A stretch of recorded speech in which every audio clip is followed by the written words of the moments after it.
until the summer, we can keep the status quo, we can keep this CUSMA exemption, and we can maintain this relatively tariff-free trade that we still have with the US in most sectors. Obviously, with certain sectors, still being hit by those very high tariffs that are the sector-specific tariffs.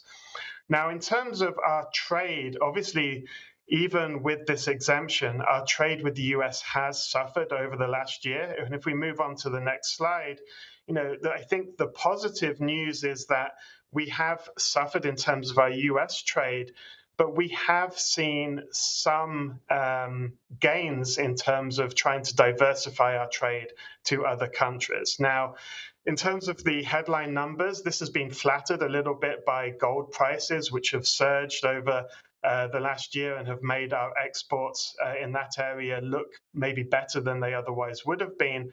But even excluding that, we have seen that maybe our trade with other countries has offset about half of the negative that we are seeing in the US. So we have seen some kind of initial footsteps, tentative footsteps towards diversifying our trade a little bit more. And this will obviously have to continue. We want this to continue. And this is where fiscal policy is based at the moment. This is what fiscal policy is trying to achieve in terms of those big increases that are planned in infrastructure spending. And if we move on to the next slide, we are fully supportive of this infrastructure spending. We definitely think that this is what we should be doing to become less reliant on the US. Any diversification in terms of trade or anything is generally a positive thing over the longer term, even after Trump hopefully will leave the White House, and we will get some semblance of sanity returning.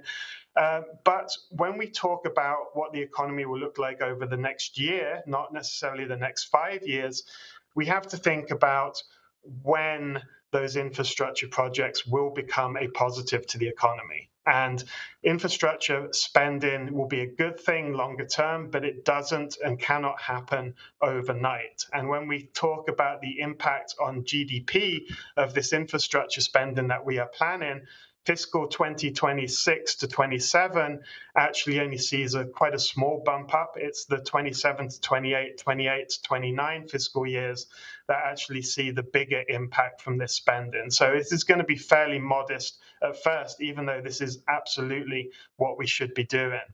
So any acceleration that we forecast in the Canadian economy over the coming year will be reliant on two things. It'll be reliant on trying to get some trade deal with the US that reduces these sector-specific tariffs, while at the same time trying to maintain that CUSMA exemption for other goods. But also hopefully that the Bank of Canada, having now cut interest rates, will be able to stimulate the economy through those lower interest rates. The problem with that is, if we move on to the next slide, the Bank of Canada is really thinking about the economy in a very different way than they have in the past. Central banks often, like economists, like everybody, tries to learn from their past mistakes. And what they've learned from the pandemic and post-pandemic period is that they can keep interest rates too low for too long and cause inflation. So they are trying not to make that same mistake again. So where they are setting interest rates today and where they seem happy with interest rates today is only just below what we consider a neutral rate. So only just at an interest rate which should over time accelerate growth and inflation. So the Bank of Canada themselves, they are trying to help the economy, but they are actually aiming for a very slow and steady recovery rather than trying to accelerate that recovery, because they want to try and avoid the mistakes that they've made in the past. In our view, they probably could, maybe should be doing a little bit more in terms of interest rate cuts to help the economy, because as we see it, we don't see that much inflationary pressure within the Canadian economy. If we move on to the next slide, there are a lot of people still struggling with high prices, particularly when it comes to food prices. but the actual rate of inflation in the Canadian economy at the moment is quite subdued. It is around 2%. It bumps up and down on a month-to-month basis, but really we've been in a 2% inflation world since the middle of 2023. Inflation hasn't been a problem for quite a long time. We saw a little bit of a pickup in early 2025 due to the retaliatory tariffs that we put on the US, but that's now also starting to fade. We are back in a 2% inflation world, and that gives us, reason for hope that if the economy doesn't accelerate, if we don't see the recovery that everyone hopes that we can achieve, that the Bank of Canada can and should do a little bit more in terms of interest rate cuts. And if we move on to the next slide, the other thing that the Bank of Canada still needs to be aware of, and something that we've spoken in the past about in this same format, is that even if they do not change interest rates, that doesn't necessarily mean that the effective interest rate that people in the economy are paying will remain unchanged because of the mortgage refinances that happen every year. Now, the good news is that 2026 for some people won't be as bad as 2025 because there will be some people, a fairly significant number of people renewing at a lower interest rate. The people who took on short-term fixed rate mortgages during the peak of interest rates, their interest rate when they remortgage will be a little bit lower. But we're talking about only a very minor change between 0 and 10%, which probably won't impact their spending and investment decisions too much.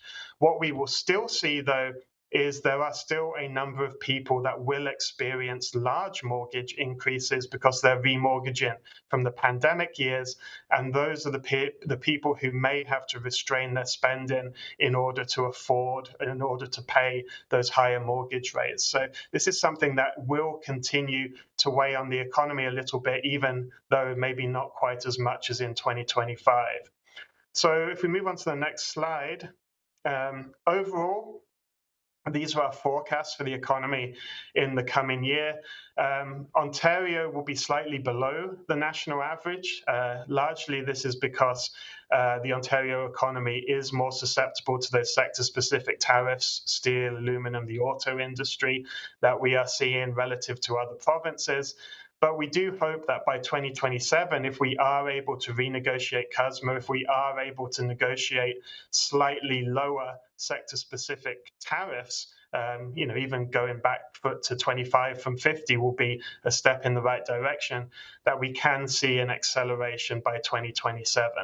And, this will hopefully then bring the unemployment rate down, which has been more elevated in Ontario relative to other provinces. The good news from the Hamilton point of view, and we don't get that much of this kind of data on a city-by-city basis, but when we go to the next slide, we're talking about the unemployment rate.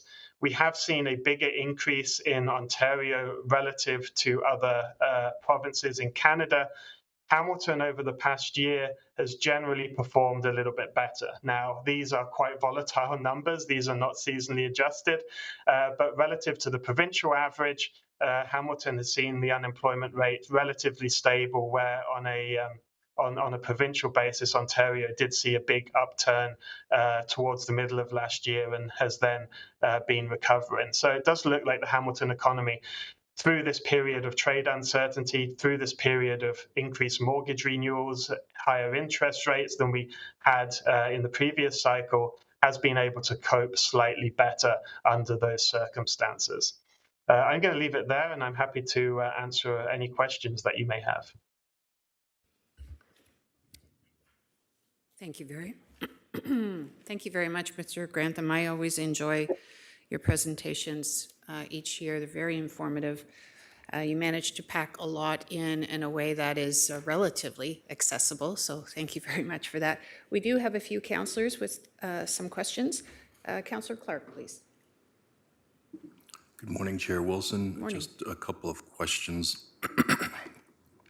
On page 5, it shows a big red bar, capital investment expenses. So as I understand the program the feds have rolled out, these are projected capital grants, but we've not really seen any of these projects come online. So can you speak to what's actually impacting in a positive way the GDP?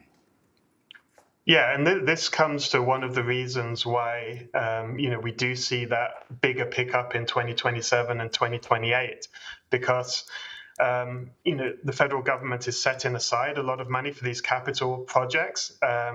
When a budget is done in terms of the federal budget or provincial budget, there's buckets of spending. This is the capital project. This is, other buckets of spending.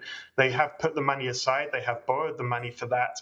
It doesn't necessarily mean that that money is out of the door and those funds have gone towards that project yet. So that's part of the reason why we do expect that there will be this delay, that even though we're borrowing money up front to fund these projects, there will be a lag between those projects then having a positive impact on GDP, which will be kind of 2027 and beyond.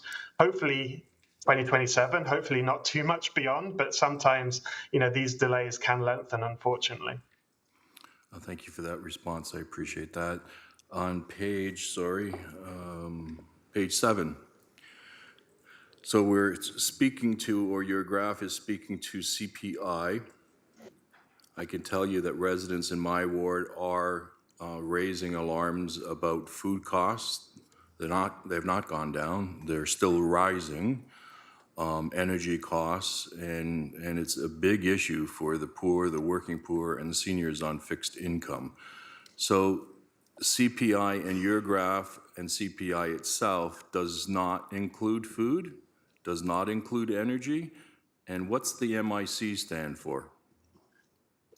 MIC is, mortgage interest costs. So this is the thing that we like to exclude from inflation when we look at the underlying trend, because in our view, the Bank of Canada should be targeting an inflation rate that doesn't include their own actions, and their own actions impact those mortgage interest costs. Now, in terms of the food and energy, forgive me, Chair, I only have so much time to ask questions, and I'm constantly being told I can't go on for a second or third time, so I need succinct answers. The issue that I'm trying to get a handle on is food, energy, and mortgage costs. Those are the things that we hear about more than anything else. And the mortgage interest costs, I've had people where their mortgage payments have gone up 25 and 50%. So the CPI being where it is, it's really not doing a whole lot to explain what the people on the ground are experiencing every day. Your comment, please? Yes, so the comment from that will be, I completely agree, and I did mention at the time that food prices are still elevated, even if they're not going up as quickly as they once were. But we're talking here about what the Bank of Canada should think about when they're setting interest rates. Now, the Bank of Canada can't do anything about food prices. They can't do anything about global energy prices. If the Bank of Canada hiked interest rates to try and bring food prices down, then that would have a devastating impact on the economy, because they would have to hike interest rates a lot to have an impact on food prices. And so this is why when we talk about what the Bank of Canada should be looking at as they set policy, then they should exclude those areas that really they can't impact that much. And unfortunately, food prices is one of them. So food prices is absolutely a concern for people around the country. But if we included that in a target for the Bank of Canada, that's something that the Bank of Canada should be targeting, then would actually make the situation for a lot of households even worse, because they would need to hike interest rates a lot to bring food prices down. Thank you. My only point is having CPI at a low level and people clapping because inflation is low, it's not really a true indicator of the actual costs that are being borne by people living in Hamilton. They're paying far higher for food, they're paying far more for energy, and they're paying far more for their mortgage interests. So those big three that are excluded have a really big impact on disposable income in the community. Would you agree? And that's my last question. I agree, and that's why, and this is not just, Hamilton or Ontario, this is across the country. This is why we're still seeing some sluggishness in consumer spending. The retail sales numbers today, we got an increase in November, but the trend is really flat throughout the year. So there are households that are struggling, but this is due to high prices, not high inflation right now. And there's a difference between those. We're still paying the price of the inflation that we saw in 2022 because prices haven't come down, even though the inflation rate has stabilized. Thank you, Councillor. Just so folks know around the table, you can go on as many times as you would like. I believe the procedural bylaw only informs council meetings. Councillor McMeekin. Thanks, Chair. I appreciate your presentation. It's good to have a as broad a perspective as we can acquire as we move through a very tense time here dealing with our own budget, and some of the points that Councillor Clark made about everyday families dealing with the challenges, some challenges that can't be met with reference to CPI. The same could be said about municipal government. But that having been said, my one question is a simple one.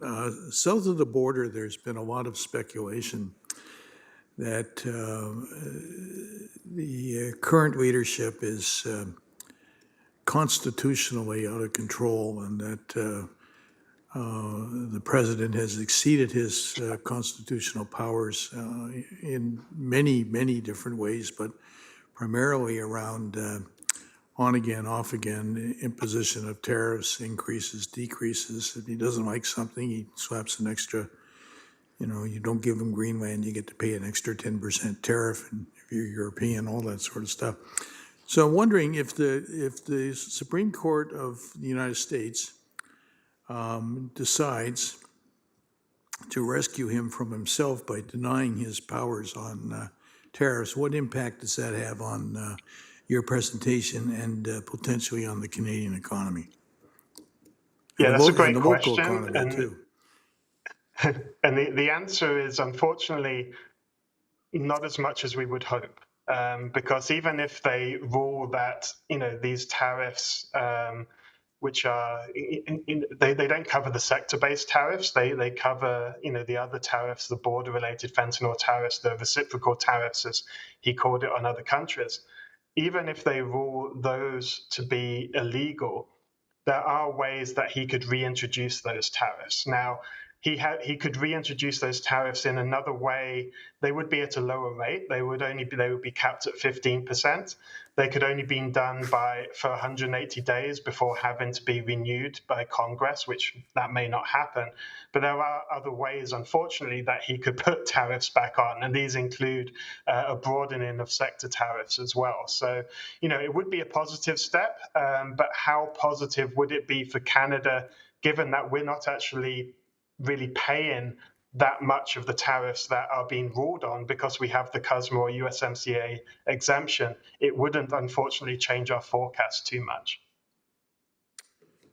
I'm reminded that CUMSA, when it was negotiated by the occupant of the White House in a previous term, was described as the greatest international economic relationship in the world. Now it's Canada?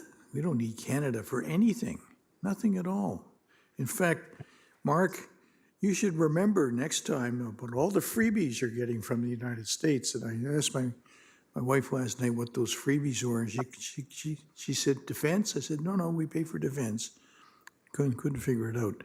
Anyhow, let's keep our fingers crossed and hope and pray that the Supreme Court, who seems to like the president, makes a decision to rescue him from himself. Thank you, sir. Thanks. Councillor Wayne. Thank you. Thank you for your presentation. I'd like a little more detail or a little more, if you can dig a little bit deeper into slide 10, which is Ontario growth to lag others in the near term, hopefully to improve in 2027. I do understand it's about steel, it's about some of our stuff, but most recently, PM Carney has made different trade deals with China. So how does this affect Ontario in the near term with all that's happened in the last 60 days? Yeah, so I think, in terms of that trade deal that we've made with China, obviously the biggest impact of that is a positive for the likes of Saskatchewan, Manitoba when it comes to agricultural exports. Ontario, we have raised concern about, EV cars coming into to the province, taking jobs potentially away. I think, given the quota that we've provided China, and it is a quota at that lower rate. It's not like free access, so there's only a quota. And also, we have to remember that when it comes to us buying cars, in terms of the Canadian consumer, we don't really buy electric vehicles that we make. They tend to be imported anyway. So, they're imported from a different country. So we don't think the direct impact is that negative in Ontario, and maybe less negative than the province, the Premier suggests that it is. Our main concern, and this is something that was raised by the US administration yesterday, is does it make it harder to renegotiate CUSMA, to renegotiate that exemption? And I think that's really kind of the key question when it comes to making that trade deal with China.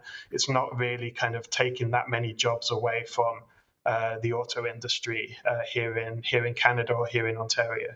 Okay, my second question through you, Chair, is a question on the optimism of the improvement in 2027. So perhaps from your circles, could you just give us a sense of where is that optimism coming from? Just what is the rationale there? Well, even though us economists have a bad reputation, we don't like to be pessimistic. So we're trying to be optimistic here. There's a few rationales for that. Firstly, getting a trade deal that reduces some of those sector-specific tariffs. Why do we think that can happen? Well, we have the midterm elections. We do expect that the current administration will have its tail between its legs a little bit after those, and so they may be willing to negotiate a bit more. Secondly, there's the CUSMA or USMCA. It's not going to be a straight line. It's going to be a difficult process, but we do expect that we can get that renegotiated, and just lifting some of that uncertainty by 2027, that should also be a positive. The other thing we would hope for, but we're not forecasting yet, would be another cut or two from the Bank of Canada, which would help. But again, that's not quite in our forecast yet, so it's not in these numbers. But we would hope that they would be able to have that room to cut interest rates to help this recovery. Because as I said, at the moment, what they are aiming for is quite a slow recovery because they're worried about reigniting inflation. We would hope that maybe by the end of this year, they've seen that they can do a little bit more, and that would play into a more positive 2027 as well. Okay, my last question through you, Chair, is how does interprovincial trade help with these numbers? Are they going to help? Is it going to support Ontario's economy? Yeah, this was a huge question throughout the last year, and our answer to this has always been it will help, but nowhere near as much as some of the headline numbers suggest. So some of the numbers that have been bandied around, reducing interprovincial trade barriers, suggest that we could have a positive over the longer term of something like 5% of GDP. We don't think that's going to happen. It's the positive, or the main positive that comes from interprovincial trade, is not necessarily boosting GDP because there's only so much we can build and sell. It's really diversification, to try and diversify our trade a bit more, reduce that concentration on the US. So that's where the main positive comes through, rather than actually being a big positive in terms of the scale of the economy itself. Thank you. Thank you for those answers. Councillor Cooper, please. Thank you, Chair. Thank you, Andrew, for your presentation. I found it very informative. Just want to dive in a few questions, and you may or may not have the information for this, so I'll just go through them and I'll see where we go. So in terms of the trade by sector, that we've seen the increase in other countries outside of the U.S., interested in what sectors are driving that, and more specifically, what sectors impacting Hamilton are driving that? Of impacting the trade outside of the US, sorry? Yeah, exactly. Yeah. Yeah. Our trade increased. Yeah. Yeah, so I think one of the interesting things that we've seen for Ontario now, and I haven't, so we wrote a piece on trade diversification last year. I'm in the process of updating this, so I don't have all the answers right now. Yes. But one of the things that we've seen in Ontario actually is that the auto industry, even though the supply chains are very interlinked with the US, even though concentration is very high in that sector, we are less concentrated than we have ever been in terms of the auto industry. So maybe in terms of auto parts, we're starting to see some greater diversification. I will have a better answer for that question in about a month's time once I've dug through all the data, unfortunately. Well, thank you, Andrew. And if you could provide us with that information, be most appreciative. Move on to the next question. We talked about food inflation. So a big deal here. I hear it all the time. People are going to the grocery store, coming home with less in their bag. One of the things this council has been talking about is a rain tax on the farmers, which we know we have agribusiness as one of our biggest sectors, and what the impact that'll have, because almost like putting a Trump tariff on ourselves, where farmers outside of our jurisdiction don't have that same rain tax. And then when people go to the store, they're going to be impacted by the fact they're going to be able to bring home less. So my question to you is, when you start unpacking food inflation, what would you consider the drivers that are continue to push food inflation up? Yeah, that's a great question. And, we have seen continued increases in, some meats prices. We have seen some continued increase in certain, but even packaged goods, the ones that have a big proportion or a larger proportion of their price, which is not necessarily impacted by global issues. It's actually impacted by what's happening domestically, transportation costs, and that sort of thing. Even those prices are still elevated relative to where we were kind of 5 years ago, and we haven't really seen any kind of decrease there. So it is pretty widespread, unfortunately. We're not seeing inflation as strong as it was in 2022. But food inflation is still higher than the average of the basket. And so, it is still the most visible to a lot of people, and it is still growing above 2%, and it is fairly widespread still. Is it fair to say that something like the carbon tax, which impacted food when it was pulled back, that we never actually seen that come out of food prices, and it continues to be a profit lift for those in the the food industry? Like once that tax went on, it didn't really ever come off, even though the federal government pulled it off? So I'm not necessarily sure it's been a profit lift necessarily, because when it comes to some transportation costs, remember we're not paying a consumer carbon tax anymore. Producers still are paying a carbon tax, and so that has still an impact on diesel prices, for example, versus gasoline prices. So there is still some pressure there when it comes to transportation costs. But yeah, it is. Food price inflation is admittedly still higher than what we would like to see, and what the average for the basket is. Thank you. Thank you. Just moving on to my next question.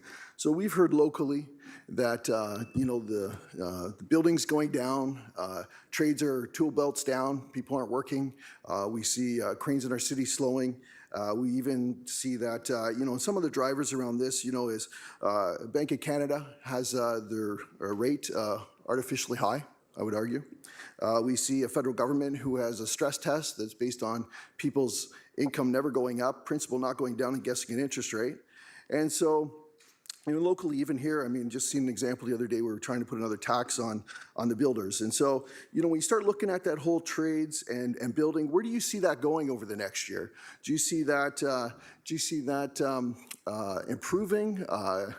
Some in our local trades have told us that it's going to be pretty bad. So what do you think about that?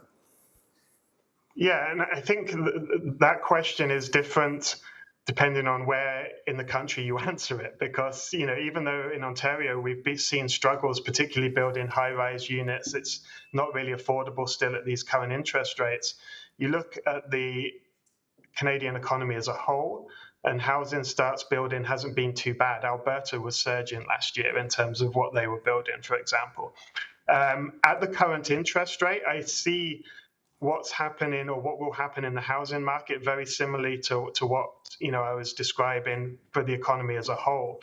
At the current interest rate, it's low enough to see a recovery, but it will be a very gradual and slow recovery relative to what we may have seen in the past. So I do think that there can be some improvement, but it's going to be very slow and gradual, unfortunately. And unfortunately, that's what the Bank of Canada seems to be aiming for. Thank you, Andrew. Thank you, Chair. Thank you. Councillor Jeff Beattie, please. Thank you, Chair, and through you. The further down the list you get, a lot of your questions already get asked and answered. So appreciative to my colleagues, Andrew. Means I have two. If I think I go back to the beginning of your presentation, I thought I understood a statement that you made, or as part of the presentation, in terms of the role of government stimulus in the economy. The investment at times to help us with the economic rebound that we're trying to achieve. I think that you were more aligned with direct investment, capital investment. And I guess first, I just want to make sure that I understood that correctly, and I think I saw you nod there. But if I could just build off of that, I'm also curious in terms of the role of policy and something like policy adjustment to reduce cost structures in industries. Is that also equally important, or is it just the direct investment portion? And as a follow-up to that, Andrew, what would the role of municipal government be, or is it strictly something that higher order governments have a role to play? That's a great question. And so in terms of what I talked about during the presentation, this is detailing the investments that are in place at the federal level. So it is more capital infrastructure related. We are supportive of that. Would we also be supportive of other initiatives which will help potentially reduce costs or that sort of thing that are more immediate? Yes, we would be, because whether it's at a federal level or provincial level, we're not too worried about our debt levels, and we are not too worried about the deficits, even though they are larger than what they kind of are in an average period of time.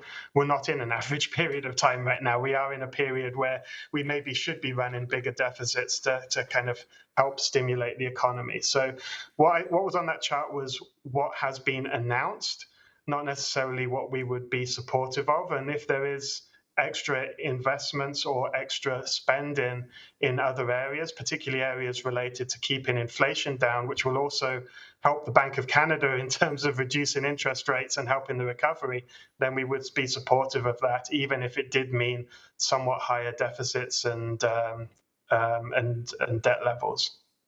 Okay, and just to follow up, I'm also interested, and I'd ask a question just in relation to policy changes to change cost structures in industries, and then what role would, if any, would a municipal government, or is it all hands on deck, everybody's got to pull their weight equally, or is there a clear delineation between the different levels of government?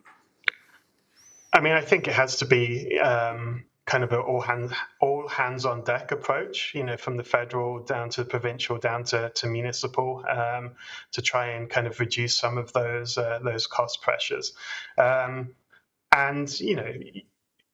some things have been done in the past which have a temporary impact on inflation. So the tax holiday, for example, the taking off of the carbon tax in terms of the consumer tax, that does have a downward pressure on inflation in the short term. But anything that also helps in the longer term as well would be positive, no matter which kind of level of government it comes from. Okay, thank you. Follow-up question then, Chair. Andrew, you were talking about the Hamilton economy faring better on average than the province. I can tell you that not what we're experiencing here, at least in my neck of the woods. And I'm seeing a bit of a disconnect between what the stats might be telling you and then what the lived experience might be. Any comment on how we how we might explain this, or what might be happening that might cause this differential between, again, the actual lived experience of Hamiltonians, and again, particularly my ward, versus what your statistics are telling you from your lens. Yeah, so I think the one thing I would say there is that we have very limited statistics available to us when it comes to a city and municipal level. And so, I talked about the unemployment rate that hadn't risen quite as much as the province. Your staff there will have an immense amount of more data than I have available to see if that's actually happening on the ground or not. In terms of, I think the question that you asked brought up a kind of a wider question, that there does seem to be a disconnect at the moment between what the economic data is saying and what people are feeling. And that's because, for example, the unemployment rate, that hasn't risen too much on a national level or on a municipal level there. But part of that is because people may have lost their jobs. They may be finding it hard to find a job, but they have left the labor market. They're not even looking for jobs. And I think that explains some of that disconnect that we're seeing. And it's not just a Hamilton experience. That's something we're seeing across the country, particularly for young people. Young people delaying getting involved in the labor market because their job prospects are quite weak at the moment. Okay, thank you very much, Andrew. Really appreciate it. Thank you, Chair.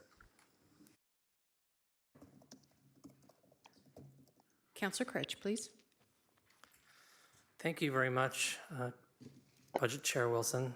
My questions are a little bit more related to the municipality itself. And so we talk about the Consumer Price Index, and from my perspective, that's not a very helpful number for municipalities. We do hear from residents about issues related to the Consumer Price Index and the goods that it measures. But what I've seen other municipalities do, including the City of Ottawa, who measured and studied this in about 10 years ago, and the town of Milton, who've been using this since 2008 as a municipal price index. And on average, since 2019, the municipal price index for the town of Milton has actually come in at about 131% higher than the Consumer Price Index. And that's, of course, anecdotal data because it's only a small set. But the point is, we're probably trending as a municipality to having the kind of price index that's at least at CPI or above. So my question for you is, do you know about this area of study? Is this something that people are pursuing financially? And are we going to get something that might help municipalities better understand their costs and how we can respond to the pressures that municipalities face? Because, of course, we face costs related to procurement, costs related to concrete prices going up, these kinds of things that won't impact the average resident. That's my first question, and I have one more. Okay. Well, thank you for sharing that knowledge. I've known that CPI data is available for some large cities, but it's really kind of restricted to the Toronto, Vancouvers of the world rather than wider, broader municipalities. I will take a look for that after this meeting, though. And I think just generally anything that improves our understanding at a municipal level, any data, additional data that we can have. I told you, I said earlier in a response to another question, the municipal data is fairly restricted from StatsCan. Any increase in data would be very helpful to us when it comes to forecasting at a municipal level. Yeah, the town of Milton produces this internally, right? So they look at the costs that they have, they understand the gaps in terms of price increases, and then they develop a municipal price index. Sometimes it's quite a lot higher than the CPI. Sometimes it's a little bit lower or in line, but on average, it's higher. So my second question about this is just more of a mathematical question. If we understand that if we just use this anecdotal data and assume that even at the rate of CPI, maybe slightly above, that's the kind of cost pressure municipalities have, what happens when our budget increases are below that amount? If we assume a certain cost pressure in terms of increases, and then we have a budget coming in below that amount, my presumption is that there's a shortfall there somewhere. Yeah, I guess if you're budgeting at a national level, because that's the data that you have, you don't have the municipal level, or even at a provincial level. And the municipal number is higher than that, then there will be a disconnect there. So, I think, trying to come up with some sort of municipal inflation indicator could be quite useful. And, that's especially when there is a gap there, it could certainly be useful for that budgeting process. Thanks. And my follow-up based on what you just said is if we're budgeting though lower than CPI, so let's just say, for instance, CPI in a given year is 2.5%, our municipal budget comes in at 0.1%, there's a 2.4% gap that's there that accumulates. And so I'm asking that question as well. Okay, sorry, you're asking the question, so you're going to be I'm proposing a spending, hypothetical your spending situation, will be lower in inflation-adjusted terms. So Correct. So in inflation-adjusted terms, you would be reducing your spending. Correct. Yeah, yeah. So, I mean, I would guess that over the longer term, these average out. Sometimes you're spending above the inflation, sometimes you're spending below. And so in the long run, these will average out. So I think you need to think about the level when it comes to spending, rather than necessarily kind of any one year relative to that inflation number. And if they didn't average out over the years, that would be a concern. It would be a concern if it didn't. If let's say a gap persisted over kind of 5 to 10 years, then there would be a bit of a concern there. Yeah. Well, just for your information, that's absolutely what happened in Hamilton. But thank you for your comments. I appreciate it.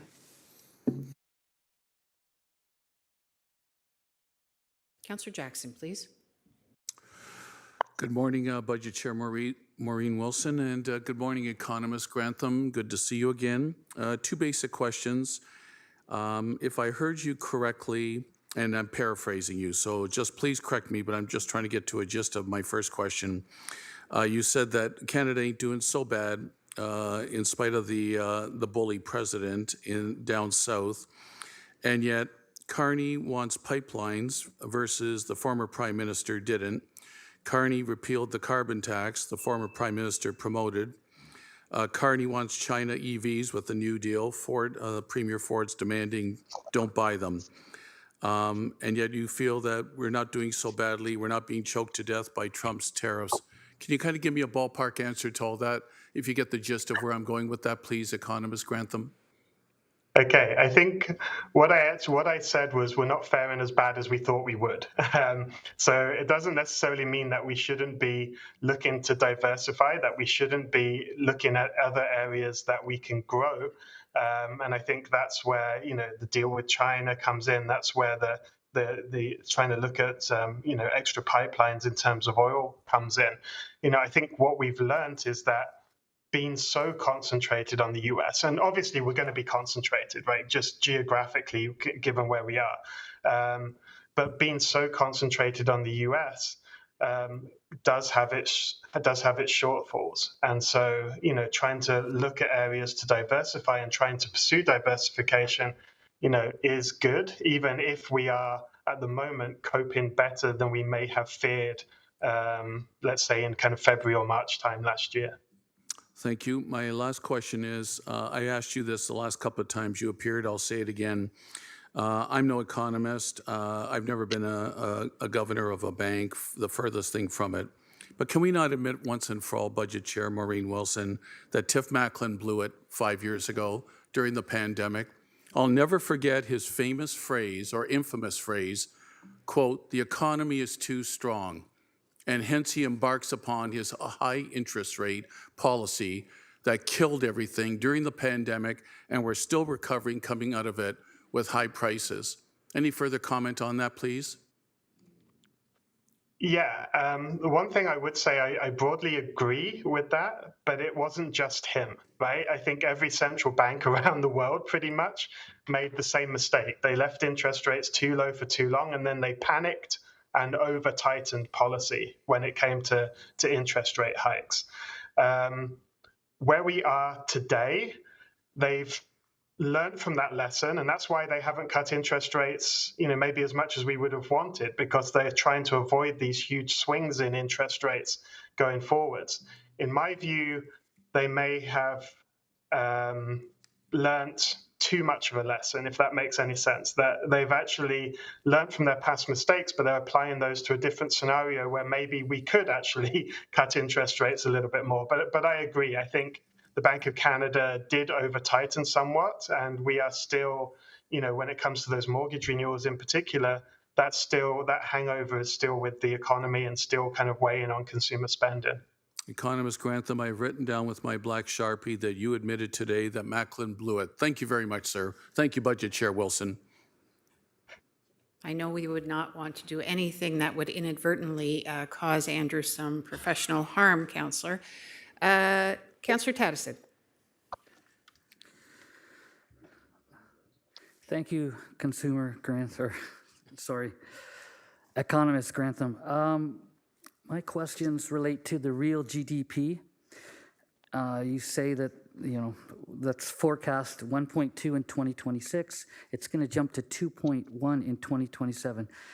So I guess my question is there a direct impact on Hamilton that can be pulled out to give Hamiltonians hope? For example, are there federal stimulus packages that we know about that are coming that are going to have a direct result on the Hamilton's economy, and can you talk about that? So I'm not aware on a project by project basis, but I do think that these infrastructure spending projects, even if they are not directly targeting Hamilton or any other municipality, what we've been hearing is that there will be a kind of a big Buy Canada movement when it comes to building these infrastructure projects. And so any municipality that isn't directly impacted by any of these projects, they may be indirectly impacted because of that Buy Canada, because we're trying to source materials, etc., on a domestic basis. And so I think it would have a positive impact. I'm just not sure if there's any kind of one or two specific projects that will have that impact. Okay, thanks for that. Just a question of clarification. In terms of page 4, where you're talking about year-over-year changes in monthly exports, where we see a drop of $3 billion, I believe it is, to the U.S., or and then, okay, is that what I'm reading there? Yes. Okay, and then you've got beside it the EX gold. So when is in the total, is gold combined in the red bar graph, and then you've pulled it out? Yes, exactly. Yes. So that that other countries bar, that red bar, looks quite high because it includes an increase in gold prices. We sell most of our gold to countries other than the US, so that kind of flatters that bar a little bit. And excluding that, we are seeing some diversification, but maybe not quite as much as that headline figure that red bar suggests. So in the bar graphs to the right of that, where we see the positive effects, if we take out the gray area, that red area is going to drop into half, basically?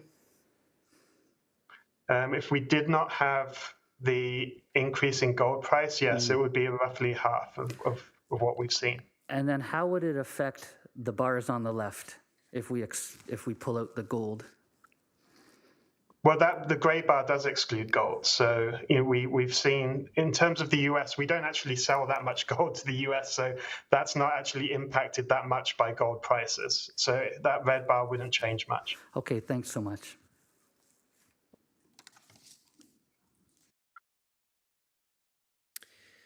Economist Grantham, as you can see from the number of questions that have been asked of you, you've served us well, and thank you. I just have one question, I think, building off of the themes raised by my colleague, Councillor Beattie and Councillor Tattison, and it relates to the federal budget and infrastructure investment. I think for the first time in a year and a half, Canada actually has a federal budget. And we're going to be seeing large spending or investment in infrastructure. Did I hear you correctly in saying we're not going to likely see what that investment looks like in terms of a budget cycle, and by the time we plan and engage and initiate until 2027 through the chair, or through me? No, so we have the numbers surrounding those. So we know over a 5-year period how much that they're looking to invest and how much that's going to increase on a year-by-year basis. What I was talking about before is not necessarily to do with the budget. It's when that money kind of flows out and actually impacts the economy. So we have had a budget. We will have a budget this year. The cycle is going to be slightly different. They're planning fall budgets rather than spring budgets. But we will know the numbers around that. I was just trying to allude to the fact that sometimes you can budget for something, but the impact on the economy is slightly delayed. Yes, thank you. It just reminds me of President Clinton's address at the 2012 Democratic Convention before he was introducing Obama, in which he said, "You may not feel the impact yet, but I can promise you the impact will be coming." Can I just further, in terms of getting into that municipal space, just further understanding? Because I'm on the WebEx for council and I don't want to Excuse screw me, up. there is a speaker, so I'm going to have to ask someone to kill their mic. Thank you. Just trying to understand that any counsel that you might provide to municipalities. You spoke about infrastructure spending, whether you're in receipt of it directly. It's part of the nationwide effort to support the economy, because that supply, that resourcing of the infrastructure may be coming from one of the communities across the country. Would your counsel be to municipalities that we should be kind of getting ready for that, getting our own spending ready for perhaps the receipt of infrastructure? I'm just wanting some clarity, bringing it down to the local level, and that's my question. I think getting ready, but being aware that the timing might not be as quick as what's promised at the federal level. So, being aware that the spending is coming, that it should have a positive impact on the economy, but maybe it's not a 2026 story, maybe it's a 2027 and beyond story.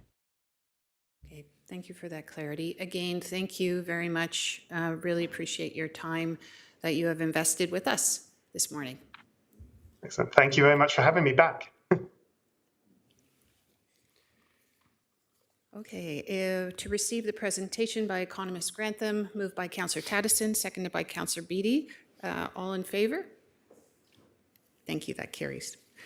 Okay, we're on to the budget. Before we begin, I'd like to do as I did last year and offer you some opening comments, and then I will be looking to Clerk Trenum just to give us a very high-level overview of the process itself, and then we'll get right into 7.2 and 7.3 combined.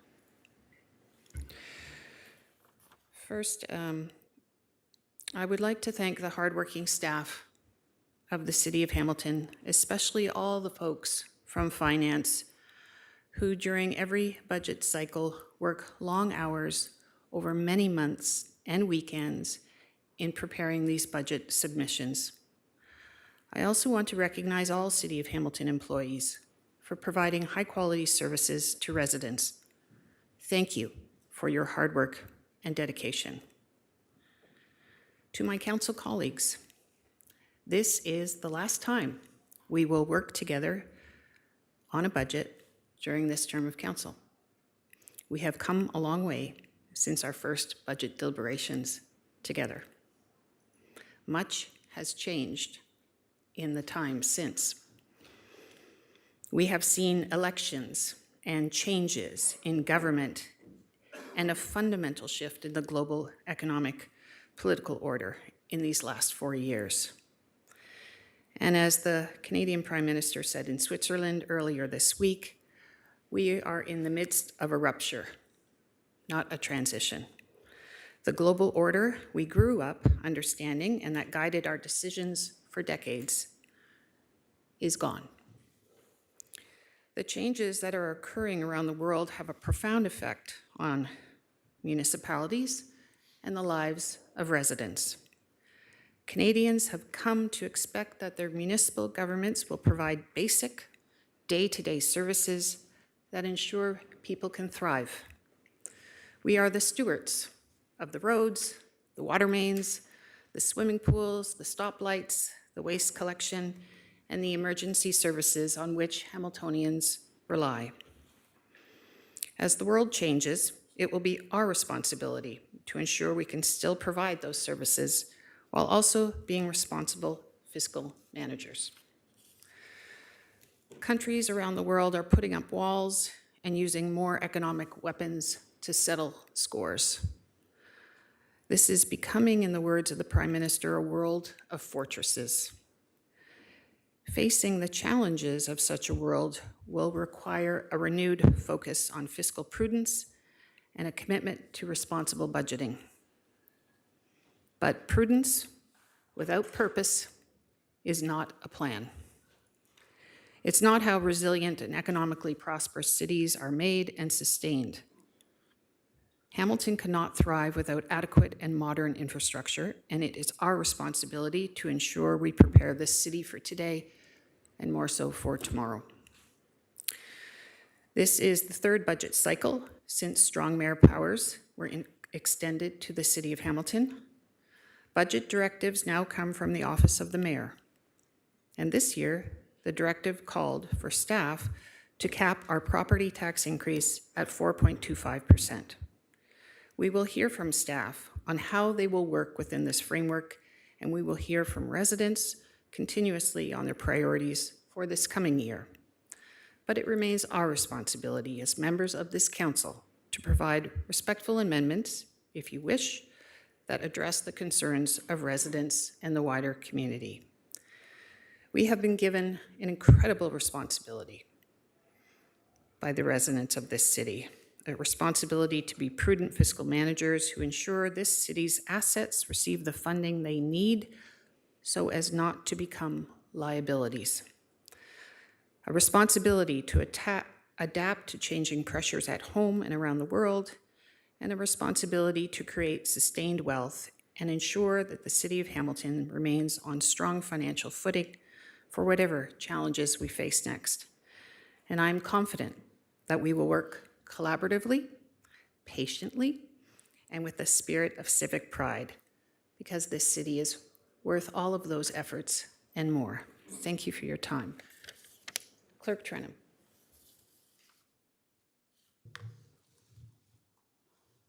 On the process. Thank you, Chair. So I wanted to begin just by sharing the meeting schedule as we move through this process. Of course, the meeting schedule under the Municipal Act for consideration of the proposed budget is a 30-day amendment timeline. So the budget being proposed on Tuesday, January 20th, today being our budget overview presentation, the 23rd. The following that, of course, next week we have additional presentations from departments and ABCs. Both today and next week are an opportunity for members of council to ask their questions on the proposed budget, to speak with staff, to speak with the presenters, as well as if additional information is required.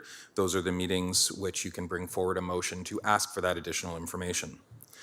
Budget general deliberations have been scheduled for Friday, February 6th and Friday, February 13th.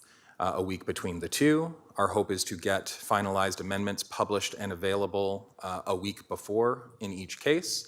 My main request is that if you are considering a budget amendment, to reach out to myself as soon as possible so we can track it and be aware of that for publishing. Additionally, if you are already working with city staff or have questions along those lines, to please notify me as soon as possible. Again, being a 30-day timeline, the 6th and 13th are the days we expect budget amendments to come forward for consideration by the committee. A special council meeting has been called for February the 19th, the last day of that 30-day cycle, for council to consider those proposed amendments. Thank you, Clerk Trenum. Appreciate that. Sorry, one more for you. Oh, beg your pardon. The question then follows is, following that 30-day timeline, what does that look like? If there are no budget amendments proposed, as of the 13th, the budget is considered to be adopted. If there are budget amendments proposed, of course, the Municipal Act includes a couple of additional steps. The mayor has an opportunity to consider vetoes of proposed amendments over a 10-day period. Following that, members of council have an additional 15-day period for which they could call an override for a 2/3 majority vote that could reverse a veto. So the final adoption date of the budget is dependent on the number of amendments and that process. If you have individual questions about your amendment or the process, information is available on the website, available at hamilton.ca/2026 budget. You can also reach out to myself directly for more detailed information. Thank you, Chair. Thank you. Clerk Trenum. Appreciate that. My comments were putting 7.2 and 7.3 on the floor together. They are just to be received, but if you would like a separate vote on receiving them, happy to accommodate that. I'll recognize Councillor Clark.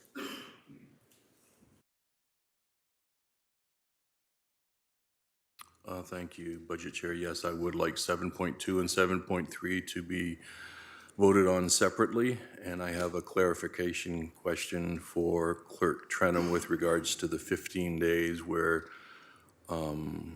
council can override the mayor's veto. Do we have dates booked during that time so that we're not scrambling to find a meeting place and time? So through you, Chair, we have not booked specific dates. We have dates where we could call a meeting where needed. That will depend, of course, on the overall timeline. So that 10-day period for a veto can also be shortened, ultimately at either the end of the 10-day period, or if a veto is selected, the period shortened, then the 15 days commences at that point. So until we know that, we don't know exactly the time period of those 15 days. But if that becomes an issue, we will work closely with members of council to ensure that we have dates available. Thank you. I appreciate that. Thank you, Chair.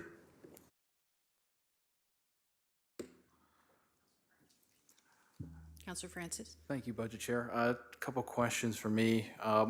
So just to clarify to the clerk, I guess the opportunity to bring budget amendments forward, whether that's to increase, like to take something that's in the mayor's budget memo 7.3 here, which I just found out about at 7:30 this morning, about Stoney Creek Arena, the $160,000 proposed savings, taking that service away from the residents of Stoney Creek. What would be my opportunity to put that back in the budget? Is that also the February the 6th meeting? So through you, Chair, the February 6th and February 13th dates are set aside for deliberations and consideration of amendments. So if you formulated an amendment, ideally if you can get a fully formed amendment to myself by the 30th, we'll have it published for the agenda on the 6th.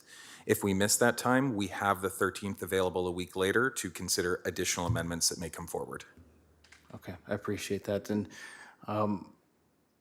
yeah, just some comments from me as to how this process is unraveled, and you know, just for the public to be aware of what's been going on. But you know, last night I get a call, or yesterday I get a call from the chair of Hamilton Conservation alerting me that Wild Waterworks is going to be presented today to be removed from this budget, and this isn't a collaborative approach. When I found this news out, I went to our city manager, Marnie Clucky, and apparently this was a mistake. So I just want to get some confirmation on record from our city manager as to how this happened.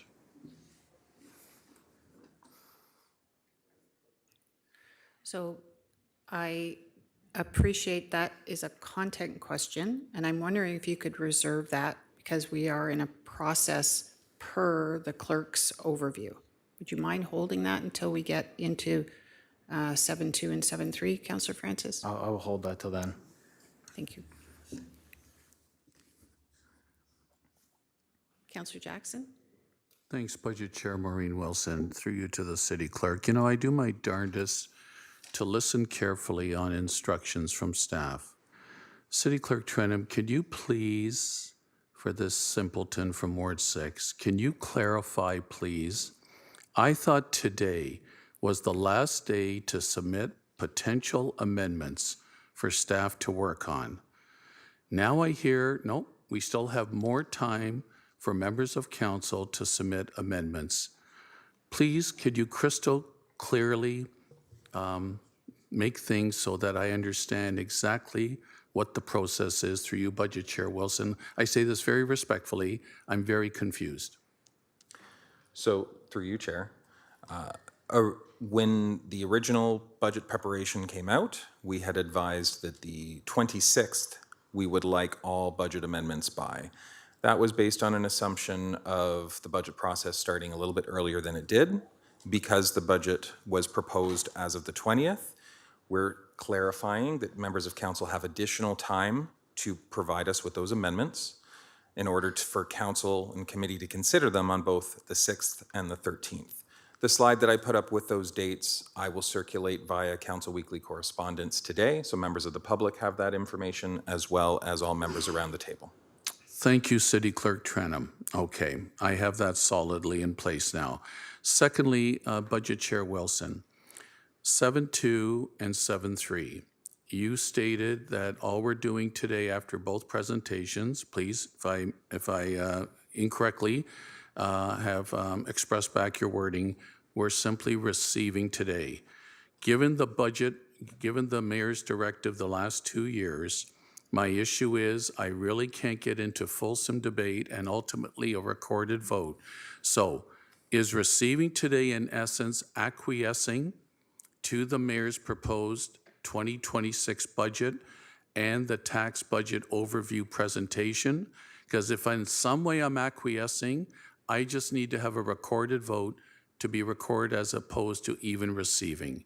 Can you help me further, please, in your interpretation and your understanding? Always a risk there, but Okay. I'll give it my best shot. And then I'll look to the clerk and/or GM Zagaric. So this is, we've had a number of spots along the way. Had a budget outlook, which is giving a sort of a fiscal overview of headwinds, tailwinds, what our needs are. Then we had a draft budget, December the 12th. And then this, which is before us today, is informed by the directive. Next week, we're going to be sharing some more time together, and we'll be receiving budget presentations by various staff so that we can understand what is the impact on their operations, their services for the community as per this direction. And so it does not mean, in my understanding, that you'll be acquiescing. It's just we're receiving this information and it's going to inform our deliberations moving forward. I will look to GM Zagaric for any additional comment if I don't want to misguide you on that. Okay, thank you, Budget Chair Wilson. GM Zagaric, anything to add, please?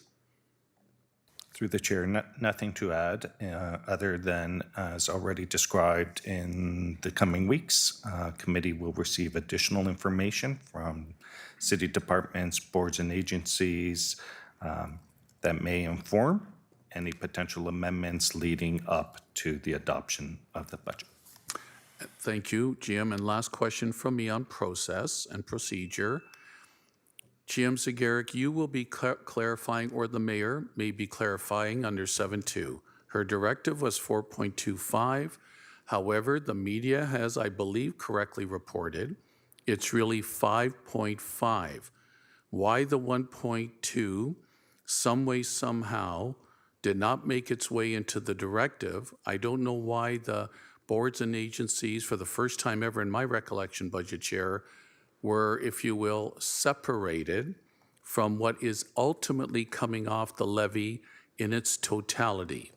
So GM Zagaric and/or the mayor's directive under 7.2 and 7.3, you will clarify if we're at 4.25 or is it 5.5? Through you, Budget Chair, and that's my last question on process. I'll ask GM Zagaric, please.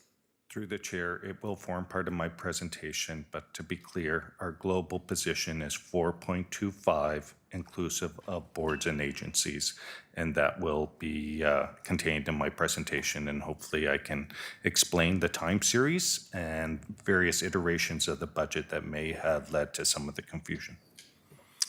Okay, looking forward to it. Thanks, Budget Chair Wilson, for your indulgence. Thank you. I know that clarity will be brought between global and corporate, and your question will be clearly answered. Councillor Spatafora. Thanks, Chair. Simple question for a simple mind.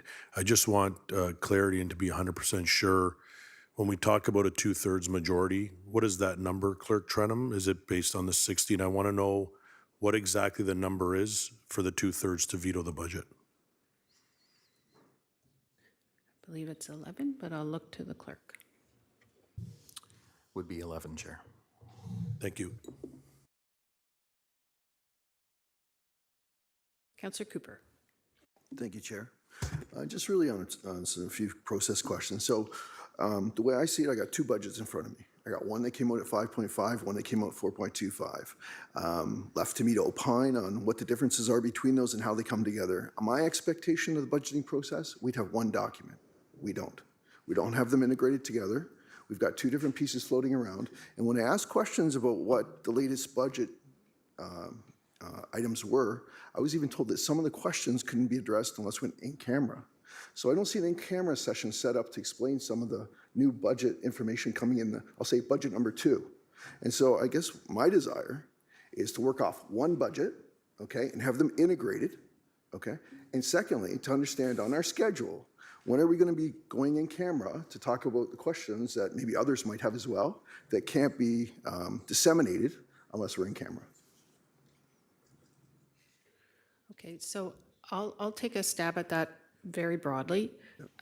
You have a single overview with you now, and that is the budget.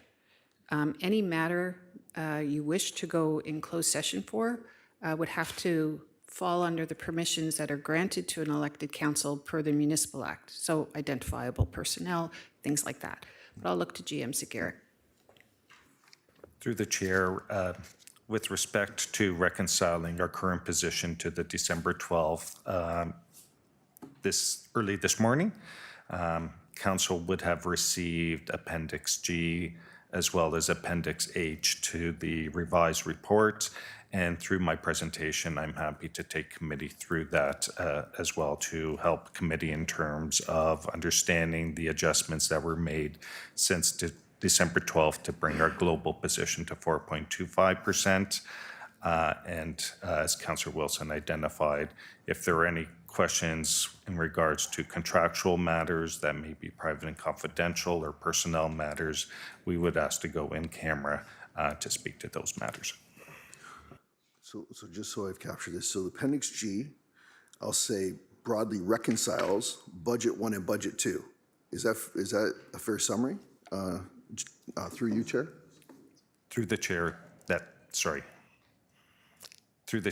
correct. Appendix G is intended to reconcile the December 12th staff draft proposed budget to the January 20th proposed budget. Okay, and I'll leave this one with the clerk, but does that mean that we're starting the process today? Because this is the information that we really need to really be opining on our budget. Prior to today, we were left to our own devices to kind of piece it all together. And I've never seen a budget process like this where we've got two different budgets. The onus is on the receiver to piece this all together when we should be receiving a complete document. So today, we received a complete document for the first time. And so through you, Chair, to the clerk, does this reset as today is the first day that we're receiving it, not on, I think you had indicated the 20th? Yeah, I'll look for some clarity, but respectfully, Yes. it was the majority, overwhelmingly, of this council that wanted and voted in favor of receiving a draft budget. And they wanted that draft staff budget before the Christmas break. And the argument was they would use the winter break to comb through the budget. It was clearly identified as draft. So respectfully, if members of council are not happy with that which is being provided to them, then you are an author of your own unhappiness, respectfully. Thank you, Chair. If I could just continue. I would suggest this to you. When you look at the changes, when you're talking 1.25% on the tax levy, those are material changes. So I guess it depends what your definition of draft is, okay? If your my definition of draft is the changes are immaterial. Those are material changes. I don't expect a draft to have material changes to it, but we can all have different definitions of what a draft is. Secondly, through you, Chair, to the CFO, you, General Manager, you've seen my questions. You know what they are. If you think that those questions have to go in camera Could you please identify that today and we can get it on the schedule? Through the chair, again, the only subject matters that I would ask that we go in camera is with respect to private and personnel matters, as well as, again, contractual matters where the city is currently in a contract position and we are proposing amendments to that contract. Those are really the two categories that I've seen in the context of questions we've received to date that may warrant going in camera.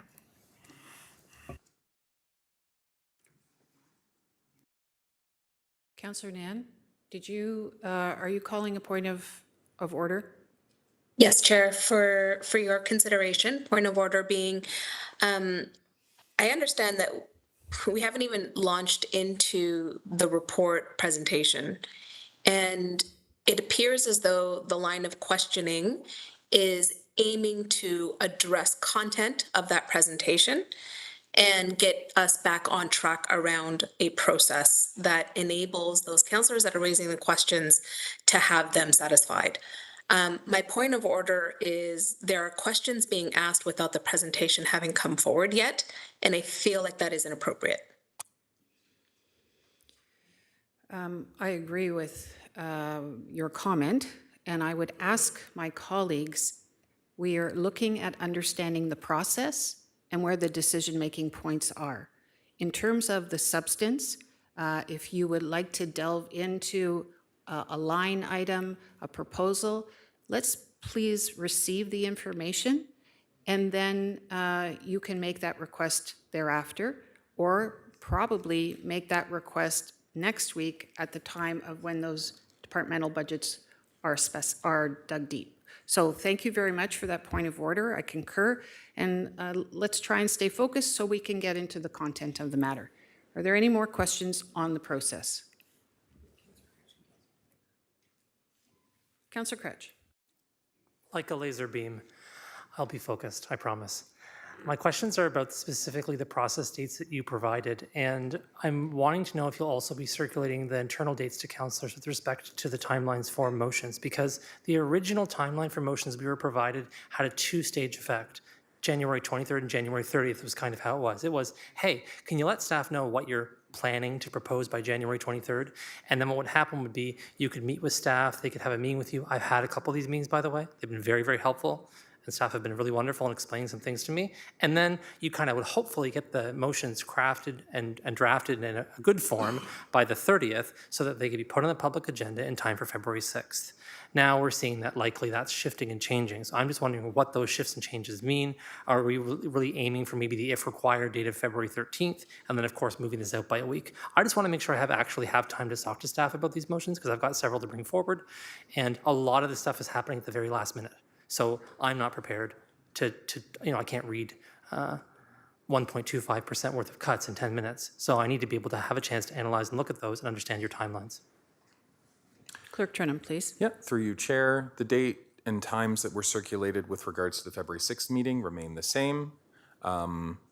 We have added the second meeting, or we have moved the second meeting, which was originally scheduled for February 9th. We've pushed it out to February 13th because the estimated proposal date of the budget was originally the 14th as a possibility.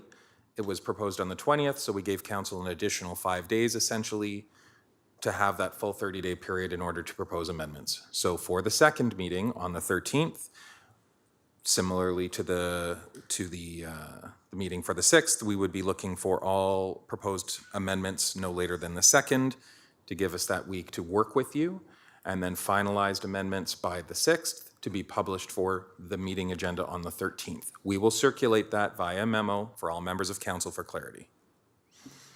Thanks very much. I really appreciate that because for me, this has created a lot of chaos in my schedule. I've had to move everything around on those dates. And so I'm just trying to make sure I got it. And you've said the information I need and you'll circulate it. Thank you very much because I think it's really important for us to have it. Councillor Clark. Thank you, Chair. Just 2 points.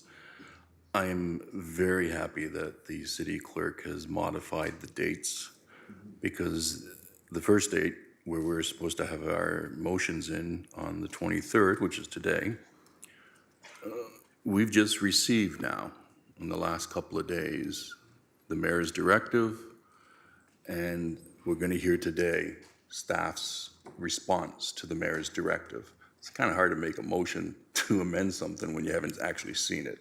So I'm thrilled that that has occurred. Can I ask a procedural issue? Item 7 is items for information. Under the new process, items for information is a hand vote. So how do we make it a recorded vote? And I'd like to get it to the clerk in time so that she can be prepared for that. She's always prepared, but I'll ask her that question. Elsie McRae. Through the chair, I've already created a vote should committee wish a recorded vote on 7.2 and 7.3 to receive it. I personally would prefer that. Thank you.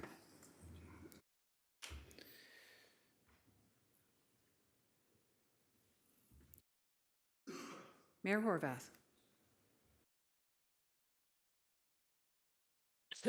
Thank you very much. I just want clarification from staff, please, as to when my directive was made public and filed appropriately as it was needed to be done, what that date was, when it was posted on our city's website as it was supposed to be. I think there's some lack of understanding around when that directive was available and public.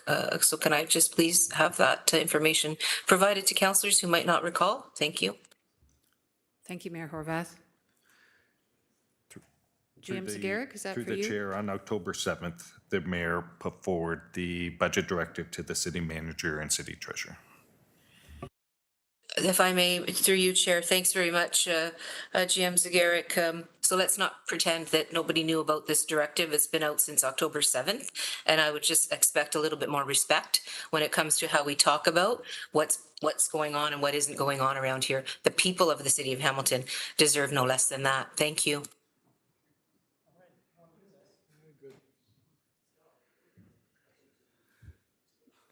Councillor Clark, or is it you?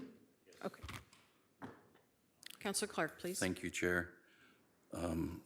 I can't speak for all my colleagues around the table, but we're well aware what a budget directive is from the mayor and what a budget is from our staff to affect that. And we have only received that in the last couple of days. As a matter of fact, this morning, we will be dealing with how staff get to the 4.25 from their original motion. So there might be some confusion in language, but the mayor's directive was appropriate. We still have to deal with how our staff are going to meet that directive, and that's what we're dealing with today. Thank you. Councillor Crutch, on process. I'm just going to respond to what the mayor said, if that's okay. We were promised an improved process this year on a much accelerated timeline. You gave us the mayor's directive in October of 2024 and again October of 2025 with a whopping 3-week difference. You dropped your budget this week on January 20th without notice to councillors in advance that that was happening, that was the date, despite that you have till February 1st to do it.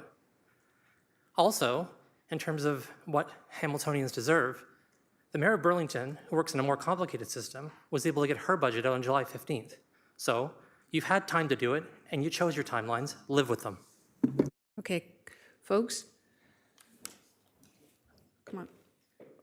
Let's focus on the task at hand, okay? And let's do that constructively. There are no further speakers. We're going to move on, if you to 7.2. Thank you.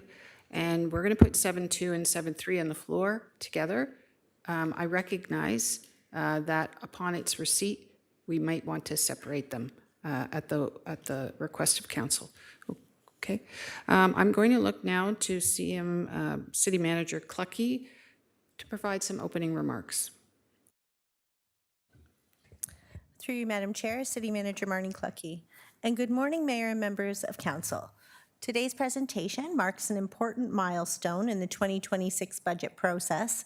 It brings together many months of work by staff across the organization, guided by Council's strategic priorities, public engagement, and the Mayor's directive to deliver a disciplined, affordable, and sustainable budget. And before getting in the details, I also want to take a moment to thank staff. Thank you to the General Manager Zagaric and our finance team, city staff across all departments, our boards and agencies for the significant work that has gone into preparing this budget. Thank you also to the Mayor, the Budget Chair and Vice Chair, and all of Council as we move forward.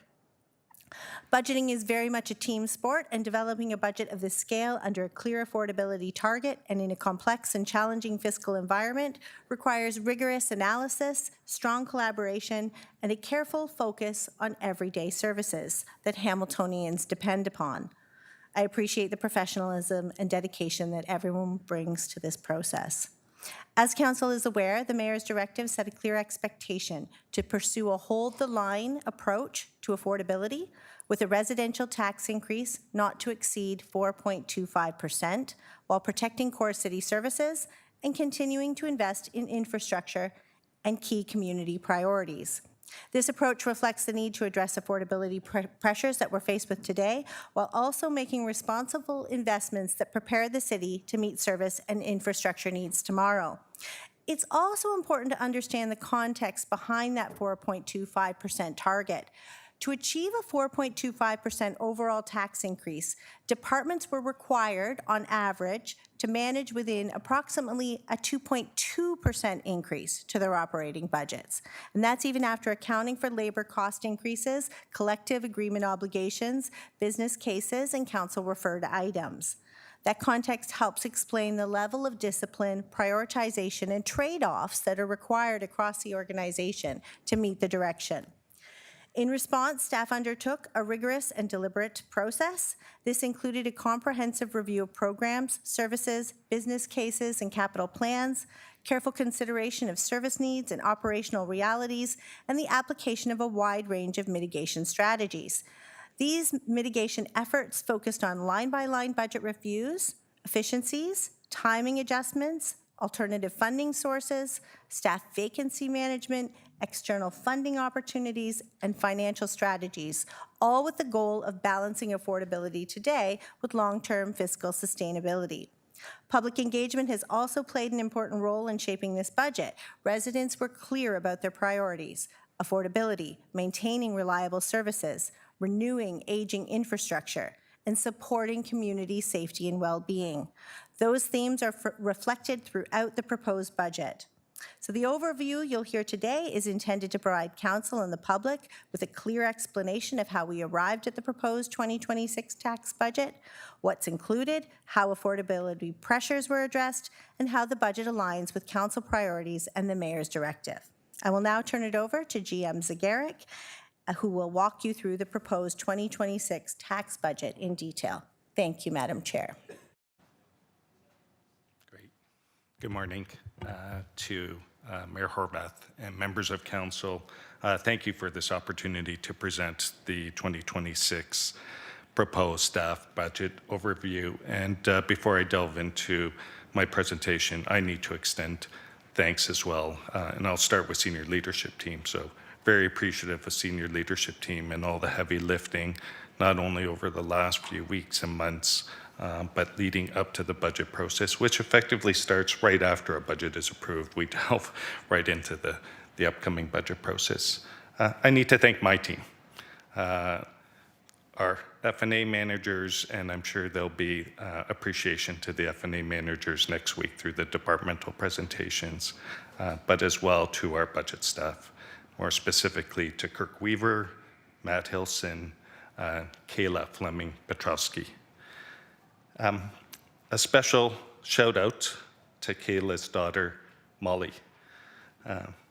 Molly had the opportunity to join Kayla and watch my September 11th overview, and her comment to her mother was, "This is a boring channel or show. Can we please change the channel?" So to Kayla, I hope to do better today, to both Kayla and Molly. So through the chair, as the city manager has identified, the 2026 tax proposed budget was prepared in alignment with the mayor's directive, prioritizing affordability, fiscal discipline, and long-term sustainability while protecting core city services. The directive was to hold the line and to present a global budget with a 4.25% residential tax increase, while protecting core municipal services, prioritizing critical infrastructure renewal, maintaining investments in community safety and well-being, and the directive identified some steps on how to achieve that outcome, which included operational efficiencies and cost savings, process modernization and technology enablement, staff right-sizing and vacancy management, external funding and alternative revenue opportunities, and capital optimization and prudent use of reserves and debt. And with respect to the process, the directive was to integrate operating and capital budgets and to present the information earlier, clearer, and a more transparent budget process, and to expand public engagement.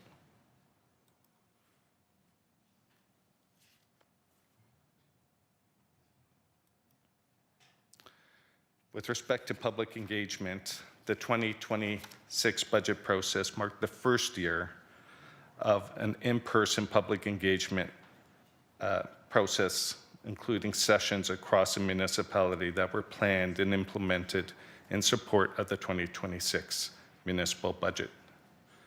And in addition to the mayor's directive and council as part of the decision-making process, the engagement process provided staff with direct insight into community priorities, affordability concerns, and service expectations. The emerging themes from the public engagement process included supporting affordability, responsible financial management, and steady investment in core infrastructure. And in priority areas, what was identified was infrastructure, safety, housing and homelessness, and community spaces. With respect to the process, staff were directed to present the information earlier in a more comprehensive form. And we did so, starting on September 11th. This was the date that Molly found my presentation boring and wanting to switch the station. Staff presented a more comprehensive municipal outlook on September the 11th. That outlook projected a 8.9% residential tax increase. After September 11th, there were some further amendments to the budget. There were some council referred items. There were some additional operating impacts of capital that staff identified. These are new capital projects. And there are some business cases, effectively bringing our position to a 10.4% position. Staff were directed to present a draft budget on December the 12th. That draft budget was presented and released, and it included a global position of 5.5%. Corporately, as it relates to city services, infrastructure financing, as well as council referred items, business cases, and some adjustments as it relates to operating impacts of capital and corporate financials. Staff presented a 4.25% residential tax increase in support of our corporate programs and services. But over and above that, staff identified boards and agencies, adding an additional 1.2%, bringing the global position to 5.5%. Staff didn't stop working towards developing mitigation strategies after December 12th. And after returning from the holiday break, staff compiled a further list of mitigation measures that brought our global position to 4.25%. And that is inclusive of a 3.05% increase for city departments, for infrastructure financing, for council-referred items, for business cases, and for some adjustments in our corporate financials and non-program revenues. Over and above the 3.05% is a 1.2% necessary to support the boards and agencies' proposed budgets. That leads us to today. Today, the staff, and very appreciative of the opportunity and time to come before committee and present an overview. This information will be complemented next week through the departmental presentations as well as the boards and agencies presentations. This slide highlights some key operating budget achievements that demonstrate how the mayor's directive, council's priorities, and community priorities are reflected in the 2026 proposed tax budget. Some of the highlights include responding to affordability pressures while protecting long-term sustainability, investing in new and enhanced infrastructure, such as roads, sidewalks, and community assets, maintaining core municipal services that Hamiltonians depend on, supporting public safety emergency services, advancing housing and homelessness strategies, and investing in transit and transit expansion. Notwithstanding the achievement of this budget, the budget process is not getting easier. In fact, it is growing more challenging. It is my privilege to present this, my 14th municipal budget overview to council. And I can say this process is not getting easier for many of the reasons we've discussed previously, and I'll delve into a little further. Municipalities in general are facing many of the same challenges: rising costs, service and investment demands, downward trend in non-property tax revenues, a continued reliance on property taxes, the lack of a new financial relationship with senior levels of government, and the need to balance investments with persistent affordability challenges for individuals and families in our community.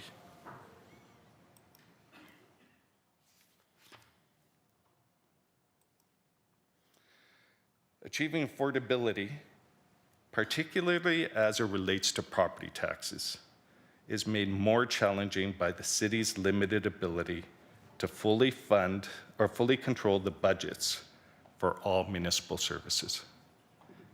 50% of the property tax bill is driven by education, provincially shared services, external boards, and agencies. Effectively, council is limited in achieving its affordability objective against 50% of what an average property taxpayer pays. While council and staff work to manage costs, find efficiencies, and mitigate impacts within city control programs, increases outside the direct control, like provincial shared services, boards and agencies, still place pressures on the overall tax levy, affecting affordability for residents. This slide is intended to put municipal infrastructure funding into broader context. Municipal governments are responsible for owning and managing approximately 60% of Canada's core public infrastructure that supports the economy and overall quality of life for our residences and businesses. However, when we look at taxation, for every dollar paid by residents, only 9 cents is attributed to municipal taxes. The remaining portion of each dollar is collected by provincial and federal governments. Despite this limited share of overall tax base, municipalities are responsible for managing and renewing the majority of public infrastructure, including roads, bridges, water and wastewater, and community systems. For the City of Hamilton specifically, this translates into a total infrastructure replacement value of approximately $39.4 billion, with an estimated $5.2 billion infrastructure funding gap over the next 10 years.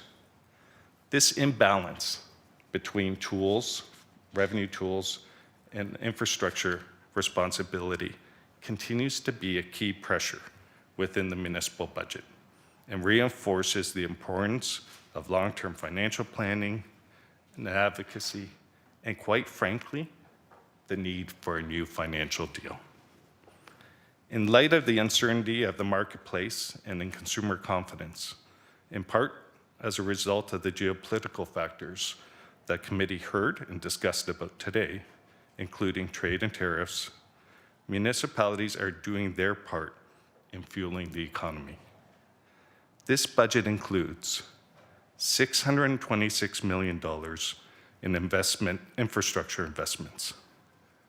Over and above that, Council approved a water budget that included $252 million in infrastructure investments. Municipal infrastructure investments provide benefits beyond our community. By investing in housing, economic growth, and job creation, municipal infrastructure projects increase income, sales and corporate taxes, which benefit the provincial and federal government. We do not share in the same revenue tools senior levels of government do, and consequently, they benefit from our infrastructure investments and need to be part of a partnership deal as it relates to sharing in the costs of these projects. A new financial relationship is necessary, and the City of Hamilton has requested $210 million in infrastructure funding to support economic growth, housing, and job creation as it relates to our Woodward wastewater treatment project. It is essential that the federal and provincial governments are true funding partners as it relates to this economic growth project. I'll now delve a little further into the 2026 proposed budget, more specifically, the operating budget. The City of Hamilton's proposed 2026 tax-supported operating capital budgets in total $2.9 billion, which supports 70 distinct city services and key investments. The 2026 tax budget represents an increase of 4.25%. This amounts to a $228 increase for an average residential property. This slide provides a high-level overview of property tax budget and illustrates how the gross budget is allocated across city services and external boards and agencies. It shows that the tax budget supports a broad range of services, including housing, transit, transportation, police, social services, as well as capital financing, to name a few. The distribution highlights both council-directed priorities and services where funding pressures are driven by legislative requirements and service demands, underscoring the challenge of balancing service delivery, infrastructure needs, and affordability for residents. This slide speaks to how the $2.9 billion in gross tax budget is funded and highlights that property taxes represent a significant portion of our total tax revenues. In addition to the approximately $1.3 billion from property taxes, the city relies on a mix of government grants, subsidies, user fees, reserves, development charges, and other revenues to support service delivery. The chart underscores the importance of senior government funding and non-tax revenue and managing affordability, as well as the city's limited flexibility where external revenues are restricted. An example of this restriction falls within the category of payment in lieu of taxes. You've heard me speak in the past with respect to heads and beds. The city receives $75 per hospital bed and per full-time student from the provincial government in lieu of market value property taxes, those that residents and private businesses pay. The city continues to receive the $75, even though the $75 were based on a 1987 agreement. $75 today, 2026 dollars, is equivalent to $29. That's just an example of the challenge we are facing as it relates to non-property tax revenues. In developing the 2026 tax budget, I can share that on average across city services, our non-property tax revenues are increasing by 0.5%. They are not keeping up with inflation. They are not nearly at the inflation level. That represents a challenge surrounding balancing our budget and achieving affordability, and in part is why staff had to put forward mitigation measures while achieving an average 2.2% increase in the departmental net operating budgets. The 2026 budget mitigation approach focused on efficiency, service excellence, and accountability. This included reviewing the operating budget for cost-saving measures through a line-by-line review, examining user fees for alignment to a user pay principle and the potential to reduce reliance on property taxes. As part of the budget mitigation strategy, staff complements were reviewed to ensure appropriate right sizing and alignment with respect to vacancy management. Our capital program and financing strategy includes a review of capital projects that could be closed and the surplus funds appropriated and applied against our 2026 capital financing strategy, thereby reducing the reliance on property taxes and supporting a sustainable and steady increase in infrastructure delivery. I will share, and Council is aware, that we brought forward a motion or a report with approximately $16 million in what's referred to as work in progress funding to apply against the 2026 tax-supported capital project.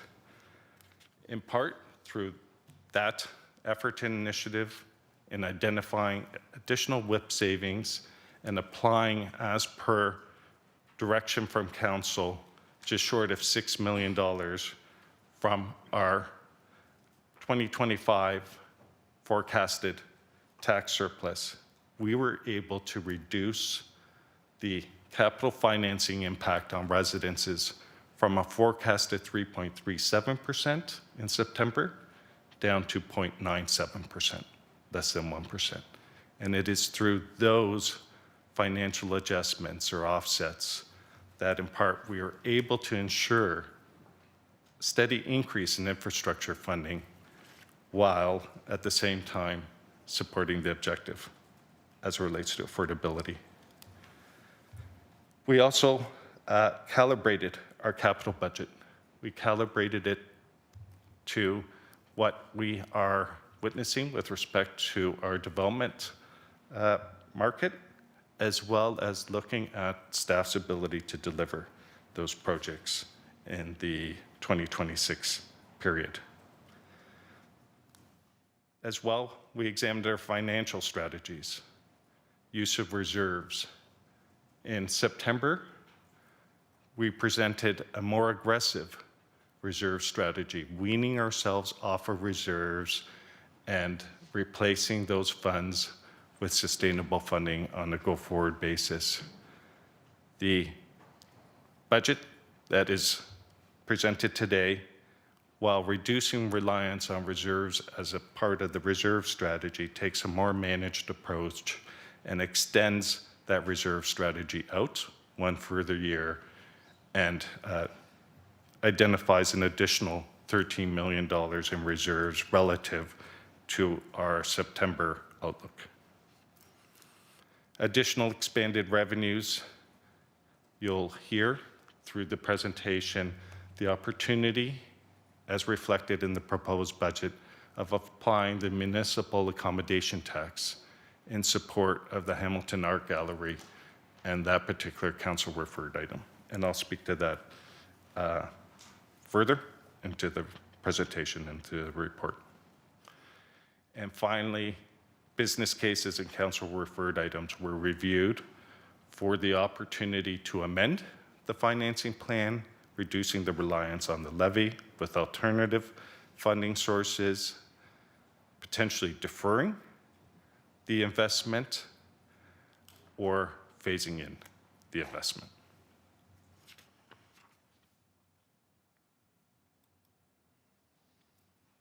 Budget mitigation. In order to achieve a 4.25% average residential tax increase, the 2026 tax budget identifies $66.1 million in reductions and mitigations. The tax budget recognizes the challenges residents are facing, and while making critical investments toward growth-enabling infrastructure, delivering high-quality services and programs, and tackling issues related to housing and homelessness, while also balancing affordability. And through all those considerations helped to inform the process staff applied as it relates to our mitigation strategy. In response to the persistent affordability challenges, city departments have applied disciplined budget reviews, aligned spending to council priorities, and implemented a range of mitigation measures. This work has reduced the need to further increase the levy by $66 million. That is equivalent of a 5% presidential tax increase.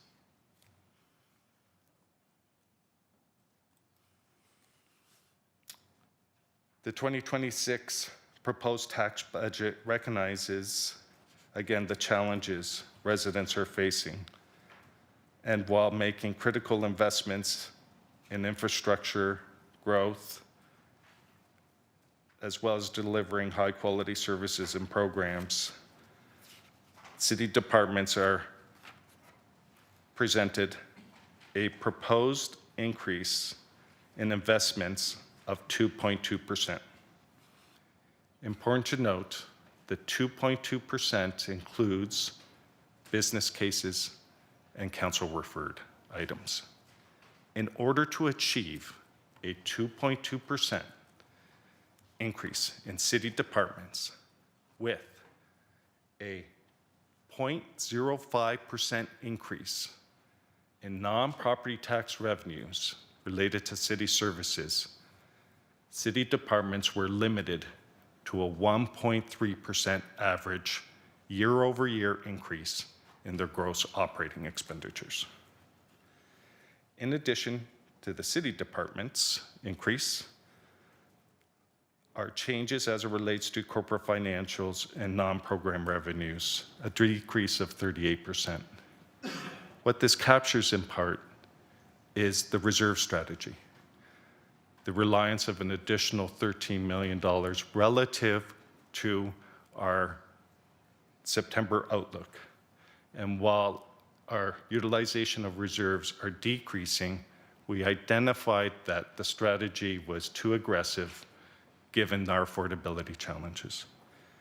And so the proposed staff budget reflects a reduction in the reliance of reserves for affordability, but a more staged or phased and manageable approach. In addition, under corporate financials and non-program revenues are the operating impacts of capital, and I'll unpack that a little further in my presentation.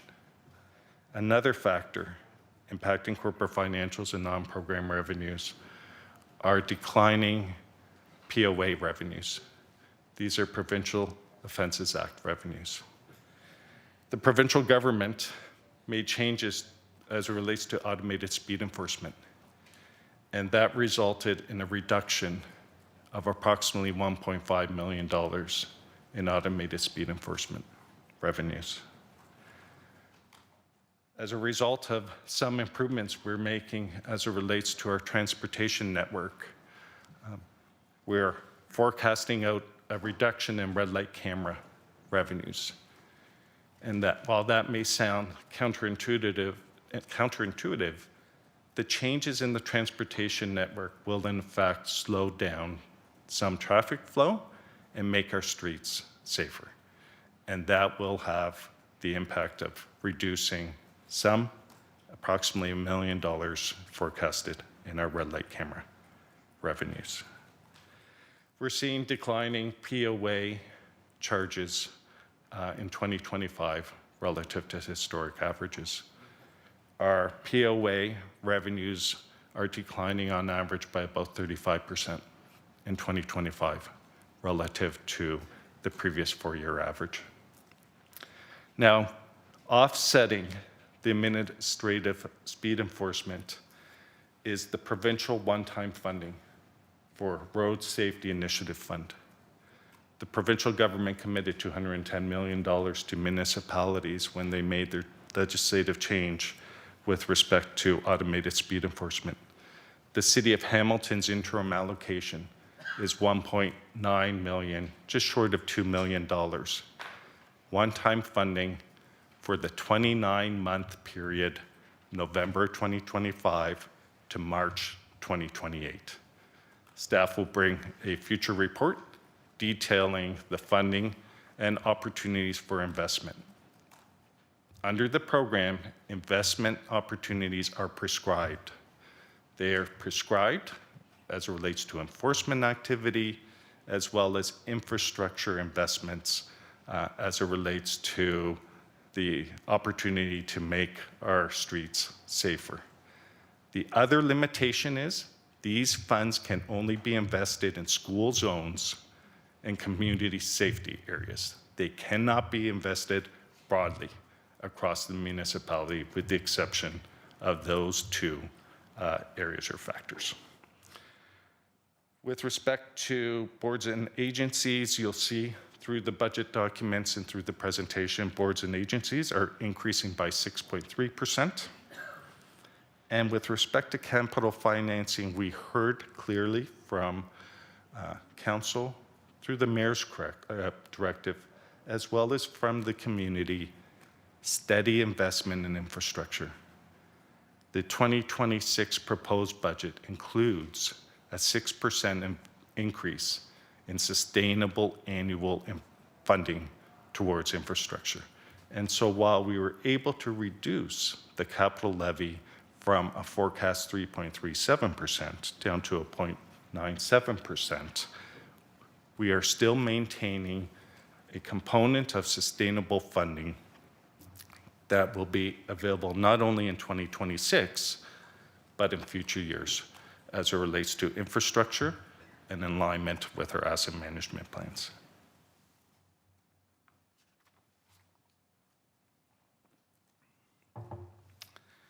You'll see the last bullet point is all of these factors then contribute to a total net levy increase of 5.7%. And you'll see that 5.7% reflected on this table on the far right. And you'll see further up, again, as previously mentioned, city departments are presenting on average a 2.2% increase to the city departments. I spoke to program corporate financials and non-program revenues. boards and agencies at 6.3%, again, bringing our net levy to 5.7%. Now, translating that into an average residential impact, factoring in assessment growth and tax policies, the average residential tax increase for the global budget is 4.25%.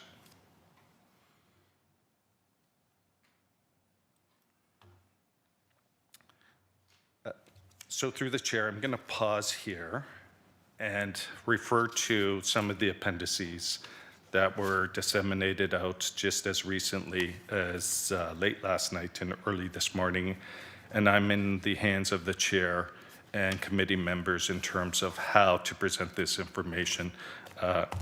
But I will ask you, if able to, and if necessary, maybe we can share it, starting with Appendix G to the report, really speaks to the mitigation measures and the mitigation strategy that brought us from the budget outlook position to our December 12th staff proposed budget position. Excuse me, if I could interrupt GM Zagaric. Would you like us to put it up, or I should ask members? Would you like that up on the screen? I'm seeing a yay, and so if I could then ask clerks if we can action that. Appendix G. Sorry, G. Okay. And I apologize. I'm going to jump around a bit between the appendices. So I apologize, whatever works best for committee and council, but I'll try to do it to avoid back and forth as much as possible. Is there an ability to make the font just a little larger?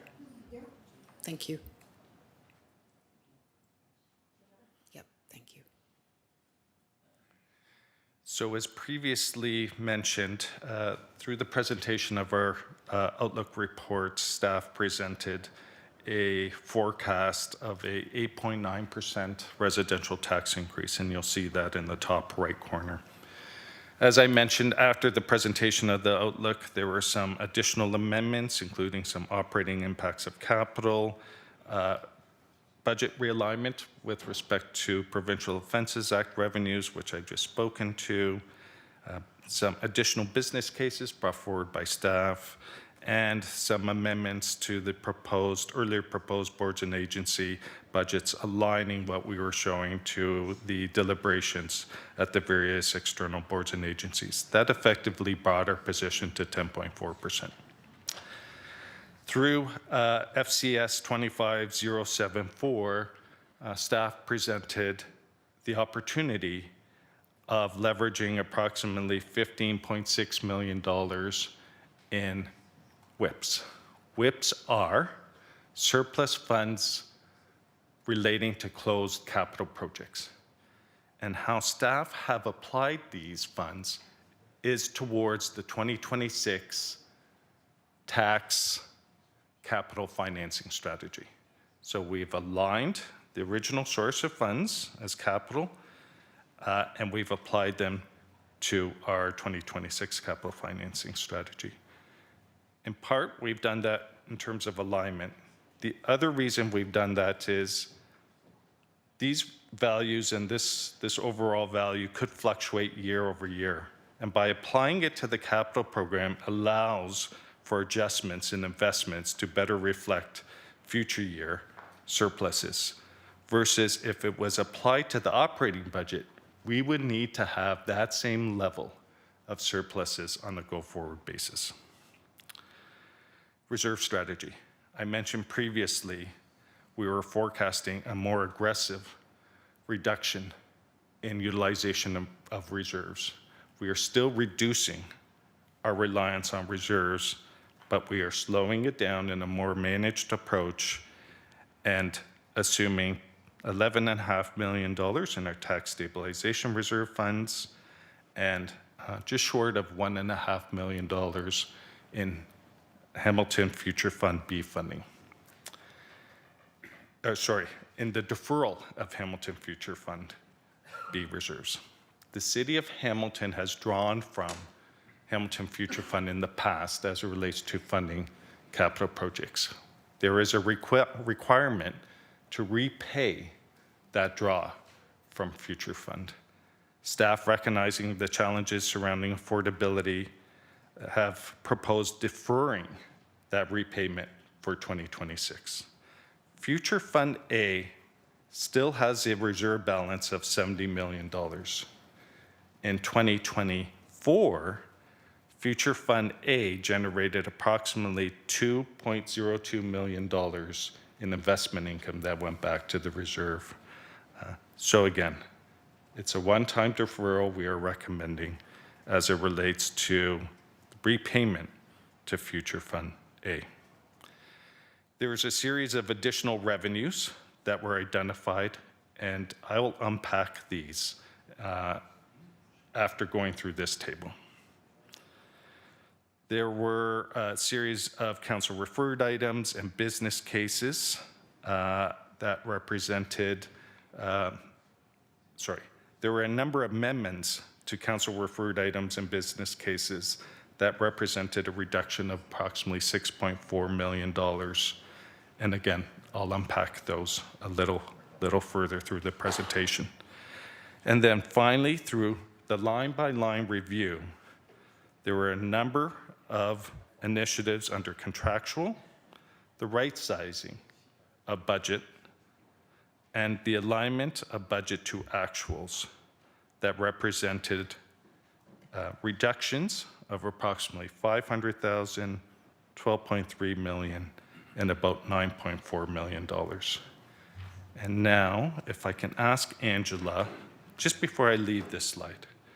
So what I'll do is I will unpack a little further the additional revenues and the line-by-line review, assuming that the rest of the categories are somewhat self-explanatory in terms of the mitigations, but happy to come back at the end of the presentation and provide any questions that you have on the balance of the categories. I'm sorry, Angela, we didn't rehearse this. If you could share Appendix H now.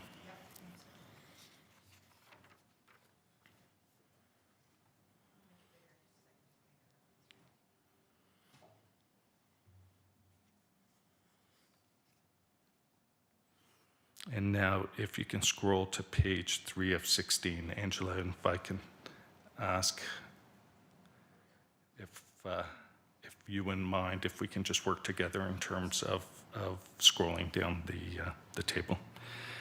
Under additional revenues, the additional revenues are comprised of, starting with vacant buildings, the ability, what staff identified is an increase in revenues, not a change in fees and charges, but the increase in forecasted revenues as it relates to vacant buildings. With respect to short-term rental enforcement, grant funding is available to be applied to hire an additional bylaw officer. And so that was identified as no service impact as the previous one was, and the opportunity to mitigate by approximately $100,000. We've spoken a bit, or I've spoken or introduced municipal accommodation tax. There's two components to municipal accommodation tax, the portion that the city realizes, as well as the portion that benefits the broader community as it relates to hospitality and arts and culture. The staff identified as it relates to the portion that the city realizes a adjustment in the budget for an additional $375,000 due to new hotel openings, the arena opening, as well as growth in short-term rentals. Again, no service impact. Recreation rentals, higher ice and field rentals projected for 2026 due to improved new online booking platform and creating better access to residents, in part contributing to an adjustment in the budget and reflecting an additional $430,000 in recreational rental revenues. Waste management, an additional $522,000 with respect to our waste management fees, including our tipping fees, and again, no service impact. I do want to pause here for a second to Councillor Francis's question. The December 12th version included an administrative error in terms of the mitigation measures, and I apologize for that. It included a impact to our Wild Waterworks Park, which was not intentional to be part of the mitigation measures. That was not a preferred or recommended mitigation measure. It was incorrectly captured. Instead, the waste management was intended to be captured, so I apologize to the Conservation Authority as well as to Councillor Francis for any anxiety or disruption that that error represented.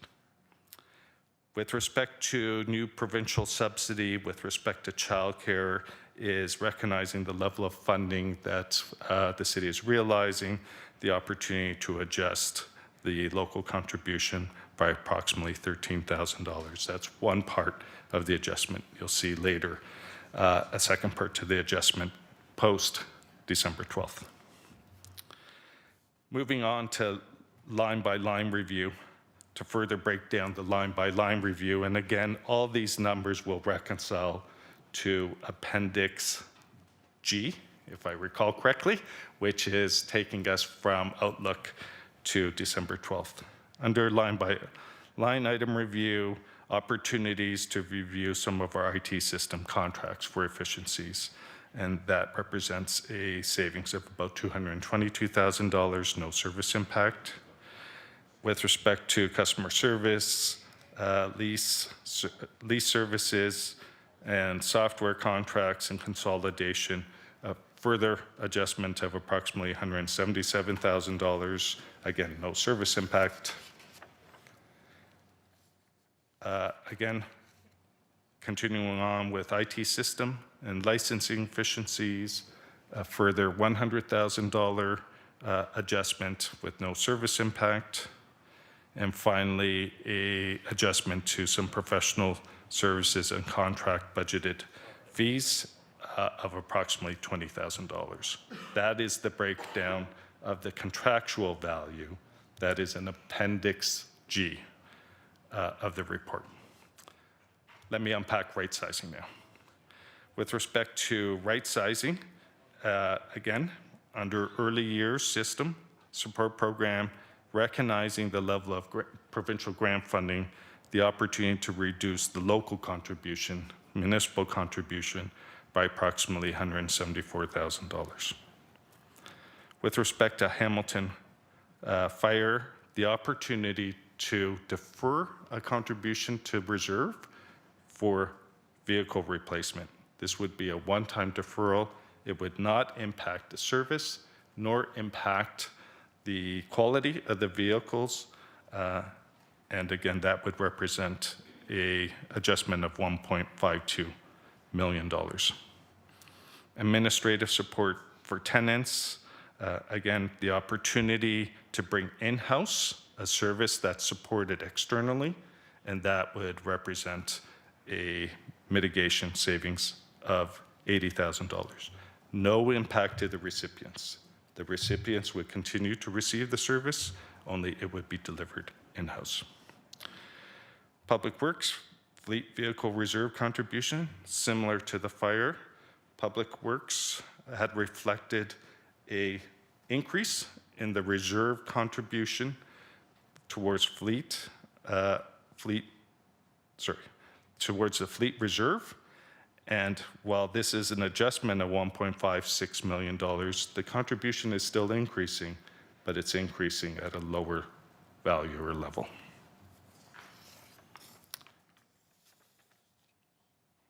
With respect to some vacant positions, approximately $146,000, some client psychological assessments, reduction of approximately $38,000, and this reflects budget to actuals. So this is in reviewing budgets and past actual activity, aligning budgets to actual. Again, tourism funding realignment, budget to actual, with respect, again, to the municipal accommodation tax and two positions, an amendment of $161,000, no service impact, and right sizing of some of our IT system contracts. That would represent an amendment of $42,000, no service impact. And finally, a series of program and operational efficiencies that represent an adjustment of $2.7 million. This is across various programs. Again, no service impact. And finally, with respect to staffing adjustments, that would represent a amendment reduction of approximately $2.3 million. There would be minimal service level impacts as it relates to these positions that are being proposed for right sizing. I believe that brings us to the end of Appendix G. And if you'll stay with me, I'll get to Appendix C now. So Appendix G took us from September to December 12th. Appendix C now takes us from the staff proposed budget that was released on December 12th, the global 5.5%, to what is before you as a proposed budget of 4.25%. So if we can start with Appendix C.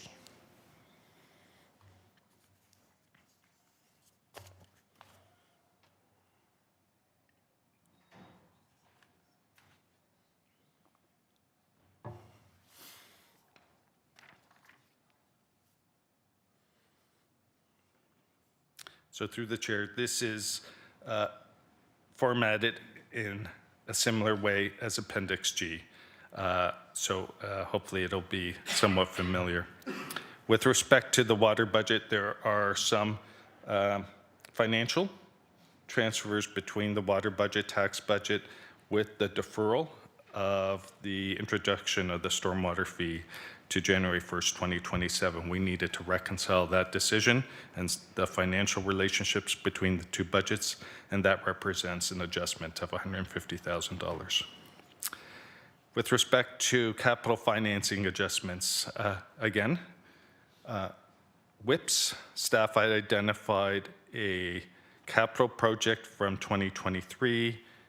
It was a capital priorities project that has not been leveraged, and it represents an adjustment of $3.5 million. With respect to Future Fund B, so previously the deferral of payment was related to Future Fund A. Future Fund B is the funds that typically are disseminated out to the community in terms of grants. And so recognizing that A, council has the authority to make decisions with respect to Future Fund A or B, and the alignment of Future Fund B to social housing in the context of city building and in alignment with the mandate for Future Fund, staff are proposing to amend the capital financing strategy for one of the capital projects, social housing repairs, $1.3 million. And so apply $1.3 million. I believe Future Fund B has a reserve balance of about $2 million, so it would not be exhausting Future Fund B. Revision to one of our capital projects, one of the submitted capital projects by staff. Staff are proposing amending it from $1 million down to $700,000. And this project is intended to support city departments as it relates to pursuing opportunities under continuous improvement or efficiencies. And so this isn't specific to any department. It is a general project, given that many departments, divisions do not have budgeting to pursue continuous improvement or efficiencies. This would allow for an allocation of funds that are expected to generate future savings or avoided costs through some of the continuous improvement efficiency initiatives. So a reduction in that capital project of $300,000. Under our reserve strategy, leveraging an additional $2.25 million in investment income. We generate approximately $50 million a year in investment income as it relates to our reserves and our cash holdings. We had built in $4.8 million in investment income to reduce the overall levy in support of tax affordability. Staff are proposing to increase that by $2.25 million. Important to note that the rest of the funds accrue to the reserves, and it aligns with supporting the sustainability of our reserves. The 4.8 hasn't changed likely in well over a decade, and we see the opportunity of leveraging the 2.25 without having an impact and overall with respect to our reserves. And again, we would continue to transfer out the majority of investment income back to the reserves to support their sustainability. There were a series of operating impacts of capital that were reviewed, and some are being deferred or amended. In one case, one of the operating of capital projects was incorrectly reflected in the capital project and as an OIC, so it's a housekeeping.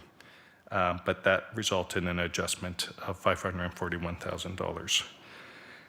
The opportunity to defer are a portion of the IT strategy refresh, and not all of it, but to defer $100,000 of it to 2027.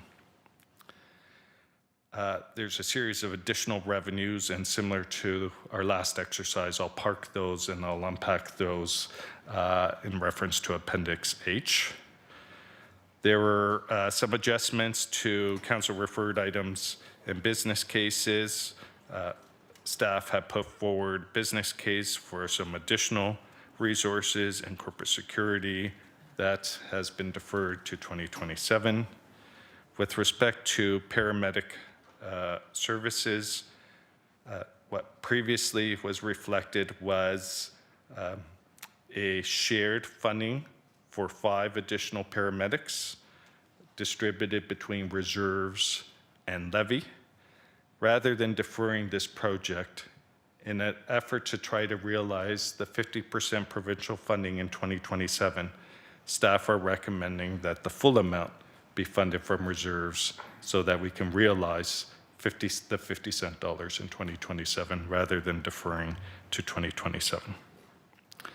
With respect to asylum claimants and transitional housing, a amendment to the financing strategy continues to support the initiative, but the opportunity to adjust the financing from levy to our the federal housing, I'm sorry, it's slipping my mind, Housing Acceleration Fund.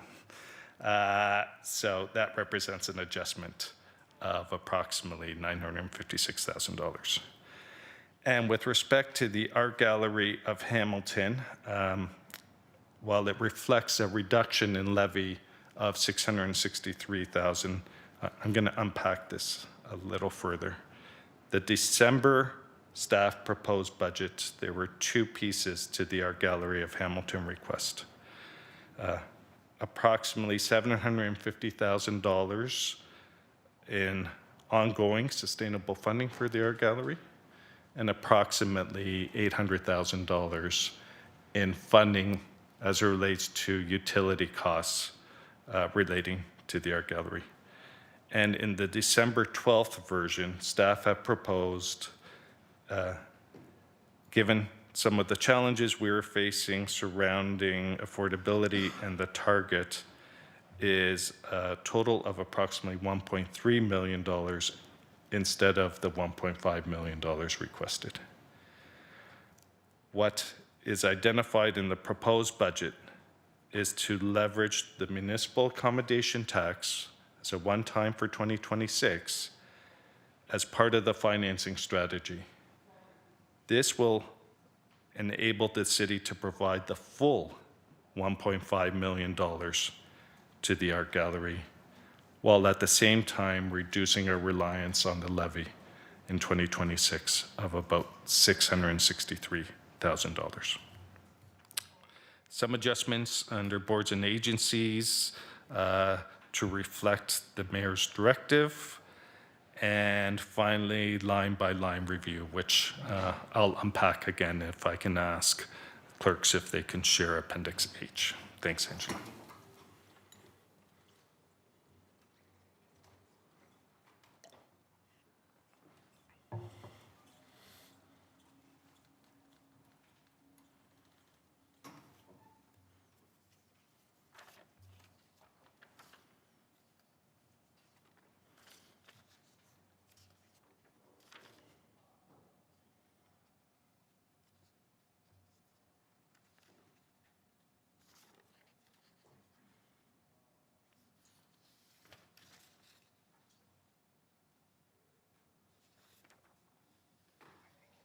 Yes, yeah. I just realized that. Sorry. Through the budget chair, thank you to Councillor Kassar. And I just to recognize that I missed some of the mitigation measures or adjustments as it relates to November to December. So I apologize for that. I should look at the screen and not my notes, so I'll do that. So with respect to the Blue Box. So with respect to Blue Box, I know there's been considerable discussion, including during the delegations. The Blue Box program has been assumed by the provincial government as it relates to the non-residential properties. The provincial government and the service provider has exempted non-residential properties currently as it relates to the Blue Box program. And so what is reflected is the provincial government assuming Blue Box program, and while council had approved a January to March 31st continuation for non-residential in 2026 funded from reserve, the base funding is reflected as a mitigation or a reduction in the 2026 budget, and that represents $2.29 million. With respect to Hamilton Street Railway next expansion, there is a proposal to defer HSR Next for 2027. To be clear, the annualization for year 9 of the transit strategy would be funded in the 2026 budget. As well, the capital projects for HSR Next are reflected in the 2026 tax proposed budget. It is the service enhancement that is being proposed to be deferred till 2027. Next.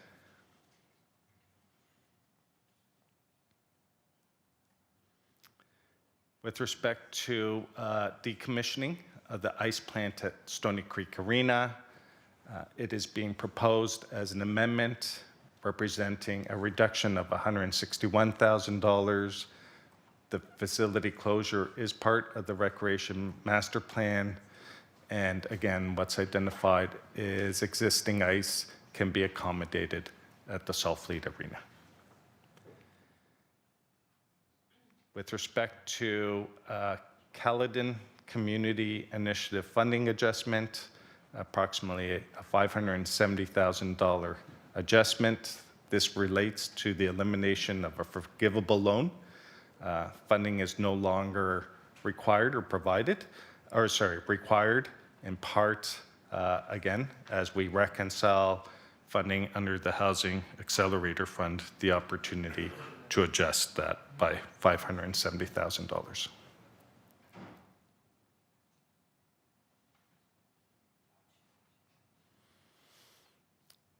Ontario Works with respect to some adjustments that total $50,000. The service levels impacts are limited, and it is enhancing funding reallocation to maintain neutral budget. The work would shift due to some program changes. Again, some limited service impacts. Provincial Prosecution and Justice of Peace, $75,000 and reduced budget. Again, this is aligning budget to actuals. Fleet fuel cost. This morning we heard about the impact of some provincial policy changes with respect to carbon tax, as well as aligning our fuel budget based on actual consumption, an adjustment of $3.8 million surrounding fuel. Next. So, again, that is with respect to phase one. So I apologize for missing those ones. Those are the final adjustments that brought us to December 12th from September 11th. Now, to unpack phase two, which is Appendix C under revenues, staff are identifying the opportunity to adjust our parking fees and increase our parking fees, and that represents a levy adjustment of $500,000. What staff are recommending is the balance of the benefit, financial benefit, which represents approximately $234,000, be applied to our parking reserve for improvements in parking services. Those may include modernization as well as some process improvements. With respect to corporate sponsorship, the goal of realizing an additional $50,000 and increasing the revenue target under corporate sponsorship. Next.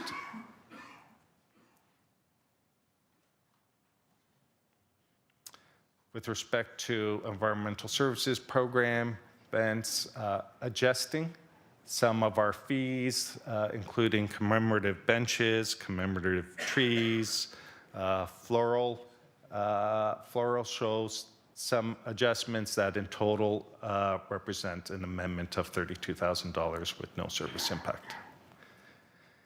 Now moving on to line by line review, I'll unpack again across those same categories. Again, with respect to housing, again, the $80,000 in terms of, again, no service impact, and this is based on the level of utilization or access to rent evictions and N13 program, and staff see the opportunity to support this within existing staff, and that would represent a reduction in contractual obligations. Staff identified the opportunity to review our phone system and optimize and modernize our phone system, and that would represent a forecast savings of $80,000. Similarly, with cell phones, is reviewing our contract with our service provider, and that would represent an adjustment of approximately $250,000, and then a series of software consolidation opportunities, which would represent a further adjustment of $12,000. Under right sizing, building services program, a draw from reserves of approximately $18,000, no service impact, no impact on the sustainability of the reserve.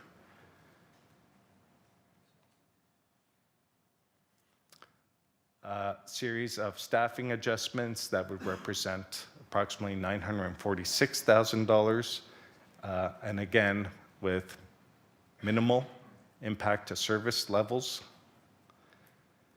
With respect to grass cutting of right-of-ways, this is right-of-ways only, is reducing the frequency from 12 annual cuts to 9 annual cuts to focus on peak season for the annual cuts, and to, as it relates to the reduction, during more dormant periods to minimize the impact, as well as the potential opportunity to naturalize areas as well, where appropriate. As well, with respect to grass cutting, we've identified the city provides grass cutting on a number of private properties where there are no agreements with property providers, no obligation for the city. And so a reduction of $250,000, important to note, if those private property owners are wanting the city to provide that service, there would be the opportunity for those private property owners to enter into an agreement with the city as it relates to providing that service. And with respect to drainage and structures, is in 2025, the level of service was increased from 20 kilometers to 40 kilometers. This wasn't done through the budget process, and we see the opportunity to realign to the service level council approved, which was the 20 kilometers that were done each year prior to 2025. In 2025, it was increased one time from 20 kilometers to 40 kilometers. With respect to budget to actual adjustments and alignment, a net levy reduction to childcare funding, and again, this is just reviewing the level of funding we receive from senior level of government and adjusting our budget accordingly, $250,000. With respect to the line item for volunteer firefighting, again, no adjustment to the wage or salary for volunteer firefighters. This is simply identifying that that particular line item is underspent by approximately $150,000, so aligning budget to actuals. With Roxborough Housing Project, this relates to a development charge exemption. While it was carried in housing services earlier this year, council identified leveraging Housing Accelerator Fund to fund the expansion of attainable housing, including the development charge exemption of the 1.05, no service level impact. We would continue to meet our obligation. It's just identifying that while it was supported by council to be funded through the Housing Accelerator Fund, it was also reflected in housing services. And then a series of adjustments, and again, some bundling here, a series of adjustments under office and administration expenses, and in total, they represent adjustments of $213,000.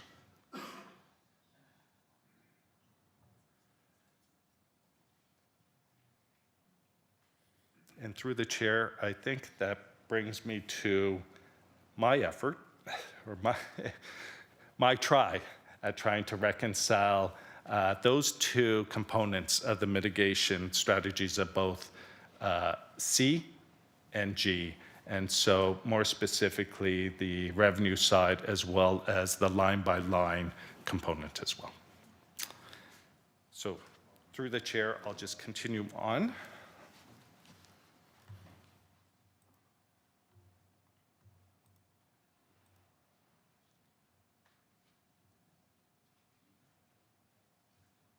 Great, thank you. And after that reconciliation, I think I've lost Molly by now.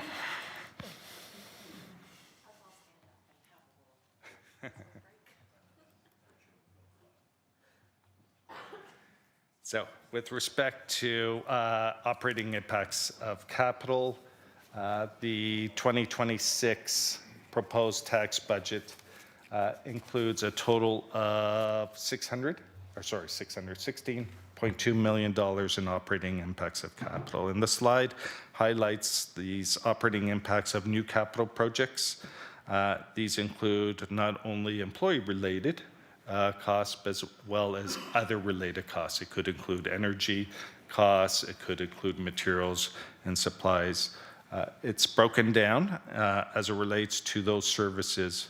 In terms of cyber resiliency, approximately $6.5 million in operating impacts of capital, with respect to long-term care, and this is more specific, the expansion at Macassa Lodge, $1.1 million, Hamilton Fire, $300,000, corporate facilities and energy management, $200,000, transit's $3.8 million, and this is related to the transit maintenance and storage facility.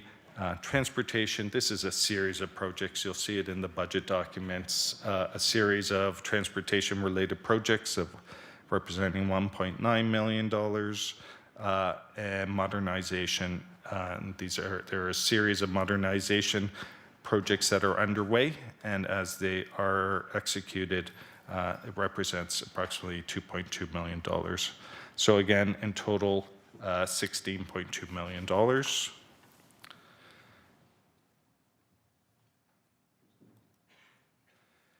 With respect to the 2026 proposed residential tax increase, and this is based on an average assessed value of $387,100, and again, applying the 4.25% residential tax increase rate, this represents an increase of $228. You'll see that approximately 2.1% relating to city services. Important to note, again, that the city services are inclusive of the mitigation measures that we've just recently gone through. With respect to Hamilton Police Services, 1%. The other boards and agencies, 0.2%. We've talked a bit about infrastructure, and in order to provide steady infrastructure investments going forward, again, the proposed budget represents an increase in the capital levy of 0.97%, and that represents 0.7% of the 4.25%.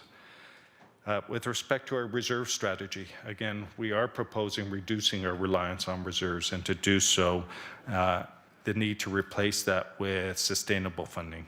And unfortunately, because of funding levels and agreements with senior levels of government, that represents property taxes. And so that represents 0.2% of the 4.25%, and finally, council referred and business cases, which represent 0.1. And so that's a breakdown of the 4.25 across those categories.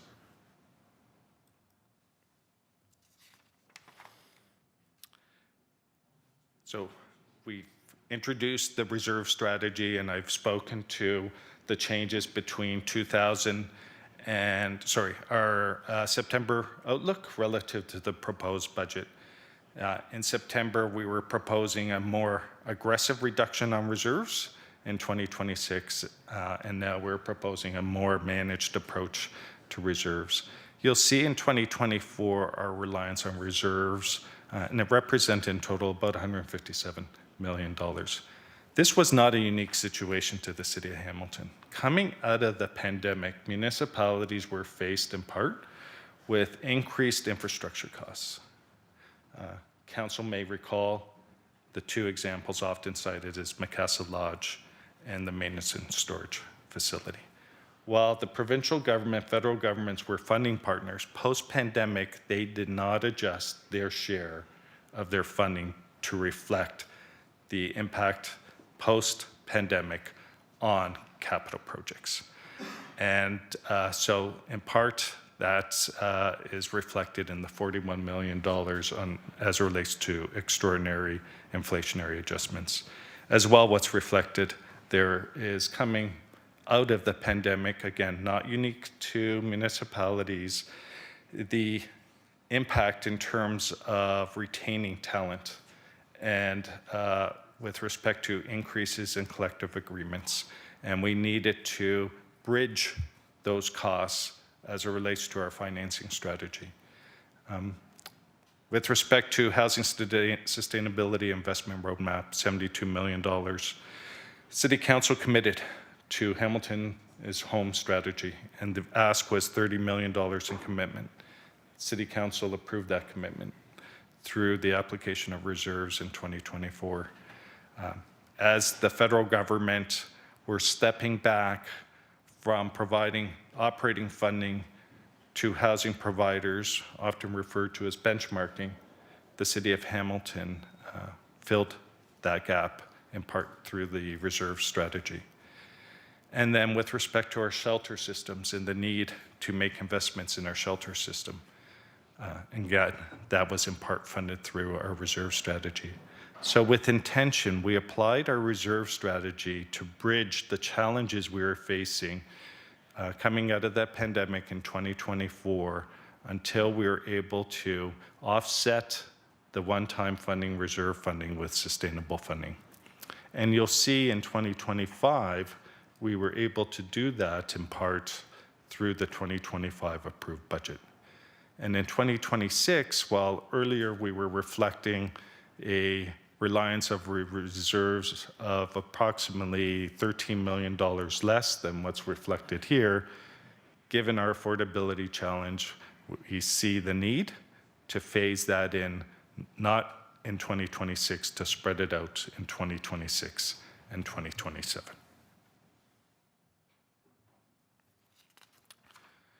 So reserves in general. Municipalities have reserves, and we have reserves for a variety of reasons. They are pools of capital that are used either to mitigate risks from an event, and hopefully not a catastrophic event, or to maintain assets, or to support growth. Reserves are established for a specific purpose, and you'll see the reference to obligatory reserves. Obligatory reserves are legislative reserves, where the province dictates how those funds can be generated and how they can be applied. You'll see the majority of our reserves, fund balances, are tied to obligatory reserves.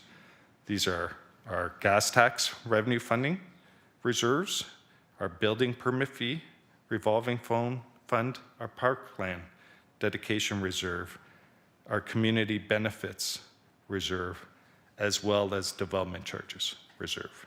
I'm going to speak to development charges reserve because it seems to get a lot of attention from senior levels of government. Development charges is a critical tool for municipalities as it relates to funding our growth enabling projects. We talked a bit about the imbalance as it relates to the obligation to fund capital relative to the funding tools between the three levels of government. And so while recognizing that the city has a development charge reserve total forecast balance of $524 million, it's important to note how we are planning on utilizing those funds.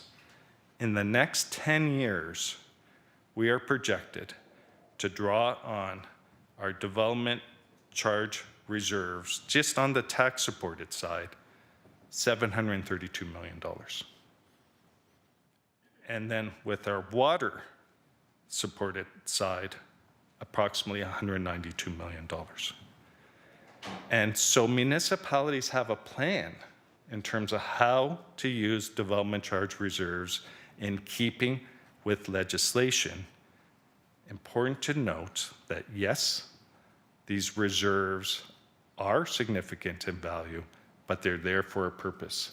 They're there to be invested in growth enabling, and not just housing or non-residential housing, but economic growth enabling projects. The other impact we will have in terms of a development charge reserve is realizing cash flow.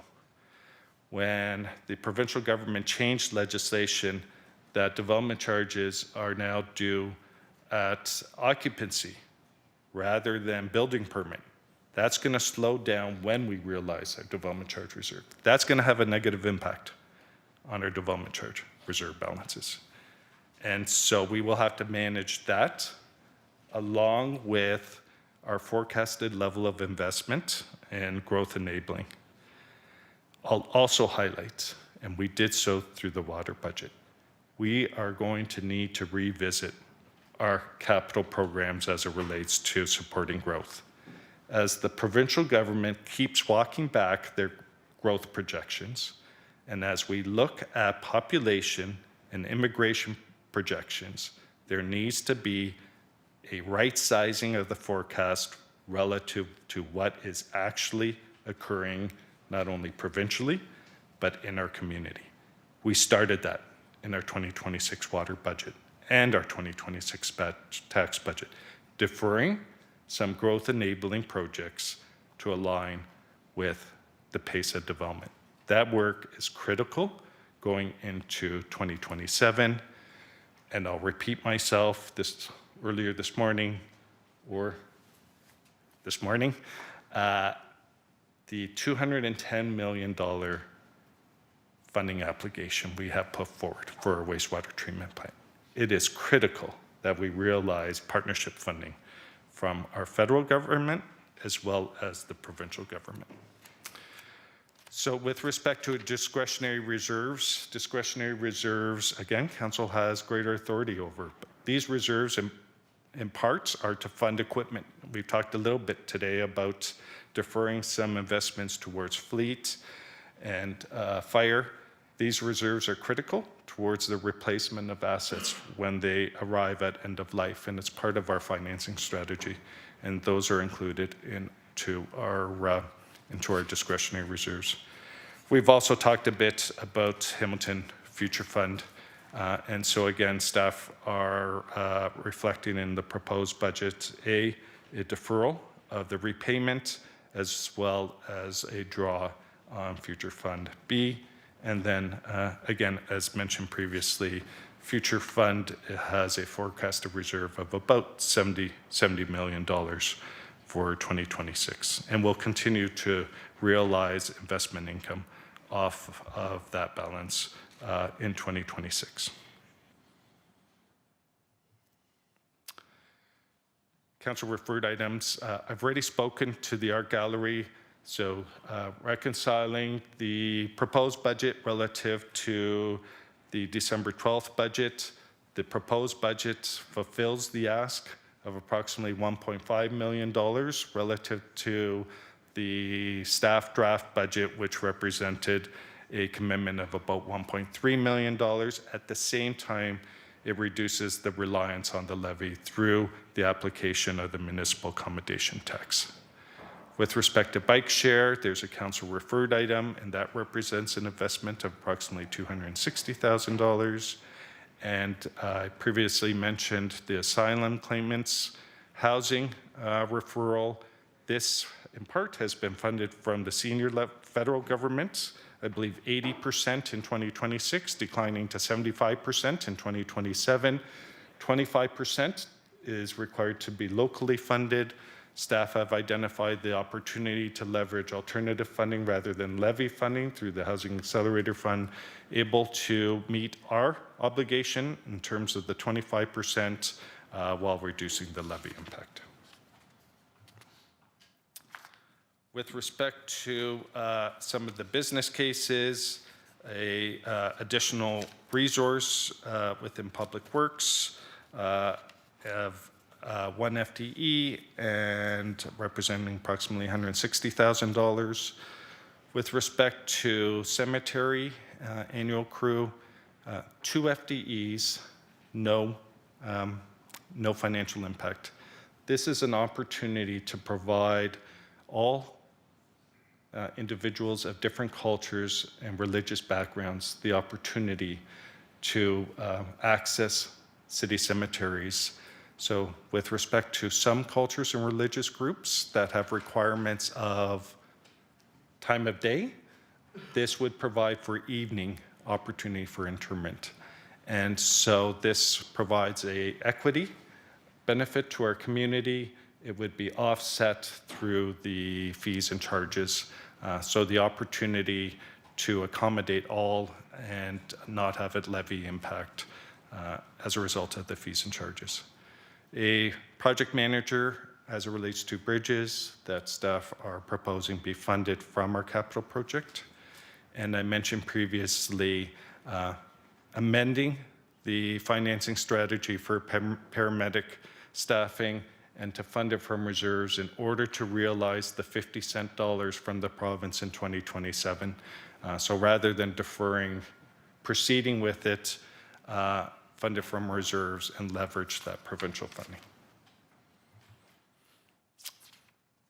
In terms of total complement, you'll see that the budget documents reflect and identify a reduction in total complement of approximately 32.6 FTEs. And this is looking at right sizing as well as our vacancy management strategy. In addition, I've mentioned previously the operating impacts of capital with the expansion of Macassa Lodge is the additional 32 staff for Macassa Lodge. With respect to the maintenance and storage facility, 18 FTEs. With respect to supporting our cyber resiliency work and effort, 5 FTEs. With respect to a series of modernization initiatives, 8 FTEs. We've mentioned the business cases, the majority of which are not funded from levy. And then a series of other FTEs, including transportation services and other that represent 5.7. We've just spoken a few moments ago to paramedic services, 5 FTE, and finally, with respect to safe apartments and building services, 3 FTE. So net of the reduction of 32.61 FTE, staff are proposing an increase of 58.1 FTE. This is specific to city services and city services only. You'll see in the complement and budget documents an additional 78 FTE for Hamilton Police Services and 2 additional FTE for Hamilton Police Services Board, and finally a 0.35 FTE for library services. With respect to boards and agencies, I won't take committee through this table. Again, it's in your budget documents. It shows the net levy for the various boards and agencies. With respect to MPAC, we've already received a question from elected official. This is a obligation that we have under provincial legislation to fund MPAC. It's based on number of households. There's a formula, number of households, assessed value in the city relative to the province. It reflects actually 2 years. There's a catch-up for 2025, and so that's some context as it relates to MPAC. You have as well the one change for 2026 is the addition to Board of Health being reflected under boards and agencies for the first time in 2026. This is a list of comparators. These are similar comparators that we would have provided. You'll see reference to A is if those municipalities have approved budgets. References to CP, their current position. And again, this is just to provide some sense as to where municipalities are as it relates to their budget deliberations. With respect to the proposed tax budget through the chair. GM Zagarek, thank you very much for the depth of information. I'd like to make a suggestion that we have a break for 30 minutes. Given the newness of the information and the weightiness of it, I think a little bit of break, maybe an opportunity to also review and chat, and then we can come back, and hopefully that will give you a break as well. So moved by Councillor Kretsch, seconded by Councillor Spadafora, that we have a 30-minute break. So carried. Thank you, GM Zagarek. Thank you.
Audio check, 1, 2, 3, 4. Audio check, 1, 2, 3, 4.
Good afternoon.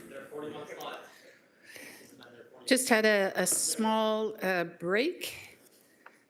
We are continuing to receive information with respect to the GIC budget, mayor's budget. And we have GM Mike Zagaric at the podium to continue to deliver his presentation. Over to you, GM Zagaric.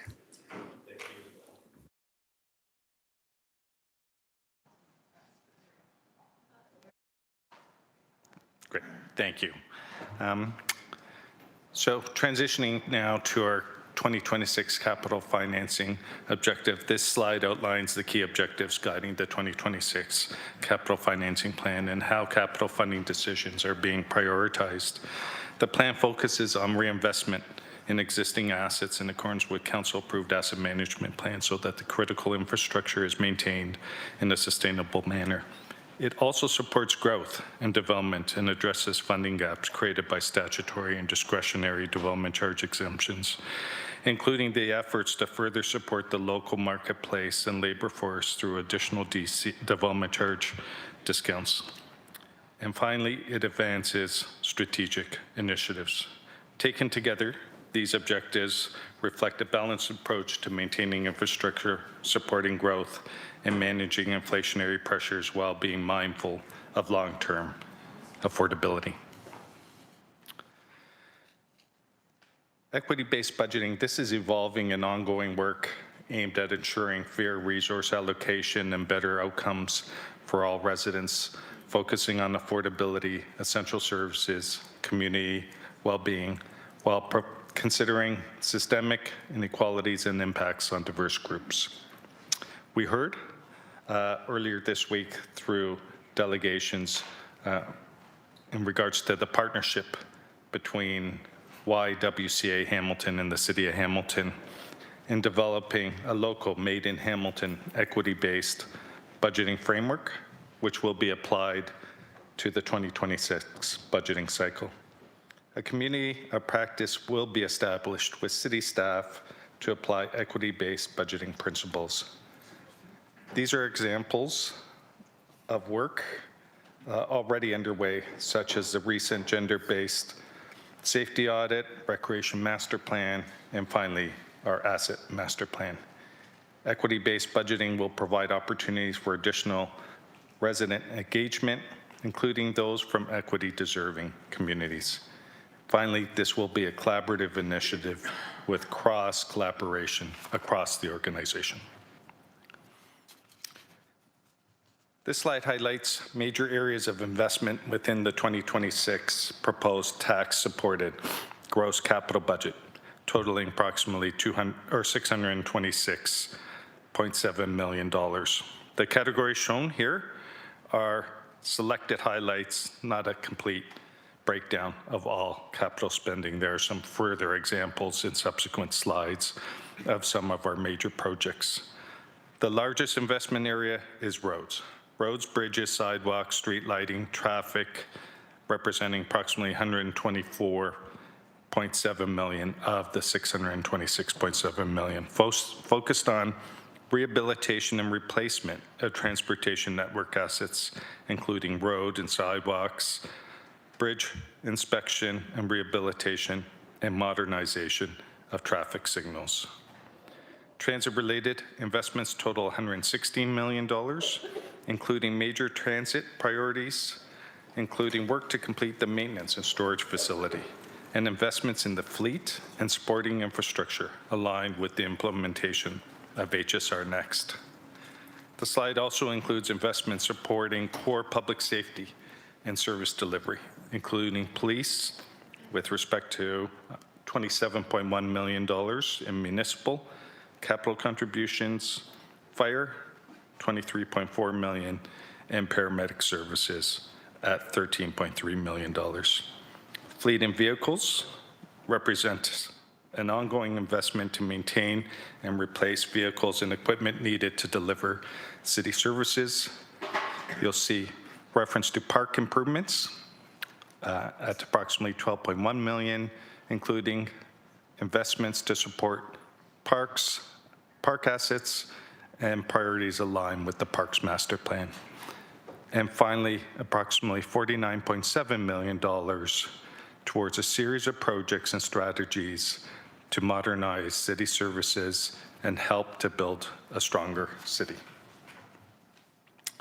The next few slides I won't go through. I'll leave them for your reference. There are a listing of some of the projects that make up those larger categories of investments that are proposed through the 2026 budget. Again, the overall proposed investment is $626.7 million. And again, you can see some of the program areas in terms of the breakdown of the $626.7 million, including our development charge exemptions, as well as external boards and agencies.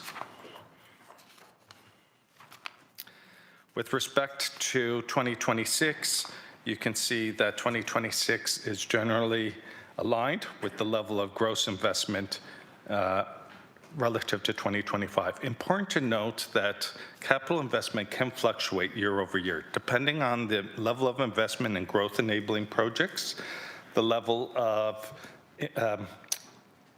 grant funding received from senior levels of government are examples of factors that will impact the gross capital investment. But important to note that the 2026 gross capital budget represents an increase of about 54% relative to the average level of investment for the period 2019 to 2025.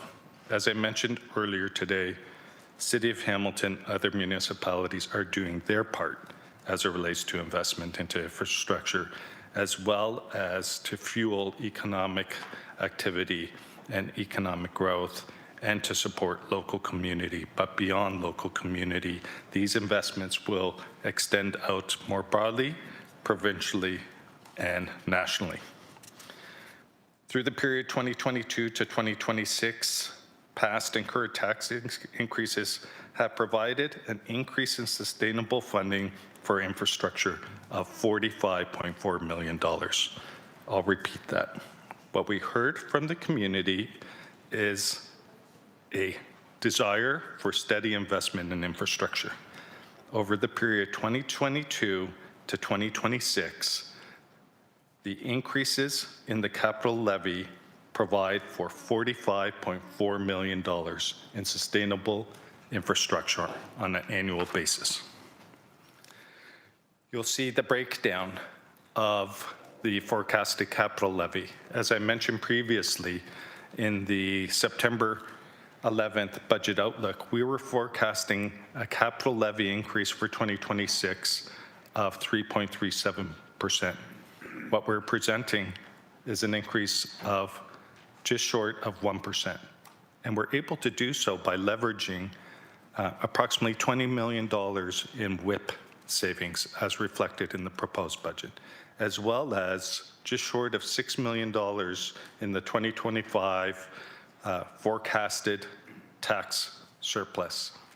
Those adjustments, as reflected under financing strategy, help to reduce the overall levy impact while maintaining the overall $626 million in gross investments. You can see going forward, continuing to align with our asset management plans, our forecasts as it relates to the capital levy. Some of these factors will likely change. Moving forward, development charge exemptions will be subject to the pace of development, and as we've amended them for 2026 to reflect the current market, that too could change going forward.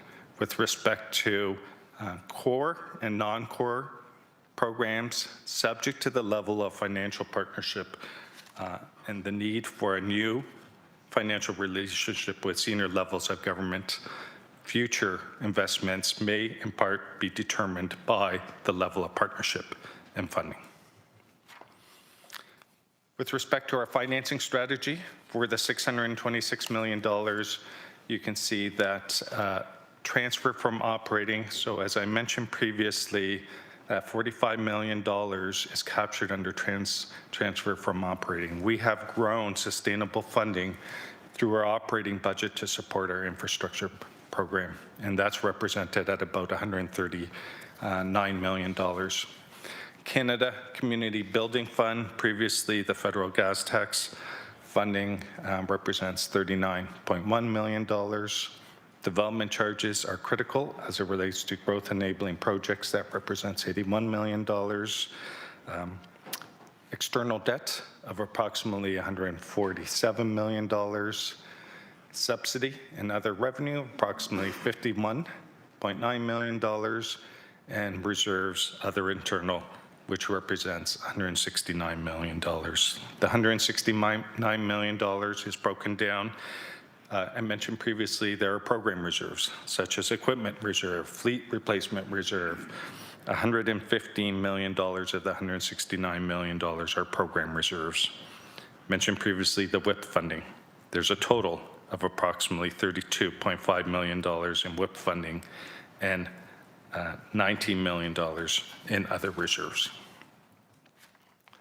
With respect to our 10-year gross capital plan, the capital plan consists of a 10-year phased investment to address the $94.7 million annual funding gap identified in our transportation asset management plan spanning 2026 to 33, as well as a 25-year phased investment to address the $187 million annual funding gap identified for non-core assets. We recognize 25 years is a lengthy period of time.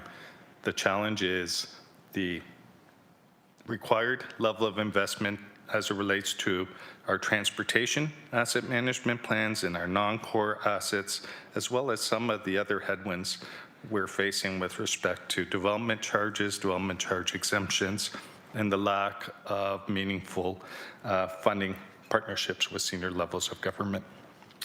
The capital financing plan also incorporates additional levy increases for new debt planned within the 10-year outlook. Additionally, the capital financing plan incorporates a 4-year phase-in strategy as it relates to development charge revenues with respect to past and current legislative requirements. In terms of our total debt, our forecast for total debts for 2026 is reflected here. You can see the total debt forecast includes approximately $478 million as it relates to tax-supported debt, approximately $174 million as it relates to rate-supported debt, and finally $481 million as it relates to development charge supported debt. You can see that our debt profile is increasing over the period 2025 to 2035. The main 3 projects or factors to this is the Woodward Water Treatment Plant, the Woodward Wastewater Treatment Plant, as well as the Dundas Wastewater Treatment Plant. As I mentioned previously, the city's put forward a request of $210 million in financial support to the federal housing initiatives program, and again, any funds that we realize through grant funding not only benefits existing ratepayers, it also reduces our reliance on development charges and provides a benefit to the development community in support of our broader objective, given the challenges in the housing marketplace and in support of our local labor force. So that's total debt. Associated with that is the need to fund the debt. It's like having a mortgage and having to make your mortgage payments. So the debt charges are your mortgage payments. We have to provide payments to repay the principal and the interest. And so you can see a breakdown of our tax and our rate-supported debt charges. As it relates to council-approved limits, you'll see that we are butting up to those council-approved limits in 2028 and projected to exceed in 2029. At that time, leading up to 2028 and 29, we would report to council if there's a need either to amend the policy, if we are able to realize alternative funding, such as grants that alleviates our reliance on debt as examples of mitigating measures as it relates to our reliance on debt and the debt charges. With respect to the 10-year strategy, you can see, again, the increasing profile as it relates to our debt forecast. And so, again, it's broken down into our tax-supported debt and our rate-supported debt charges over the 10-year forecast. The red line represents council's development charge. Sorry, this is development charge related. The red line represents council's policy with respect to development charges. This is something we would report back based on the level of activity in the development community, the level of forecasted development charge, and the need for development charge related debt coming back to growth enabling projects. The opportunity is to re-examine the timing for growth enabling projects and try to align that as best as possible, recognizing there isn't a crystal ball in terms of the timing of these projects, but not to accelerate beyond the necessary timing of these projects and to have stranded assets. As it relates to our debt management plan, the proposed budget lines within, in fact, below each of the 4 targets Council has set. With respect to debt, tax and rate-supported debt as a percentage of city-owned services, we're forecasting it at 10% relative to Council's target. Development charge debt as a percentage of total development charges, we are forecasting below Council's target, and debt services charges as a percentage of city-owned revenue. Again, below Council's approved target. And finally, total variable rate debt as a percentage of total debt, again, below Council's approved target. Again, just highlighting while we're below each of these, this trend with respect to debt charges will impact these current positions. In fact, these current positions will increase, approaching some of the targets approved by Council or exceeding in future years. Through the chair, promising, rounding up and finishing off. So in conclusion, the 2026 proposed budget achieves the 4.25% tax increase, given the persistent affordability challenge that we recognize within the community. It protects core municipal services. The mitigation measures have no to minimal impacts on city services. It prioritizes critical infrastructure renewal. It provides funding towards steady investment into infrastructure and infrastructure renewal. And it maintains investment in community safety and well-being. So through the chair, just before questions, again, I really want to thank staff, not only finance staff, but staff across the organization, senior leadership team, their departmental leadership teams, and I apologize to our communication staff. I didn't reference them this morning, and I want to take the opportunity to reference them as it relates to the support that they provided, not only as it relates to the presentation, but ongoing as it relates to all the financial documents and supporting information. So through the chair, thank you. Thank you to committee for your patience and for the time and opportunity to present the 2026 proposed budget overview. GM Zegeric, thank you. Is it your preference to stay there, or would you like to return to your bench? Through the chair, I'm fine. Okay. Standing here. Okay. We have a number of speakers, 7 to date. Colleagues, I would just try to seek a consensus on the nature of your questions. As you know, we are going to be having departmental presentations next week. If we could try to keep our questions somewhat broad as per the material that was presented today, and of course the appendices. Also noting that given the lateness of the appendices, those are, you have your purely within your rights to also ask questions about those next week as well, if you'd like further clarity. So before I get to the speakers list, if I could recognize Mayor Horvath, please. Thanks very much, Budget Chair Wilson.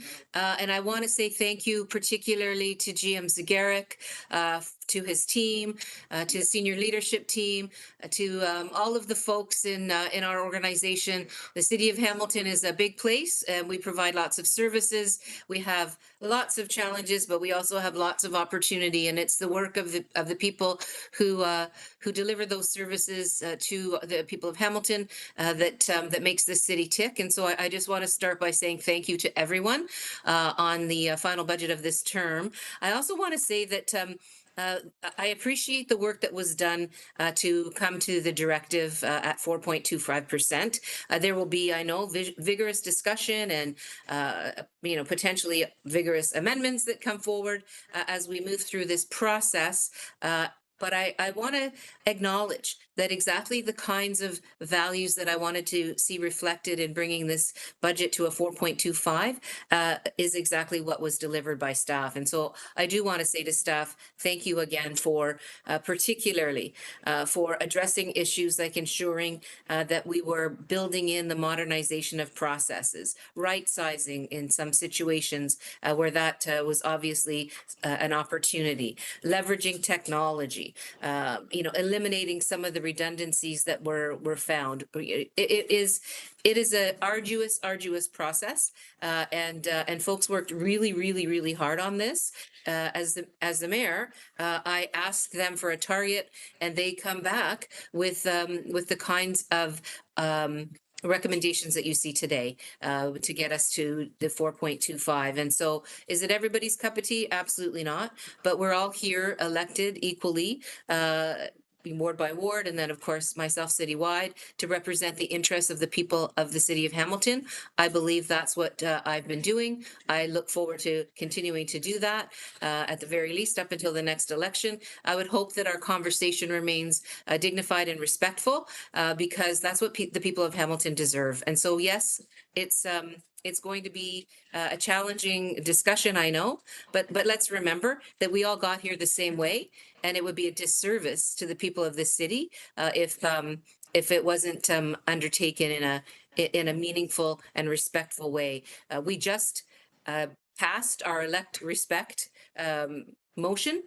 And I just want to reflect on that now, and I'm hoping everybody is able to reflect on that, not only in terms of how we deal with each other through this difficult process, but also how we deal with our staff through this difficult process. Every single one of us needs to step up and show your best selves during our budget discussion, because it's going to be difficult. There are going to be significant, I think, I suspect, I don't know, I may be wrong, but significant differences of opinion in terms of how we come to a final budget.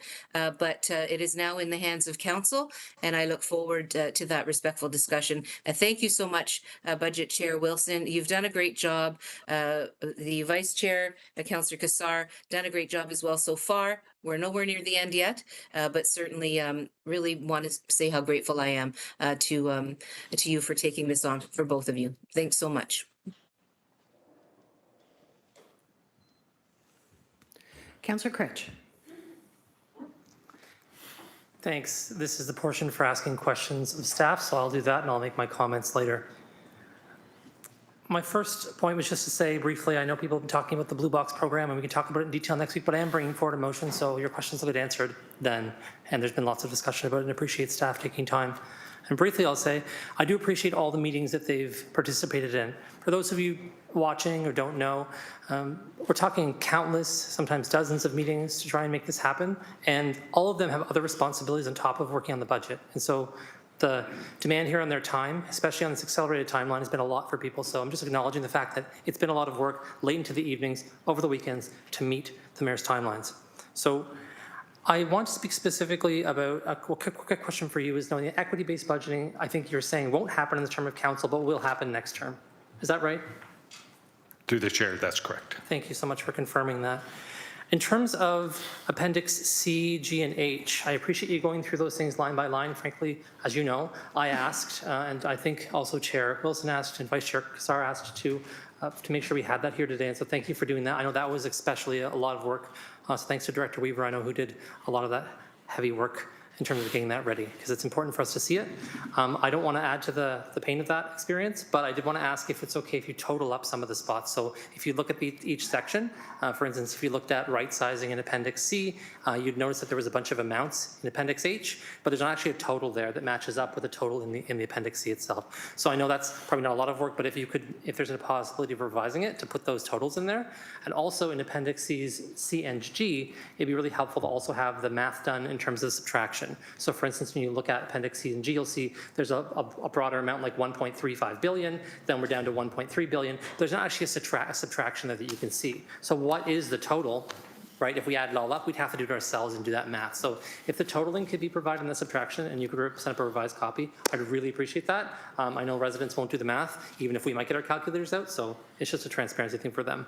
I wanted to ask you if about sort of the last slide briefly. You said we're maintaining community safety and well-being. I want to make sure that I understand that correctly, because when you use that specific phrase, you're talking about the community safety and well-being plan from my perspective, right? Because it's called that, community safety and well-being plan, right? That's not what we're talking about when you say that though, right? We're not funding the community safety and well-being plan. Through the chair, that's correct. It's a more broader reflection of community safety within the proposed budget, including the investments in Hamilton Police Services, the investments in paramedic services, the investments in fire, the investments in long-term care. So in the context of those services and how they support community, that's how it's intended to be reflected. So we're meant to understand that broadly, not specifically. That's helpful because I've been asking about funding the community safety and well-being plan. Didn't want anyone to be confused that that was finally happening. So in terms of appendices that we see here again, C, G, and H, a question for me about that is just a broader question about how to read them is, can we use some searchability in terms of those items and find those things in the actual tax-supported budget? So that's a question I have for you about the legibility between these documents, right? So I'm not asking you to answer the question or provide it today, but again, when I'm looking at these appendices, I want to be able to say, oh, right sizing. Okay, right sizing in the homelessness division, cool. Where do I find that specific thing in the actual tax-supported budget? Because right now I'm having trouble doing that, so it makes it difficult for me to look at that holistically, look at it in the context of where you've included it in the budget. So through the chair, we can take that away. I think there will be some that there'll be a relatively clear reconciliation to the budget, whether it's a capital project that's referenced or tied to it, whether it's a reserve that's referenced, tied to it. In terms of some of the less material amounts, again, through a line item by line item, it's 10,000 here, 5,000 there. So those have been grouped. Those will not necessarily be able to tie into, but again, we can take that away and for the most part, look to see how we can satisfy that request. Yeah, and where some of the right sizing positions might actually be public, meaning they're not filled or something like that, we could identify those. Where contracts, we can't identify those contracts, or some right sizing we can't identify. Is there be a confidential appendix that will come forward next week so we can at least have that? Because I think it's great if we go in camera and have a discussion like Councillor Hooper said, but honestly, I think that would be an annoying discussion for everybody to ask 40 or 50 questions, when if we had a confidential appendix, that might just solve the problem if we got something next week. So through the chair, we can take that away.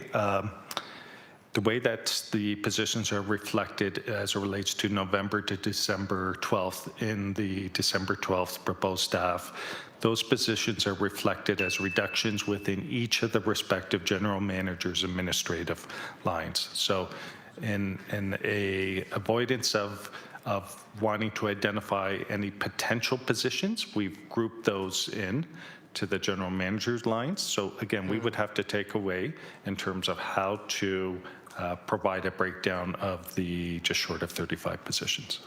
Okay, thank you so much. If you could take those things away. Last point for me. This is a bit of an annoying question, so I apologize in advance for asking it. The question is about the function of taxes. And so what you've said in previous years, and I kind of just accepted what you've said and understood it, but then realized over the years, I think I'm missing a piece. Because when residents ask me this question, I don't always have all the answers. So when you talk about the tax, the tax going up, right? What we know is that when people's properties are assessed, the assessed value of their tax, the assessed amount, right, doesn't necessarily capture what tax increases will be if it goes up. So we know that at some point in the future, who knows when Doug Ford will finally push the button, but when he does, in that moment, assessments will go up, and everyone fears that that means their taxes will go up. I know that you've said 100 times that's not how it works. The thing you've said though in follow-up to that has been the province realizes those gains. But what I've never asked is how. So what I'm saying is the average person will say, but wait a minute, I'm paying my taxes to the city of Hamilton. We're not remitting anything to the province with respect to that. So how does the province actually get the gains there, right? Because the average person is going to say, well, no, my taxes will go up. And we'll say, no, it's kind of like how CPI works. It started at 100 and we're kind of building on that. But could you maybe just that part of it explain? So through the chair, I apologize if in the past I've suggested that the province has a direct benefit in terms of the fact that municipalities cannot benefit as a result of reassessment. So I did hear during public delegation some reference to if there were to be a reassessment, there would be an uplift benefit to the municipality in terms of the increase in assessed value. That's not the case. Under legislation, when there is a reassessment, it must be revenue neutral to municipalities. How that's achieved is if there's an increase in assessed value of properties, and there typically is through a reassessment period, and the fact is next year, I may be before you saying it's been a decade since our last, actually this year, because it's based on January 1st, 2016. So coming back, is municipalities are required to reduce the tax rate to offset the increase in reassessment. Maybe my comment as it relates to provincial benefit, this is very different than provincial federal governments. When someone goes out to purchase any good that has, we talked a bit about the impact of inflation on goods. That's a direct benefit to the provincial and federal governments in HST. They don't need to change the tax rate. They get increased revenue because it's a percentage of the value. For municipalities, when there's a reassessment, it has to be revenue neutral. We reduce the tax rate, we do that publicly, we submit it to the province, there's no benefit. For individual properties, there'll be winners and losers depending to averages. Some may exceed the average, some may be below the average. Thanks so much for clarifying that, because I think in previous years when you said it, you probably were referring to that, but then no one asked for the follow-up. And so what happens quite simply is as the assessment goes up, we make sure that we adjust the actual application of that assessment so that it matches just the yearly tax increase, not also the assessment. So thanks for that clarification. Yeah. It's a question we get a lot, and really thought it was worth clarifying. Thanks. Councillor Wade. Thank you. I have a couple of questions from early on this morning. So I'm asking you, GM, to go back to slide 14, where it talks about the assessment growth of 1.7%. And I don't know, can you tell me a little bit about where that number came from? Because what we know and what we hear is that when we started this term, the ratio was 86-14. So 86% residential, 14% commercial, industrial. Now we're at 89-11. So how does that 1.7 get factored in? Yeah. So through the chair, the 1.7 isn't related to the ratio of residential to non-residential assessed value. It is tax benefit related to growth. Okay. And so I know staff are finalizing reports, and so I expect we will report back in terms of the assessment growth for 2025. We arrive at the 1.7 based on historical averages. I expect, and what we've reflected in the future year forecasts is 1%. We do see the change in the development marketplace, and we do anticipate we will not be reporting in future years, or we'll be assuming a 1.7%. So the 1.7% is growth in the assessment base tied to new facilities or expansion of facilities, net of assessment appeals. That's how we arrive at the 1.7%. Okay. And will those presentations come next week or subsequent weeks afterwards? Through the chair, while staff are working on it, it'll be February or March, I expect.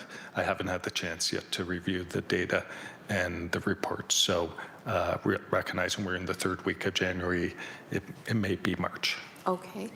My next question through you is, can you help me understand future funding A?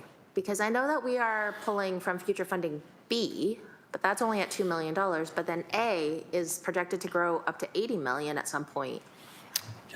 Through the chair, and this is a OBL item we are owing of a report. There's been a series of reports in past years as it relates to the mandate of Future Fund. Future Fund for the public's benefit is a legacy fund tied to during past evolution of the local distributing electrical corporations, the Stony Creeks, the Hamiltons, the Dundas, is the city realized, I believe, 100 million, or maybe it was 130 million in equity. Future Fund A was intended to have a balance of $100 million and to generate investment income. And I might have my numbers wrong, but when that investment income got to a $30 million mark, it would be transferred to Future Fund B for disbursement into the community as it relates to the priorities of the community as a legacy fund. So we have drawn on Future Fund A for a variety of reasons, in part in the past to reduce the levy, in part to fund our infrastructure, the latter with a commitment to repay, which is what our recommendation is, to defer the 2026. That is Future Fund A. B is the investment income that is intended to be dispersed. Okay, thank you for that. I know you've told us about this before, but I always forget. Every single year, I always forget.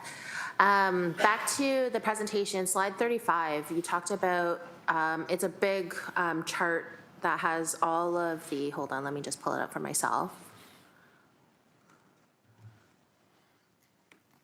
Slide 35 is the 2026 to 2029 gross capital funding.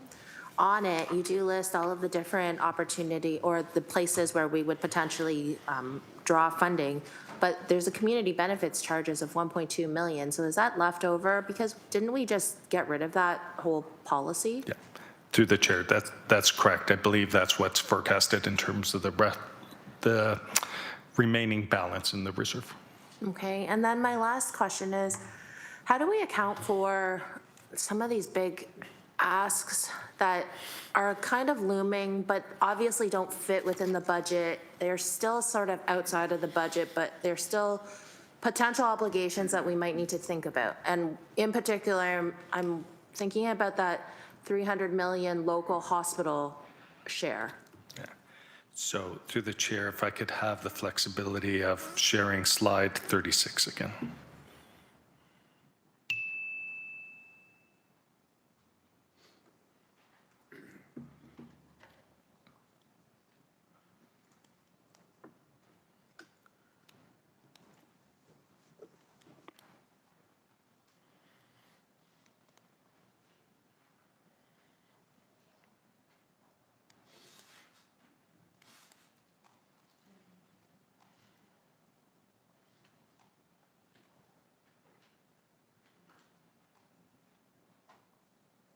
I can start while staffer, and I apologize, I'm standing between you and the weekend, so sorry for taking you back to earlier today. The slide's going to speak to our total tax and water rate outstanding debt projections. And why I wanted to highlight slide 36 is you'll see the bottom bar on this stacked graph. That's our tax-supported debt. And our tax-supported debt projections, you can see, are currently at $478 million for 2026, using the local hospital funding contribution. The only way that the municipality could fund these without having a negative impact, a severe negative impact on affordability, is through debt. We would have to provide our funding in advance, but to essentially pay that funding over, for instance, a 30, 35-year period, which we've never done for any project considered that lengthy of a period. Here's the challenge. Our tax-supported debt for all of our city assets is projected at $478 million for 2026. The last report on the local contribution was $462 million. We would double our tax-supported debt. The challenge in part that would represent, we would be issuing debt and we wouldn't have assets on our balance sheets. They're not our assets. So it could have an impact in terms of our credit rating. It would have a definite impact in terms of affordability. And so that is some of the challenges that not we alone, other municipalities face as it relates to these broader community asks.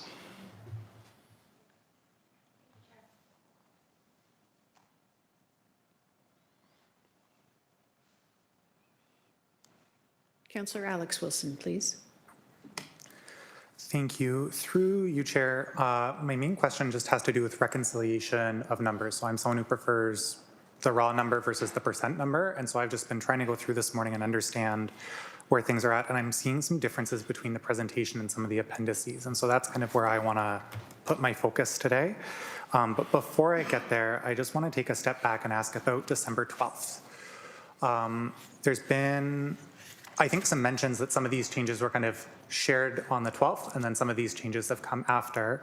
I'm just trying to understand for the revisions to the business cases. So for example, I remember the information report back about works in progress. I remember the information report back about year-end financing, I think coming to either NAFNA. Those reports happened, I know about them.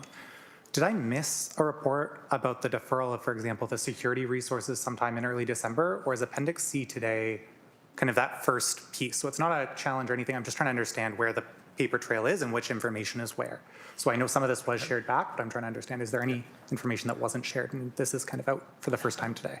So through the chair, with respect to Appendix C, that would have been included in the December 12th staff proposed budget.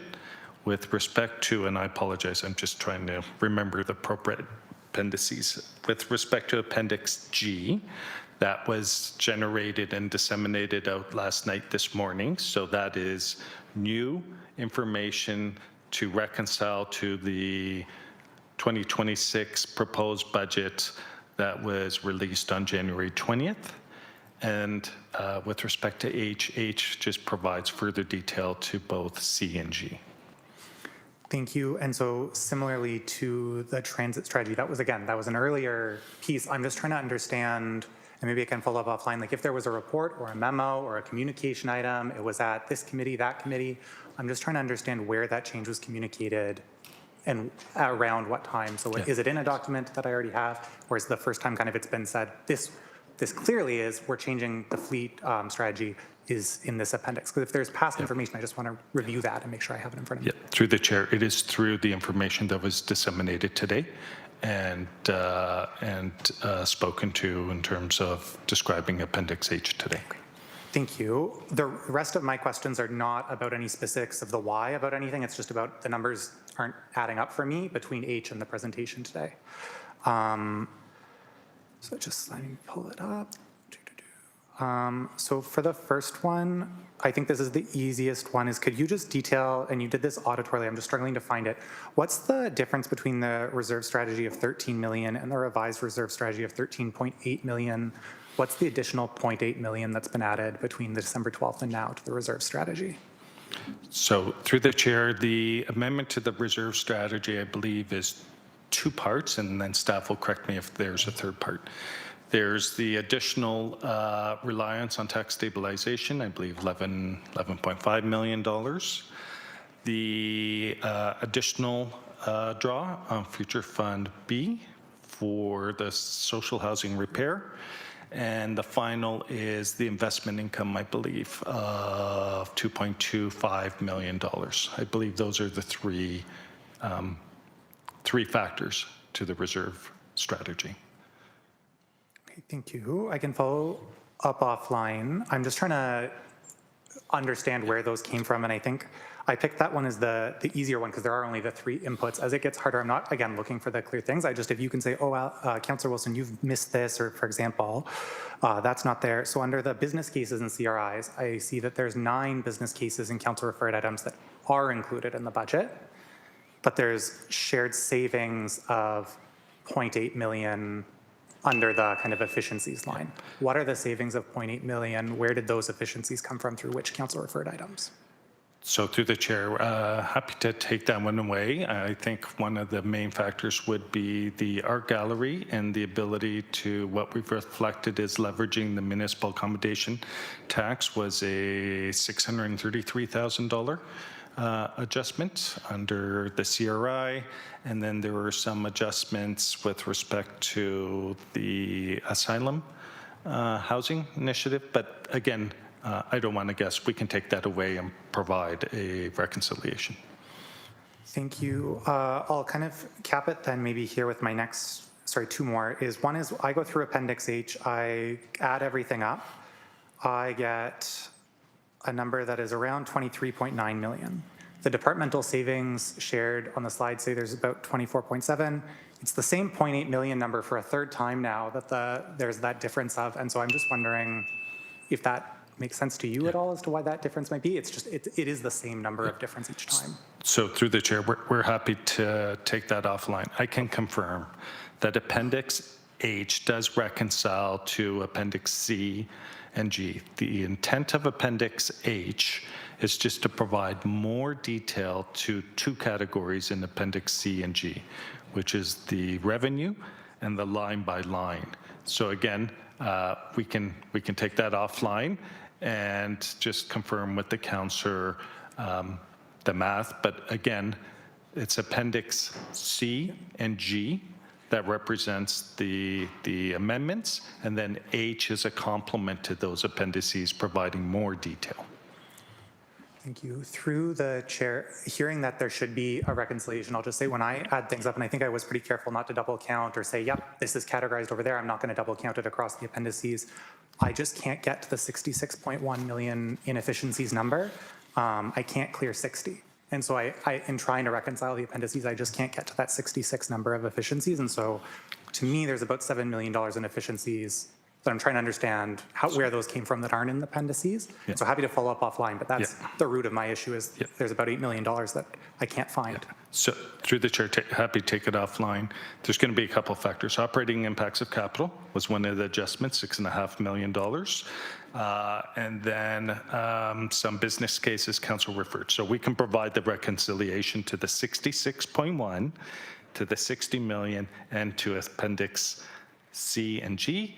And we will share that with all committee so that all committee has that information. Thank you. That would be incredibly helpful. No further questions from me. I do have some specific questions about departmental pieces, but I'll do those in the departmental meetings next week. So thank you. Wonderful. Thank you. Councillor Francis. Thank you, Budget Chair Wilson. And just in terms of slide 3 here, I'm just looking at where it says priority areas and the definition for community spaces on page 3 there. Is a local community arena not a priority area? Through the chair, we did approach all community spaces as a priority. And so through the mitigation measures, recognizing there are some that have an offset where there's an opportunity for the community still to access a program within the community. The budget does reflect investments, 11 million in terms of parkland improvements, as well as I believe $33.1 million for parkland development. So it is. All of our facilities are a priority. That particular mitigation was identified and supported in that there was a opportunity for the community to access programming within the broader community. Understood. Appreciate that. I do want to just briefly touch on Wild Waterworks as it was brought up in the presentation, and I want to give a brief explanation of what happened. I received yesterday a call from the chair of the Hamilton Conservation Authority advising me that Wild Waterworks was a proposed budget cut by the city, not HCA, the city. I then raised the issue with the city manager, and then I'm told last night by the city manager that it was just a mistake. Then I wake up this morning to find out that instead, surprise, bye-bye Stony Creek Arena. I do want to thank the HCA chair for taking this seriously, Councillor Clark. He's been a collaborative leader and communicator, as a leader should be, and I appreciate how he handles his role as chair of the HCA. And Wild Waterworks, as folks know, serves over 100,000 visitors, supports roughly 125 student jobs, is essentially revenue neutral, and is heavily used by inner city kids, camps, and families, not to mention the fact that it's a large tourism driver to our local businesses. I do see in today's report, as you outlined previously, which we received at 7:30 a.m., the proposal to take the ice out of Stony Creek Arena. It's here in the presentation, so I'm going to speak to it in the name of transparency, and given the no doubt significant public interest, I think it's important to do so. This is really an ineffective attempt at saving taxpayers' dollars. Taxes go up and services go down. I hear that everywhere I go. Taking ice time away from kids at 6 p.m. and on weekends and saying we could just shift it to another arena is just a perfect example of that. It doesn't work that way. Sure, there are available hours, but that's largely during the day and takes expensive consultation and strategies to do this. And you're asking kids to get out of an arena in the evenings and weekends and try to put them during the daytime. It doesn't work that way. Kids are in school. And $161,000 is being pulled from a community arena that was busier in 2024. This is just the numbers I've got. Busier in 2024/25 than it has been in many years. That demand is actually expected to grow in 2025 and 2026 and beyond, with the Stony Creek Girls Hockey and Stony Creek Tigers coming on as a new anchor tenant. This cut comes after millions were wasted elsewhere in our city through poor decisions, including the Rush Tiny Home situation. And this is exactly what residents are talking about, paying more than ever in taxes and getting less for it. Fewer services and fewer amenities. And as far as I've been made aware by staff, there are no imminent capital repairs needed to keep the operation at Stony Creek Arena and keep that open. And that would justify closing this without suitable alternative, which is actually not the case at other arenas and rec centers throughout the city. So there was no community consultation, none of that took place. Instead, I learned about this just a few hours ago, and now it's just supposed to happen. And this will literally be the first time my residents are hearing of this right now. Is this really how we're running our city? We talk about respect. How about respect for taxpayers around here? The Recreation Master Plan does reference Stony Creek Arena in a multi-year window, as well as other arenas for future repurposing, but it's always with a repurposing plan and funding to do so. There's no plan here. I'm wrapping up here, Chair. And this would have been solved with a very quick phone call. Councillor Francis, what are your thoughts and perspective on this? One quick phone call by the mayor, and I would have provided the context of the community and advised against it at this time.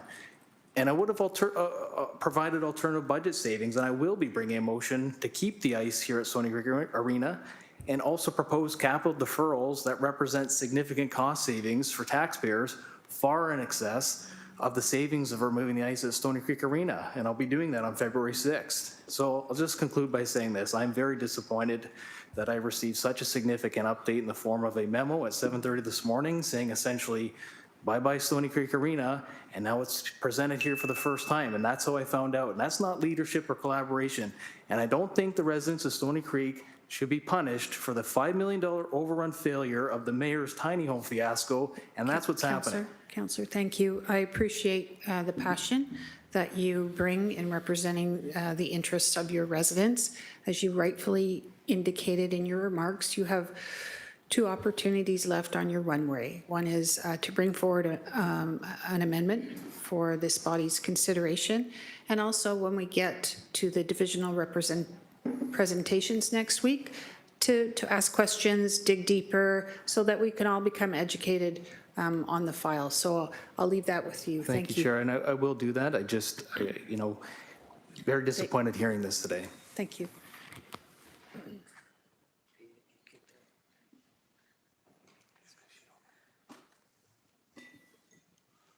Sorry.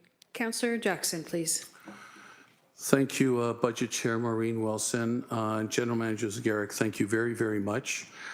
I just feel bombarded with so much information to absorb. except for some Sunday late afternoon football. My weekend's going to be taken up looking over the Zegeric files. Budget Chair Wilson, I'm going to hold you to the fact that I believe you are chairing all the departmental budget presentations next week, or is it the chairs of those various committees? It's my understanding that Perfect. I'm your gal. Thank you. So I'm just going to hold you to the fact that I'll have some questions, detailed questions of those various departments. And I just hope no one, especially from clerks, no one's going to, Counselor, you had every opportunity. On the 23rd is when you should have asked it. So I'm going to hold you to that allowance, which I really, really appreciate. If I could just get a couple of the general managers, I just want to give them advance notice. I'm going to be asking about, so if they could prepare their staff. I don't want answers today. I'm keeping it for next week. To General Manager Mader, if you could take under advisement $430,000 in rec rentals. I'd like to have just further explanation on that. General Manager Kennedy, the urban grass cutting, reducing from 12 to 9 cuts. If you could just have some further explanation, elaboration on that, please. I will have more questions on appendices C, G, and H. I appreciate the way you've laid them out, General Manager Zegeric. Also to the Board of Health is showing $18,644,000 to Dr. Richardson, who I haven't seen for a long time. Look forward to her presentation next week. I want to know if that's just the municipal portion or if that's the combined overall portion of the budget, the entire budget for the new quasi Board of Health. And if I could also, now to you, General Manager Zegeric. Mike, on slide 9, could you, well, whoever's here for the next term of council, I'm begging, I'm pleading, I'm on bended knee, General Manager Zegeric. Could you put an asterisk, please, when you show an average of $228 increase with this 4.25, based on a $387,000 market value assessed home? Could you put, because I just, after you did slide 9, I had 10 constituents texting me saying, Tom, would you please tell the general manager, I will be experiencing a much greater, larger increase. Instead of the $228 he's talking about, mine will be $500, $600, $700, I can guarantee you, Tom. Can you just kind of put that little footnote at the bottom, please, General Manager Zegeric, because people listening in would just automatically, oh, well, Tom, $228. Okay, well, I guess that's maybe not too bad. I don't know. Just a comment, please, General Manager. Yeah, through the chair, absolutely. We will as well, just through the tax policy reports, committee members may recall that we provide the averages for each of your respective wards. So through that report, you'll have a sense what the average is for both urban and rural. And finally, as a Miami Dolphins fan, Councillor, I've had many free weekends for the last month. So. My sympathies. I didn't make the playoffs either, GM Zegeric. Anyways, can I just wrap up? Thank you, GM Zegeric. I appreciate that, all kidding aside. I just want to make a comment. Budget Chair Wilson, I've heard today words like departmental discipline, affordability, less reliance on reserves, right sizing, contract efficiencies, staff reductions, and staff overall saying they've listened through the town halls and civic engagement feedback on a variety of venues. I just want to say that for somebody who this whole term of council, through the aggressive, progressive social advocates of our community, has been vilified at times since the beginning of this term for trying to speak to that language that GM Zegeric talked about today. This is so refreshing, and what I've been trying to say for over 3 years, I just hope it's not too late. Thanks, Budget Chair Wilson. Councillor Spatafora. Thanks, Chair. And I'm just getting confirmation. Questions now, comments later? Okay. I just have a couple quick questions, and I apologize if they were asked while I was out of the room. I had to take a call. GM Zegeric, slide 22, I think, talks to the FTEs. We're adding, I believe, 8 in modernization. Can you just, and if someone's asked, I apologize, but no one's asked. So if you just some intel on what modernization means. Through the chair, this would be some of our transformation projects. An example that's driving the 8 would be our ERP process. So our future enterprise resource plan, I believe it's 5 out of the 8 FTEs. And I'm sorry, I don't know what the other 3, but it would be within that bundle of initiatives that staff have been working towards around building better and through modernization. Thank you for that. Slide 31, DC exemptions. I'm assuming, is that a, I would guess, I'm going to call it an educated guess, where we base what we believe to be exemptions that are forthcoming based on what planning or what other departments telling you, or is that just, or is that concrete? Like we know we're going to have to put out X amount of DC exemptions next year? Through the chair, both parts. The concrete relates to the legacy liability, so where we didn't fund DCs in the past in terms of the refinancing strategy. With respect to looking forward, that is an estimate in terms of the level of activity. I'll just note that we have reduced it as we did with the water budgets and included some temporary funding as relates to the temporary 20% DC exemption. And last question on that. If there's a presentation from PED, I'm assuming it will get into detail how much is for possible exemption and how much is from paying back the exemptions we haven't paid back. That's when we'll see that number? So through the chair, if I could ask, because I don't believe it's necessarily part of the PED, if there could be a motion to report back, or we can, or if the councillor just wishes to send it in a question, and we will disseminate it as we have with all of council. We'll provide a breakdown of our forecast for 2026. I'll send it through the email that's been set up, so it'll get sent out. That's good for me. I'll come back on for comments, please. Councillor Cooper. Thank you, Chair. General Manager, thank you for the presentation. Just wanted to follow up. I believe Councillor Spetafor was talking about getting a forecast for next year as well. Can I see a 3 to 5 year forecast operating? We see it on capital. We see some of these things being deferred, sometimes 1 year, sometimes 2 years, but even 1 year can have a ricochet effect, as you know. Could we see your 5 year, I'll say this year plus 4, 5 years, in terms of what that operating budget's right now looking like? Yeah, through the chair, we can provide a 3-year. Our practice is to provide a 3-year forecast. You will see it as well in the departmental presentations. I believe there's a slide at aggregate level in terms of what the departments are forecasting, but we can do that. We can provide a consolidated forecast in terms of the citywide. And specifically, if we could say what the tax increase is going to be, I know we saw that for water, where I believe we went out maybe 10 years. Yet operating, maybe not 10, but I would like to see that in terms of what the levy is going to be for the next 3 years, you know, and we'll leave it at that if that's all we have, okay? Yeah. Through the chair, we can provide it the way it's presented and developed. It is our forecasted expenditures, our forecasted non-tax revenues, and then what falls out, it was the property tax. And if there's anything that goes beyond that 3 years in terms of deferrals, maybe we could note it because we wouldn't have the budget for it. If you could just do that as well, that would be terrific. Yeah. The other question I have, and I asked this question in early December at one of our meetings, I asked for service levels. Because you know, in my world, I don't need to just talk about dollars, I need to talk about what it's going to bring us.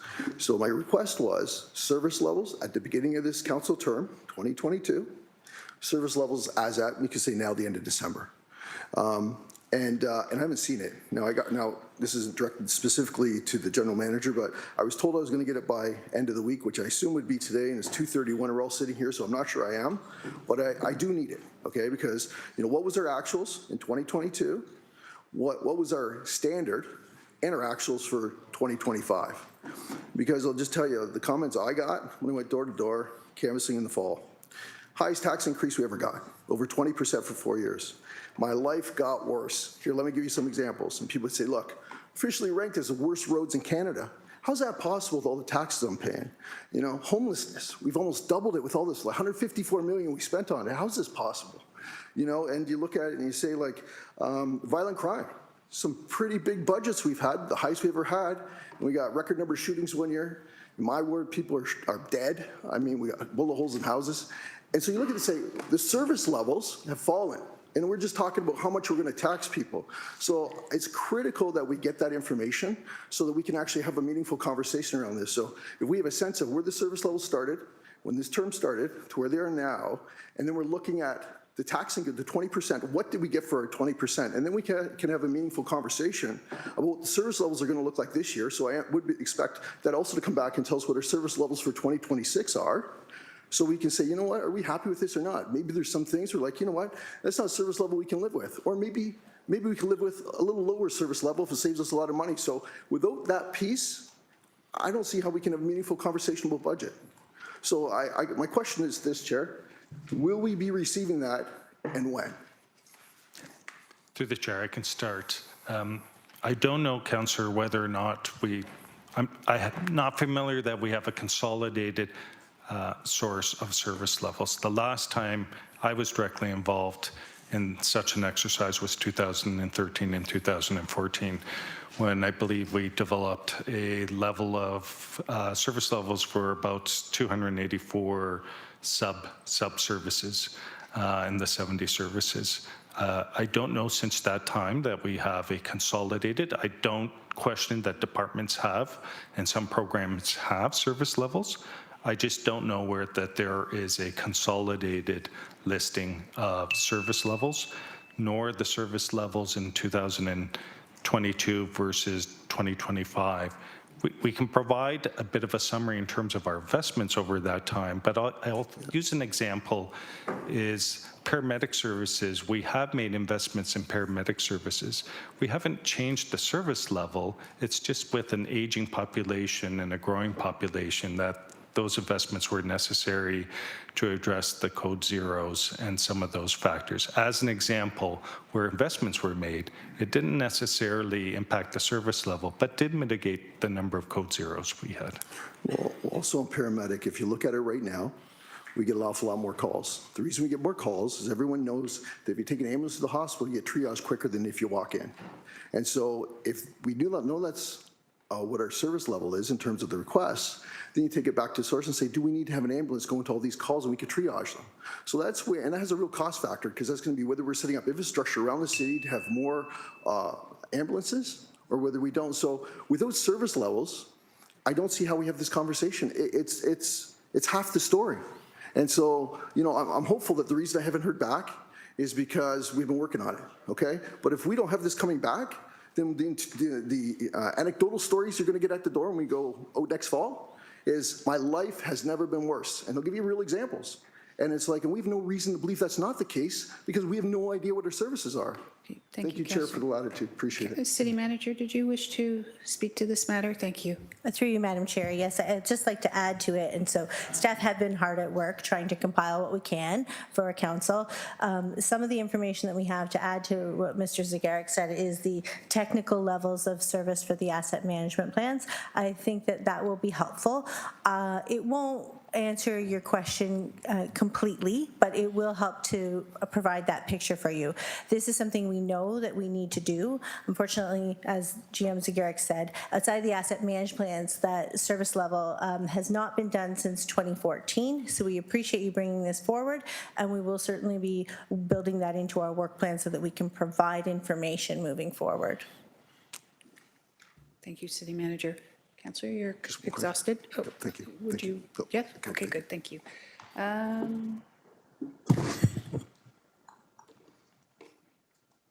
Councillor Clark, please. Hi again. Just a couple of questions, and I would like to be put on the list for comments. If other people make my comments, I may not stay on that list, but if you don't mind. When we're talking about finding efficiencies, Chair, I always thought, and from my past experiencing, that when you're finding efficiencies, you're finding ways to maintain the services while spending less money or doing more while spending less money. So do we have a total of efficiencies that we have found? Yep. Through the chair, there is a total within those two appendices, and we can take that offline and provide the sum of both Appendix C and G. And the councillor's correct. That's how staff approached it. It was to identify efficiencies without service levels or minimal service levels. And I'll just also add is we do see the need and opportunity to make investments around continuous improvement and doing those efficiency studies as well. Thank you. I appreciate taking that offline. Maybe on the weekend, since you're not watching football games. Can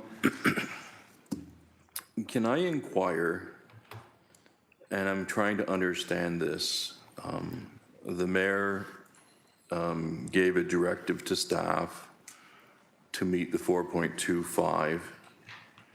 Was it solely your prerogative to come back with where you find the savings to, or the money to lower it to 4.25, or was there dialogue with the mayor? So through the chair, if I can start, just the sensitivity, because the community might have heard my prerogative. Just to be clear, myself, my team working with SLT, I just don't want anyone to be left with the impression that the General Manager of Finance and Corporate Services put forward all these amendments. So senior leadership team supported the amendments that came forward. We shared those amendments with the mayor. I'll say in the case of the Wild Water Works, that was not shared because that was a misunderstanding at the staff level. So to be clear, that was not shared. That was an error at the staff level. And we apologize again to the Hamilton Conservation Authority, their leadership, Lisa, and to the councillor. So that was the process that was followed as it relates to staff putting forward a recommended list of amendments, and then the mayor considered those as it relates to the mayor putting forward her proposed budget. Thank you, and I accept the apology of staff with regards to the hours of heartache that we experienced last night out of the blue when we were told that. We are still confused as to where it came from. The HCA didn't recommend it. I was told there was a kind of a Group A, Group B, and Group C of things, and Wild Waterworks was supposed to be in C and ended up in A. I don't understand that, and perhaps we can take that offline because it caused a lot of consternation very quickly last night that was completely unnecessary. I hope that wasn't a comment, just advice.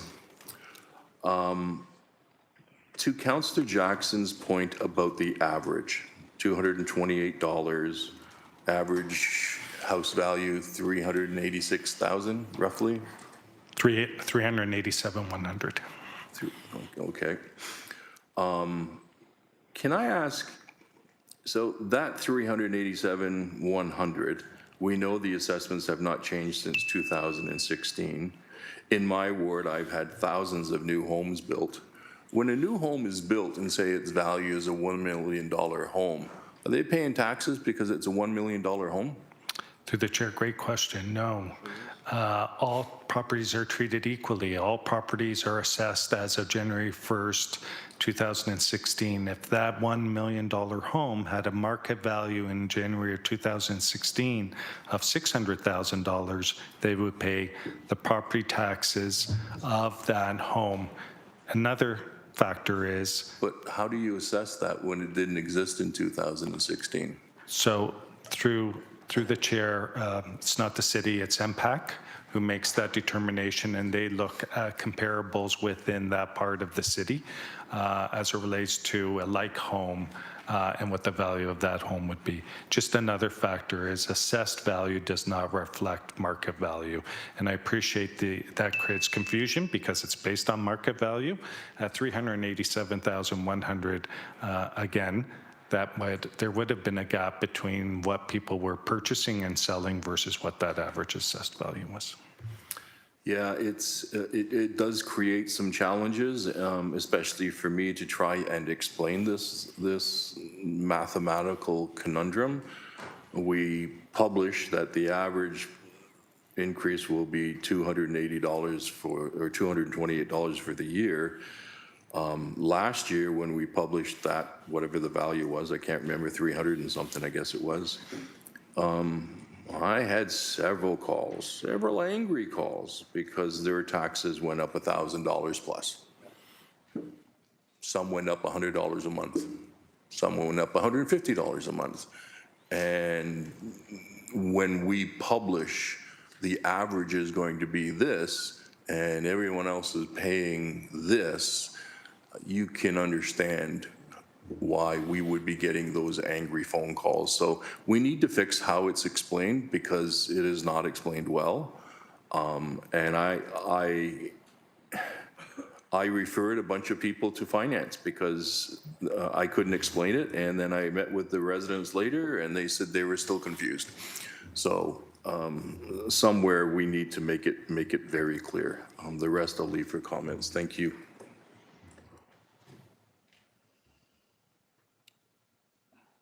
Second time. Councillor Taddison, questions? Yes, please proceed.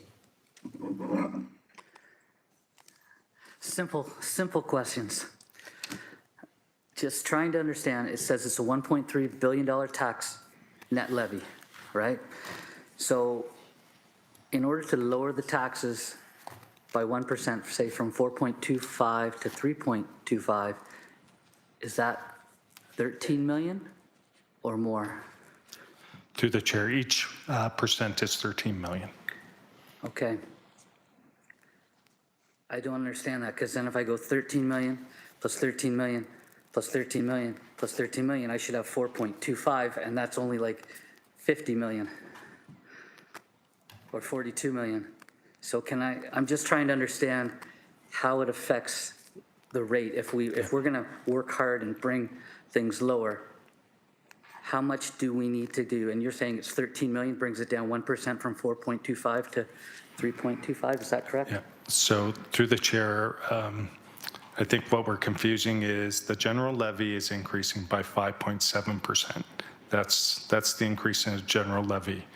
And each 1% represents $13 million. And so to reduce the general levy by 1% is $13 million. Very clear now, thank you. And that's what I had, so I just want to understand what we're working towards. Another question. 387,100, as Councillor Clark asked, that represents an average. And I know that is it MPAC, I guess, or M? Anyways, they calculate that, but so one house that sells for 10 million skews that data. Can we get a number that tells us where the middle house is? It's the median price, to kind of say all the houses are below this amount and other houses are above this amount, just for the public, so that we can understand better? Through the chair, happy to take it away. For 2026, I believe what we've done in the past, and just being mindful of timelines, is we provided a min, a max, and an average. If there's a interest to do a median instead of a mean or average, we can take that away possibly for 2027, but in the tax policy per ward, we provide the averages, I believe, in a min and a max, and we do it on an urban-rural category. Okay, and I won't ask for the mode. Okay, fair enough, thanks.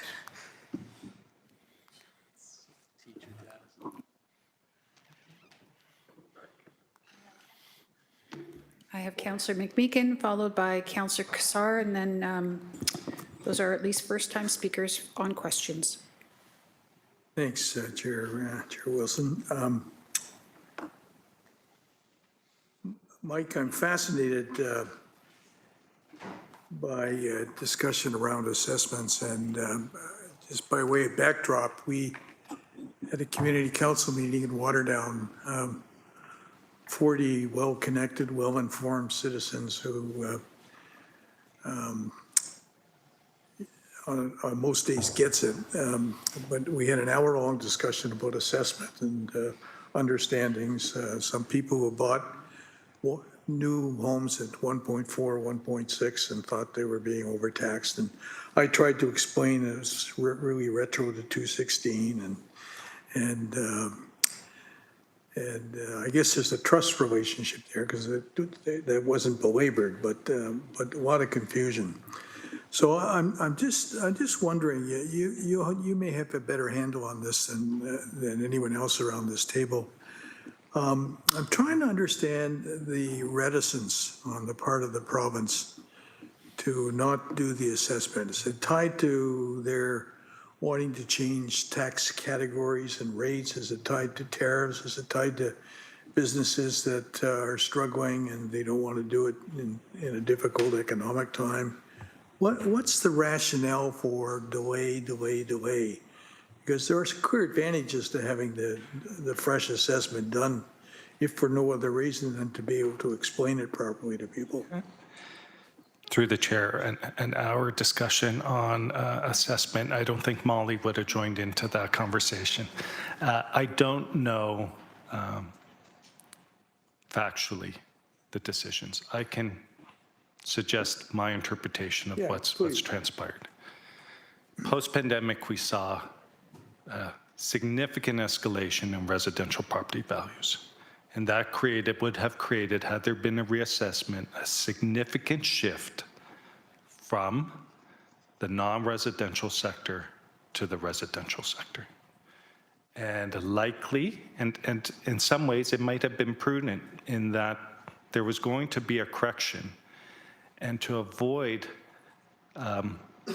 variability in reassessment and taxes, had they implemented a valuation as of 2020 or 2021, is there would have been a huge shift from non-residential to residential, and then if there was a subsequent adjustment, there'd have been a decline in the residential to reflect the change in the housing sector. So coming out of the pandemic, I'm just assuming that was a factor that contributed to the pause. More recently, reflecting on language, there's clearly an interest to look at the methodology of assessments, whether that is to provide relief to the non-residential. I don't know. My concern is any relief to the non-residential is going to shift burden to the residential and further our challenge as it relates to that residential, non-residential mix. Thank you. That understanding is kind of what I intuit as well.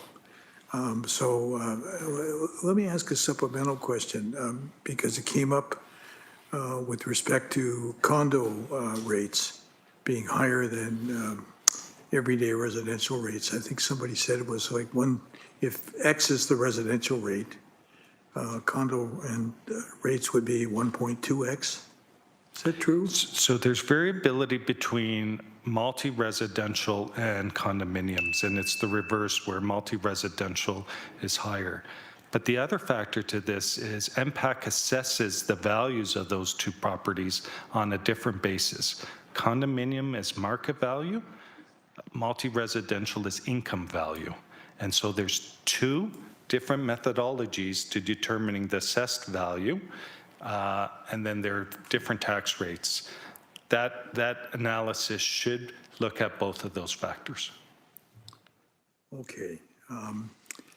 Sorry, I don't want to belabor it, but just to expand it a bit, if X is the residential rate, small businesses pay on average 1.7 times X? Of the residential rate. Yeah, and large businesses pay what? So we have different categories. We've got small commercial, large commercial, small industrial, large steel company. So steel companies would be 3 point something, and to be fair, they are high and they've been coming down. It's a legacy. It's a legacy going back to the 70s and 80s and what the industrial sector paid in the former city of Hamilton. And so while it's been coming down, our large industrial, I might have 1 foot in the ground by the time the large industrial comes down to a more comparable rate. So when I was a first-time buyer at 18, a long time ago, We had Westinghouse, Waiter Steel, two strong steel companies, International Harvesters, Procter and Studebaker, Gamble. Procter and Gamble, and the balance was closer to 50-50. Higher.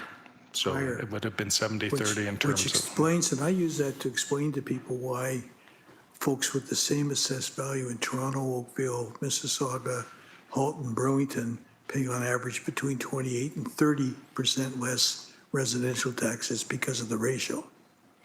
Is that fair? Yeah, that's one factor. There's a variety of factors. It's the services municipality. We all don't provide the same services, service levels. That's a factor that impacts the tax rate. I'm not going to distract us because of Toronto, but there are communities that have special deals. And so those financial relationships reduces the burden on the local taxpayers. And so those are some of the factors that affect the different tax rates. Those are my questions, Chair. Thanks for tolerating the length of my narrative. I just want to make sure I heard you correctly. Did you say you bought your first house when you were 18? I just thought Oh. I was referencing the industrial commercial to residential tax ratio when I was 18. Oh, sorry. Being in excess of 50-50 and how that arguably made Hamilton the place to be. And people who were upwardly mobile and had a car were often migrating up to the mountain, literally up. That was my point. Thank you. Councillor Kassar. Forgive me, Chair, maybe this is the last word on assessment. I just, okay, well, it won't be. As Councillor Tattison pointed out, using averages is dangerous, and there's a suggestion of median, which would have been my suggestion too, but potentially considering quartiles to show the range and the distribution. So just leave that out there. But a lot of the consternation comes from the 387,100 as an assessment and people being unable to relate to that number. Does the city have the ability to equate that to what a current market value was, just to ground people more in the reality of today? So 387 equals something, a larger number, just so people understand that, well, my house isn't 387, it's much more than that. Don't know if there's an answer for that now, but in the work that's being taken offline, maybe just something to consider. That's all. Yeah.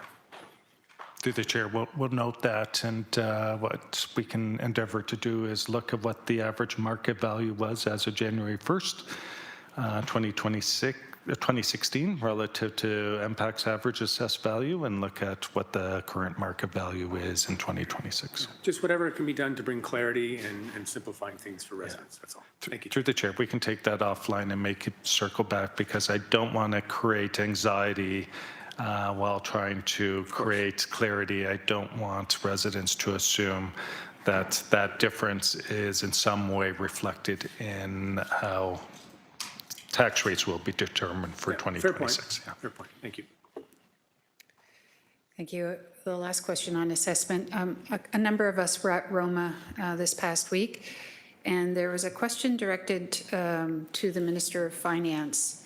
And if I understood the question correctly, it said, you've been collecting fees from us for assessment, and you're not providing the service.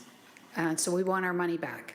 I was wondering if you could comment on that, maybe unpack that for a minute. And the minister said publicly he had not heard that before, and he would give it serious consideration. Yeah. Through the chair, we've had those conversations across various tables at the staff level.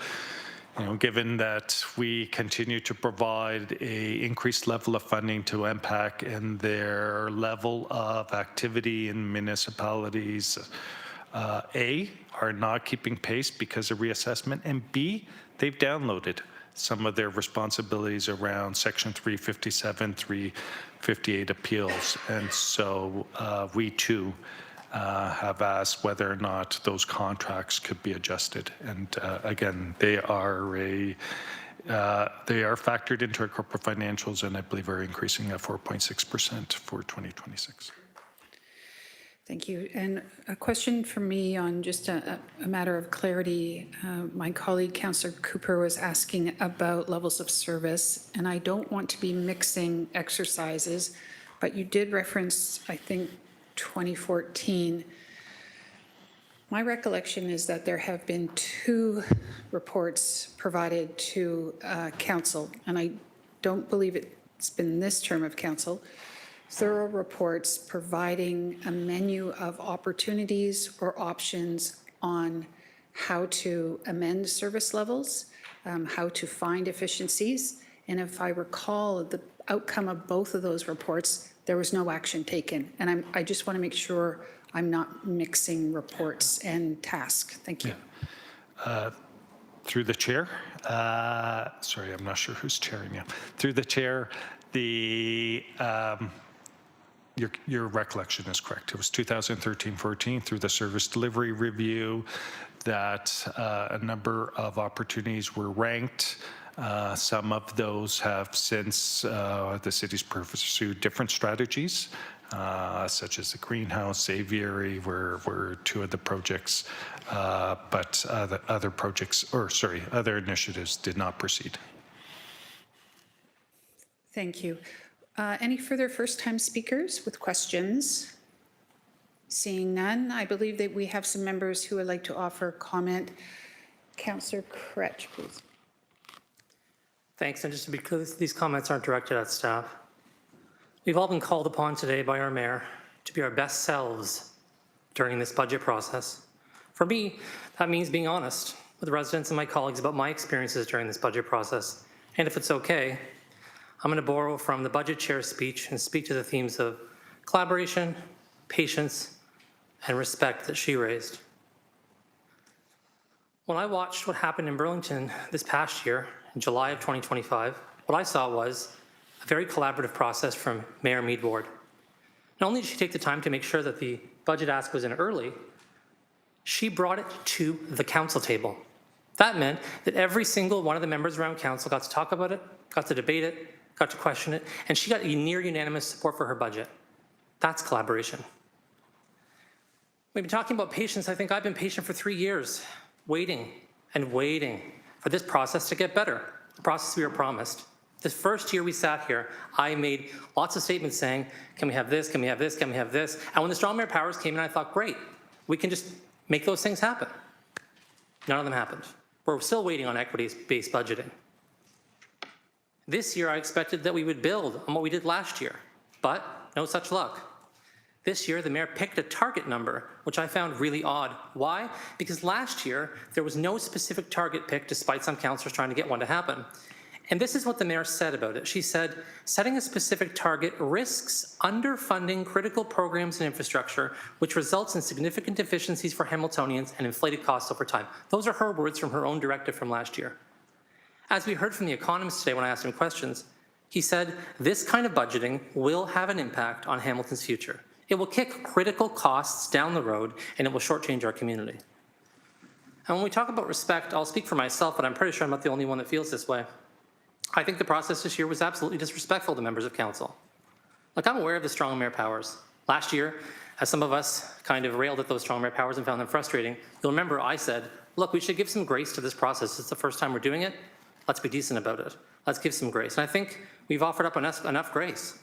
This year, the mayor didn't reach out to each one of us after her budget cuts were made, after she made the assessments when staff were done. I don't recall a phone ringing for me saying, hey, let's have a conversation about the impacts in Ward 2. What are going to happen? What can we do here? What are some compromises? What will my cuts mean to the Board of Health? What will my cuts mean to the farmers market? What will my cuts mean to these other boards and agencies I'm chair of? I didn't get those questions asked to me. I just got told it's going to be X. And we weren't the only ones. I know I'm the chair of some boards and agencies, but I've chatted with other people who chairs of boards and agencies, including citizens who volunteer their time to be chairs of boards and agencies. And they were treated with the same level of respect. Told, this is what you're getting, this is what it is, no collaboration and discussion. And I can't speak for everybody, but from the folks I've talked to, that's the resounding thing I'm hearing. I also don't think this process is respectful to the public. Calling a bunch of public delegation meetings where people can come forward and do that is a great idea. I applaud that. It's wonderful. We should do that every year. We should make sure that we have public delegation meetings. You don't call them with no notice so that you have more people, more staff in the room than you have people who attend, which happened far too often across our city, right? You call them with a lot of notice, you give people lots of time to come out, you give them a clear agenda, let them know what's on the table so they can come out and give you quality feedback. You don't base your feedback and results on a handful of people showing up at the last minute. I think it was reasonable to expect better this year, and that's not what I see. And it's not what I'm hearing from residents who reach out to speak to me. Indeed, Hamiltonians and this council deserve better. I'll be spending the rest of this process working with staff and my colleagues to do my part to get us there. Thank you. Councillor Clark. Thank you, Chair. And we're going to have much more time later on to provide more comments on anything that's being proposed as we go along. I'd like to zero in on just one item in the cost-cutting measures. Lowering of the grass cutting service from 12 weeks, every 12, 12 weeks out of the summer to 9 weeks now. You know, our parks and our community, our residents don't see it as council's parks and council's community. They see it as theirs. They, in my ward, almost every park that I have, there is a sense of empowerment, there is a sense of pride, there is a sense of joy. They call me when the garbage doesn't get picked up, all those little things, any graffiti, they notify me. When the contractors miss a grass cutting, the phone rings. And the reason it rings is because when they catch up 1 or 2 weeks later, the grass is so high, they can't mulch it. So now they cut the grass, and the grass is left in these large decomposing piles of grass all over their parks, all over their ball diamonds, all off of the soccer pitches. And that's a real problem. Moreover, it disturbed me, and I'm using this only as an example. We did not consider the public's perception or opinion on this. We didn't even ask them for their opinion. Could you live with this? Could you live with more naturalization? I know that the Conservation Authority, we have lots of areas that are naturalized, and in many of our parks, we have the kind of the sides around the parks where it's more naturalized because there's more trees there. But to make this decision, throw it into this budget, knowing that the councillors are now going to get called and we're going to have to answer the questions, and we had nothing to do with it. There was no collaboration. There was no consideration. So I use that only as an example. I'm all for finding savings. But it troubles me how we're doing it. You know, in the 50s, 60s, all the way forward until the last 3 years, council would pick a cap, staff would go away, and they'd come back with a whole bunch of ideas in terms of how we can hit that. And then there's a lot of dialogue back and forth across the horseshoe. Some called it horse trading, but really it was trying to figure out, well, which items could we live with, that our residents would live with, and we would talk to our residents and we would come back to the table.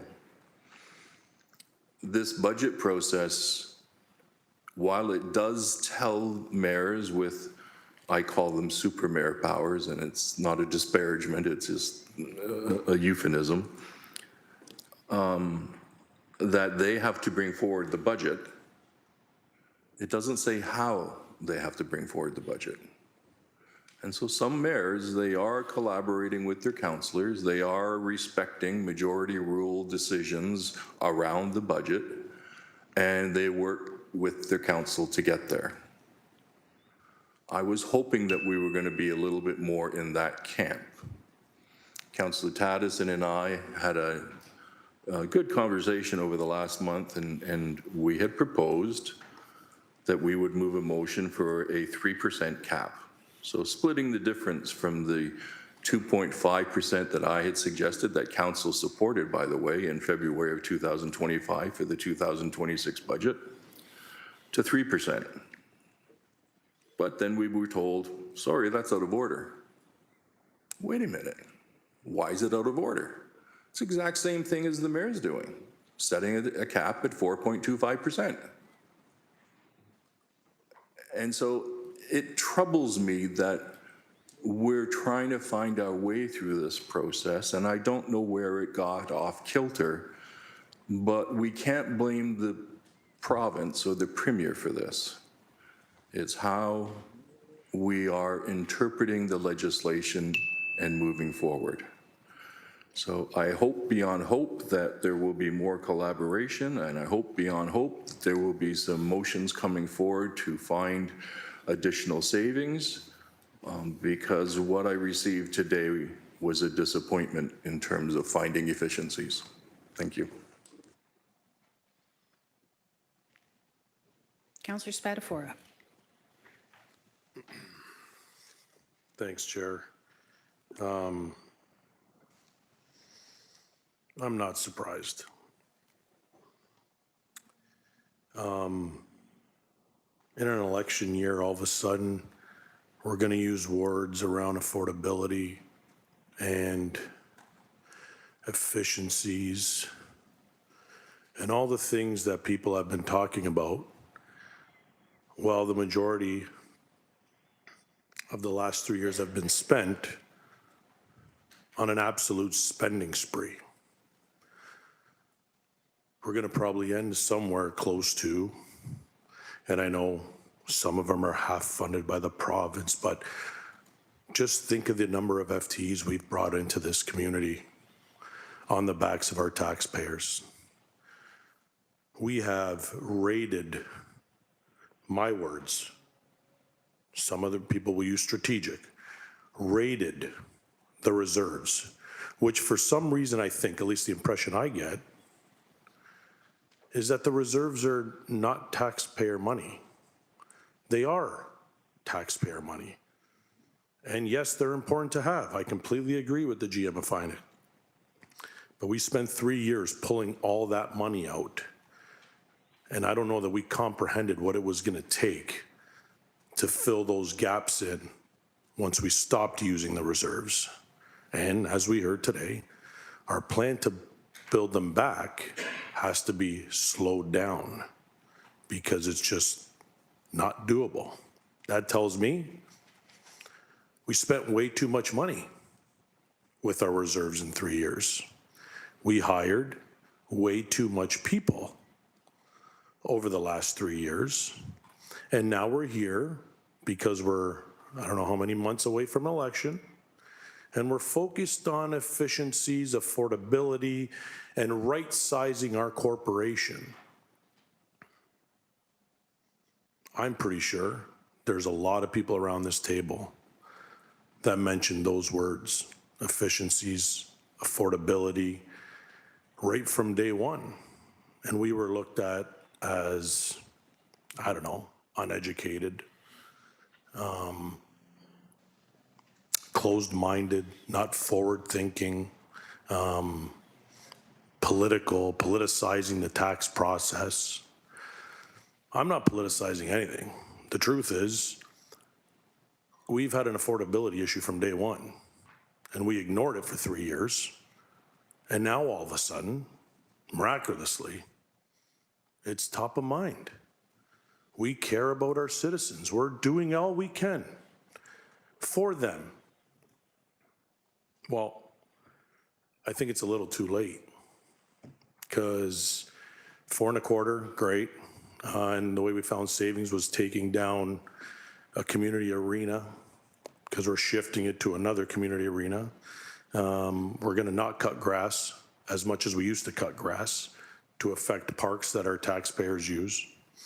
We're not going to pick up garbage for our businesses in a time where our businesses are taking an absolute beating. A beating. trying so hard to keep their doors open. You know what? You're gonna have to figure it out. It's the province's fault. And I gotta be honest with you, my mom, I used to be a complainer, surprise, surprise. My mom said, why don't you just focus on what you can control and stop worrying about the stuff you can't control? Well, guess what? For 3 years, we complained about all the things we can't control. And instead, the one thing we could have controlled was our spending. And we didn't. We chose to complain about what we couldn't control and spend as much money as we possibly could in the meantime. So at the end of the day, I understand. Blame Premier Ford, I'm good with that. Blame the Conservative, sure, we can do that. But the decision to spend the money and hire the people that this city did over the last 3 years plus was a decision by this council, not by Premier Ford, not by his ministers, and not by his MPPs. At the end of the day, we had control of our spending, and we decided not to. So the blame on the spending, on the reserve spending, and on our tax hikes for the last number of years is on this group, no one else. And for me, I'm happy and proud of myself. I know some people say, you did nothing to help out. I didn't vote for these tax increases. And I tried to bring savings last year, and I'm going to try to bring savings this year. And I'm going to be extremely, extremely interested to see if any of my amendments coming forward, whether they're deferrals or cuts, are going to be supported by this room. That's it for me, Mayor. Oh, and Chair. Thank you. Councillor Beattie. Thank you, Chair. And through you, I know I run the risk of being highlighted on a social media post if I continue the narrative of possibly speaking out against the process, but I woke up this morning to learn that before we made the first pass, the goalposts had been moved. I think my colleagues have already undertaken, and Chair, I want to make sure that it's clear. You're doing a fantastic job. The process is the problem. I'll echo the Ward 10 sentiment that paying more and getting less is a difficult pill to swallow year after year after year. And the themes so far that I'm going to be able to pull out and report back to my community, less grass cutting, which is already the #1 call my office receives. No recycling for businesses at a time. Has already been said that our businesses are getting kicked in the teeth by a poor economy. And no more hockey at the Stony Creek Arena. Less than a year after an elite AAA senior team that's literally packing the rafters every night just moved in there and is bringing new life back to that facility, but for $160,000, ... Ward 5 issue, yes, but in Stony Creek, we don't necessarily see those lines. All with no warning, no collaboration, no consultation. This is not the improvement that we were asking for last year.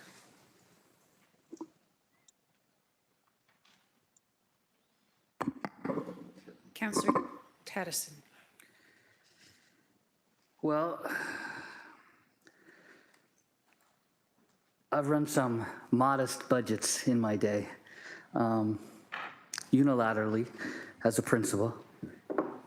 In doing so, I've always believed that to find savings, and this might be contrary to some people's opinions today, but I believe you do have to set limits.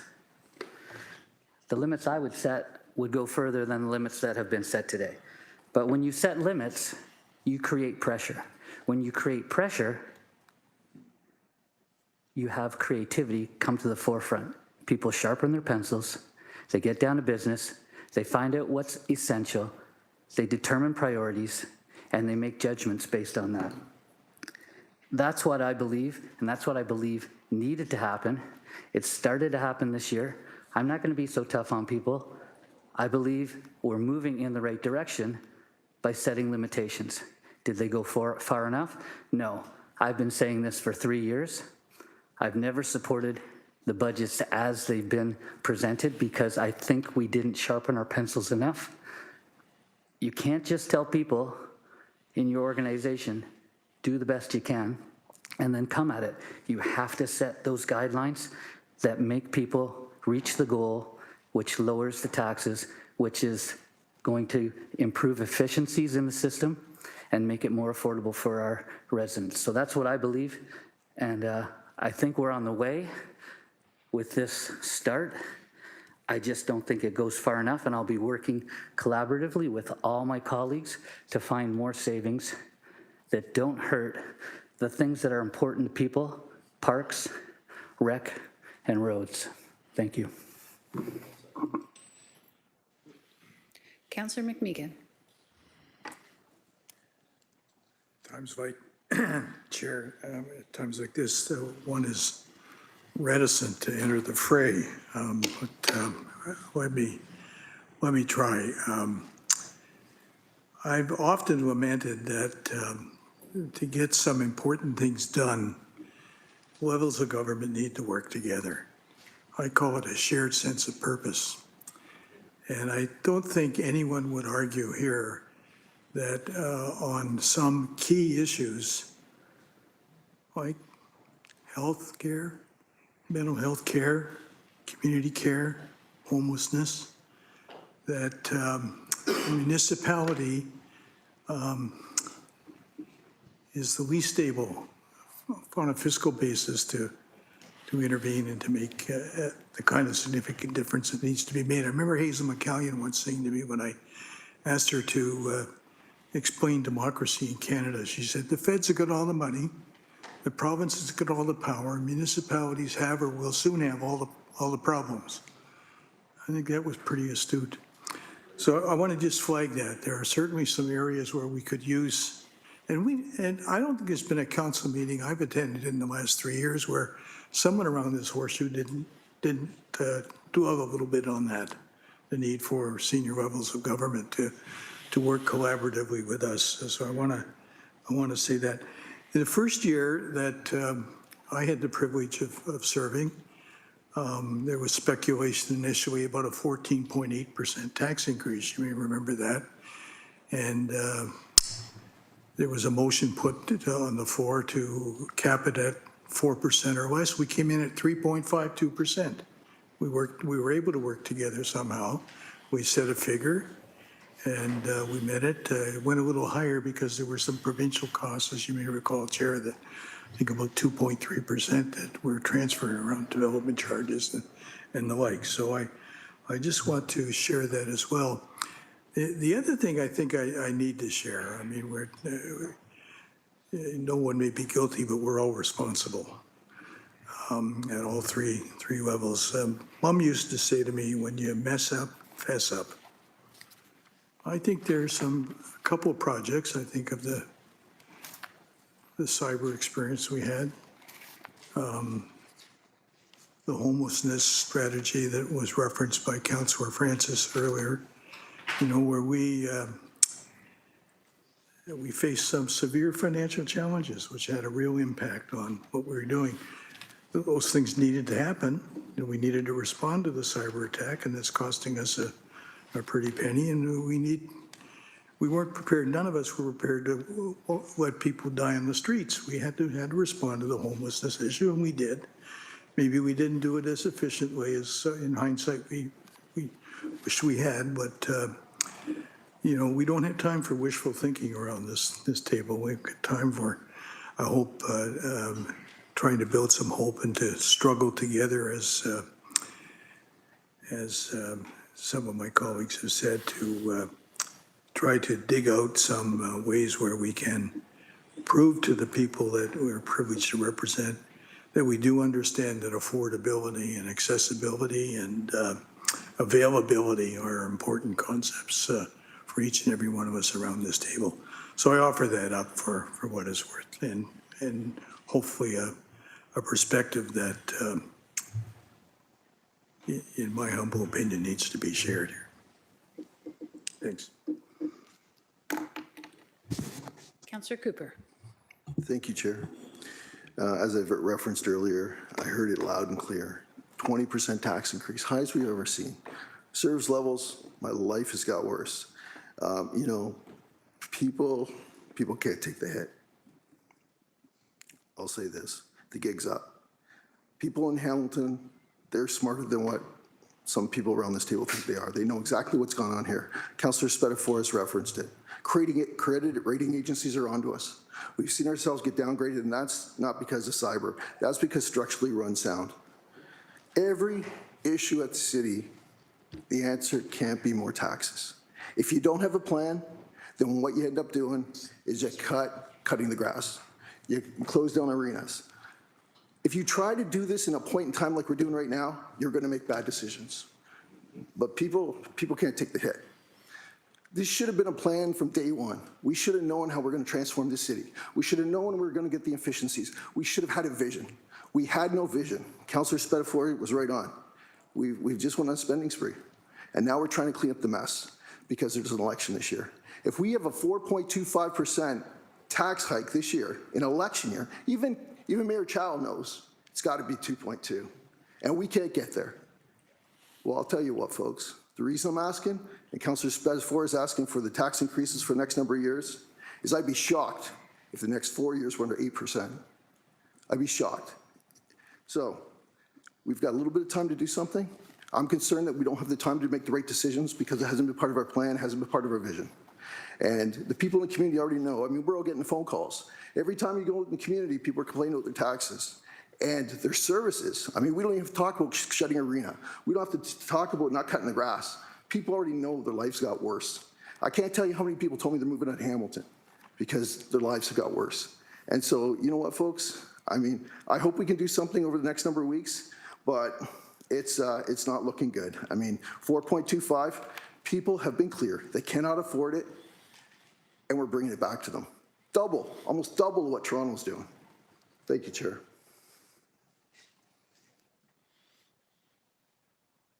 Councillor Kassar. Thanks, Chair. Just a follow-up question on the topic of grass cutting. This is a topic I hear about a lot. And I interpreted maybe what was shared today a little differently than has been articulated. So I wanted to ask maybe GM Kennedy to elaborate maybe more on the grass cutting. Is there any nuance to it? Because I think the takeaway so far has been parks are not going to be cut as often. That's not what I think I heard, and maybe there's some follow-up for some more clarity in the presentation next week or between now and then. So maybe just so we don't leave here thinking one thing and it's actually another. If I'm wrong, then please indicate that, but I thought I heard differently. Thanks. GM Kennedy, can you clarify? Thanks for the question. Jackie Kennedy, General Manager of Public Works. So in looking at the grass cutting and an opportunity for some revision there to the service that we're currently providing, there's two different approaches. One is on the right of way, and that's the one where we've suggested a reduction from 12 cuts per year to 9 would be feasible, and that would be with some strategy around time of year. More cuts in the spring when the growth is happening more quickly, with that spread out to find some efficiencies later in the year when the growing slows down. The other reduction that's proposed is in areas where it's not on sports fields. That would remain the same. The areas that we're referring to are where there's not active use of the parks, so where there's an opportunity for naturalization. I do have maps prepared that we can distribute to all of council, so you can see exactly what we're looking at for those reductions, and we can share those through email or through communication, so there's a chance to see exactly what it is that we're proposing on that, and you can have a chance to look at that for your specific areas. Thank you, GM Kennedy. Okay, yeah, thank you very much for the information. Councillor Cretch? Yeah, I just wanted to say that I recognize that it's a pretty relatively easy talking point, and I've heard it from some residents around Toronto's tax rate at 2.2%, and I'm not trying to criticize Councillor Cooper for raising it. I mean, it's not untrue.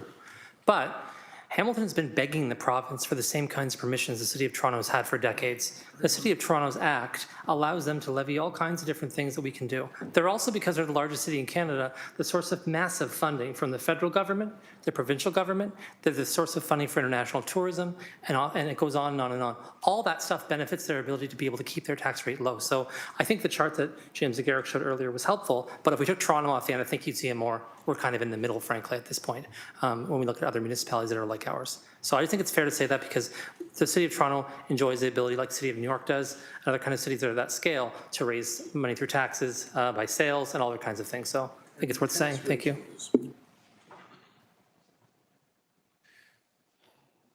Okay. Councillor Cooper, are you again? Okay. I want to agree with Councillor Cratch. I mean, you know what? One of the things I think we really need to improve on is that relationship with the federal and provincial government, because you know what? We don't get the money we should get, and he's right on. Toronto does. And so I think we could do a better job. I'd love to see that chart, okay? You know what I mean? In terms of what we've got and what the other municipalities have gotten, because I think Councillor Cratch is right on. We're missing at the table. Are there any further speakers who wish to share their comments or insights, or maybe you have a question that you forgot to ask? Seeing none? Okay. Councillor Wilson, you're not looking on the screen. I'd like to say something, please. Budget Chair Wilson? Yep, I hear you. I apologize, Mayor Horvath. You are on the screen now, but previously you were not. So I apologize. No, not at all. Here you go. I'll press your button. Thank you.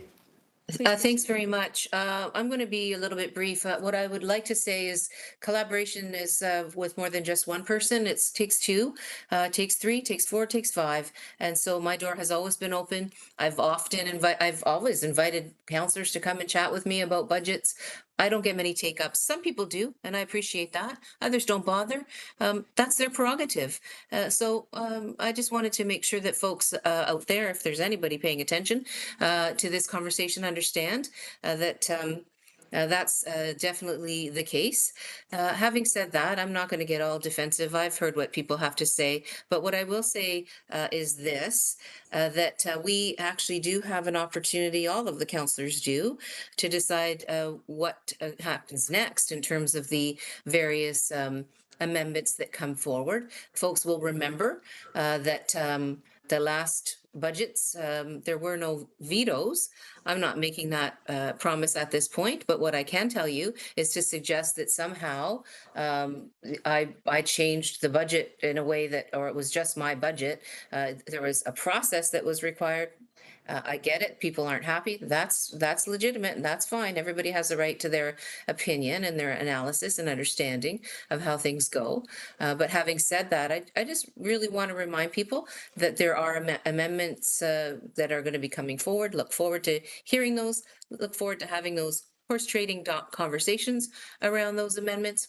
And would also say that just so that people are clear, there were no vetoes to the budget last time around, or any of the other times, frankly. And so the budget was the result of the discussions, the amendments, et cetera, the votes on those amendments, because again, it wasn't up to me to decide whether those amendments passed or carried. It was up to the council as a whole to decide whether those amendments passed or carried. And that's exactly what's happening this time as well. It is going to be a decision of the council on each and every one of those amendments with hopefully very good discussion and debate to determine the path forward. So I want to say thank you to everyone for your comments. I appreciate them, and I look forward to the next bits of the process. I do want to say, though, also, just in terms of the issue around other municipalities, et cetera, the thing that wasn't mentioned by Councillor Cratch, and it is absolutely the case, is that the ratio that members of council were talking about, members of committee were talking about a little bit earlier, the commercial, industrial versus residential ratios, or not, I guess, yeah, ratio in terms of who's paying the freight, are much different in Toronto than they are in Hamilton, and they are much different in other municipalities as well than they are in Hamilton. And so I would just ask that when people make the comparisons, that those factors are also something to be considered. And I don't know whether that's information that people might value in terms of whether it's Toronto, whether it's London, whatever the community might be. But certainly that's another factor that drives the increases, or the budgets, I guess I should say. Thanks very much, everyone. Enjoy your day. Thank you, Mayor Horvath. GM Zagaric, you have been on your feet for some time, and I want to thank you for your work and for what you presented today. It's appreciated. I have been, the two items, 7.2 and 7.3, are to be received. I have had a request from a member of council that we would like an electronic vote. Normally, we would do a show of hands, but an electronic vote, and to split that vote up to two separate items. So we're going to do that now. Yeah. On the receipt of 7.2, may I have a mover and a seconder? Councillor Wang. Councillor Kassar, thank you. On its receipt, if you can prepare yourself to vote electronically. If you don't have access to that, just let us know with your thumb.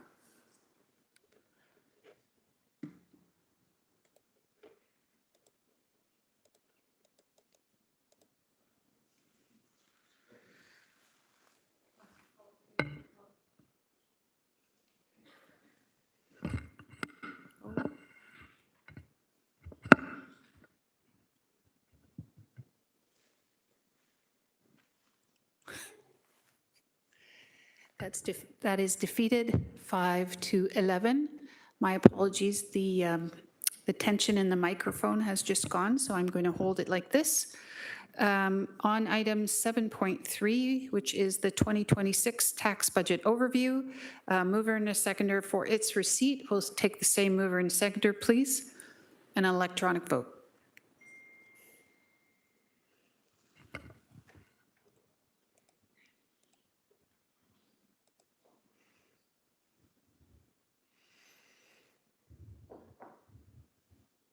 Thank you. That is defeated, 6-10.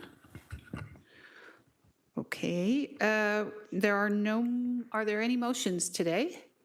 I don't have any on my docket. Okay. Any notices of motion today? Seeing none. There's no confidential or private briefings. So this meeting is adjourned. Thank you very much for your time and attention.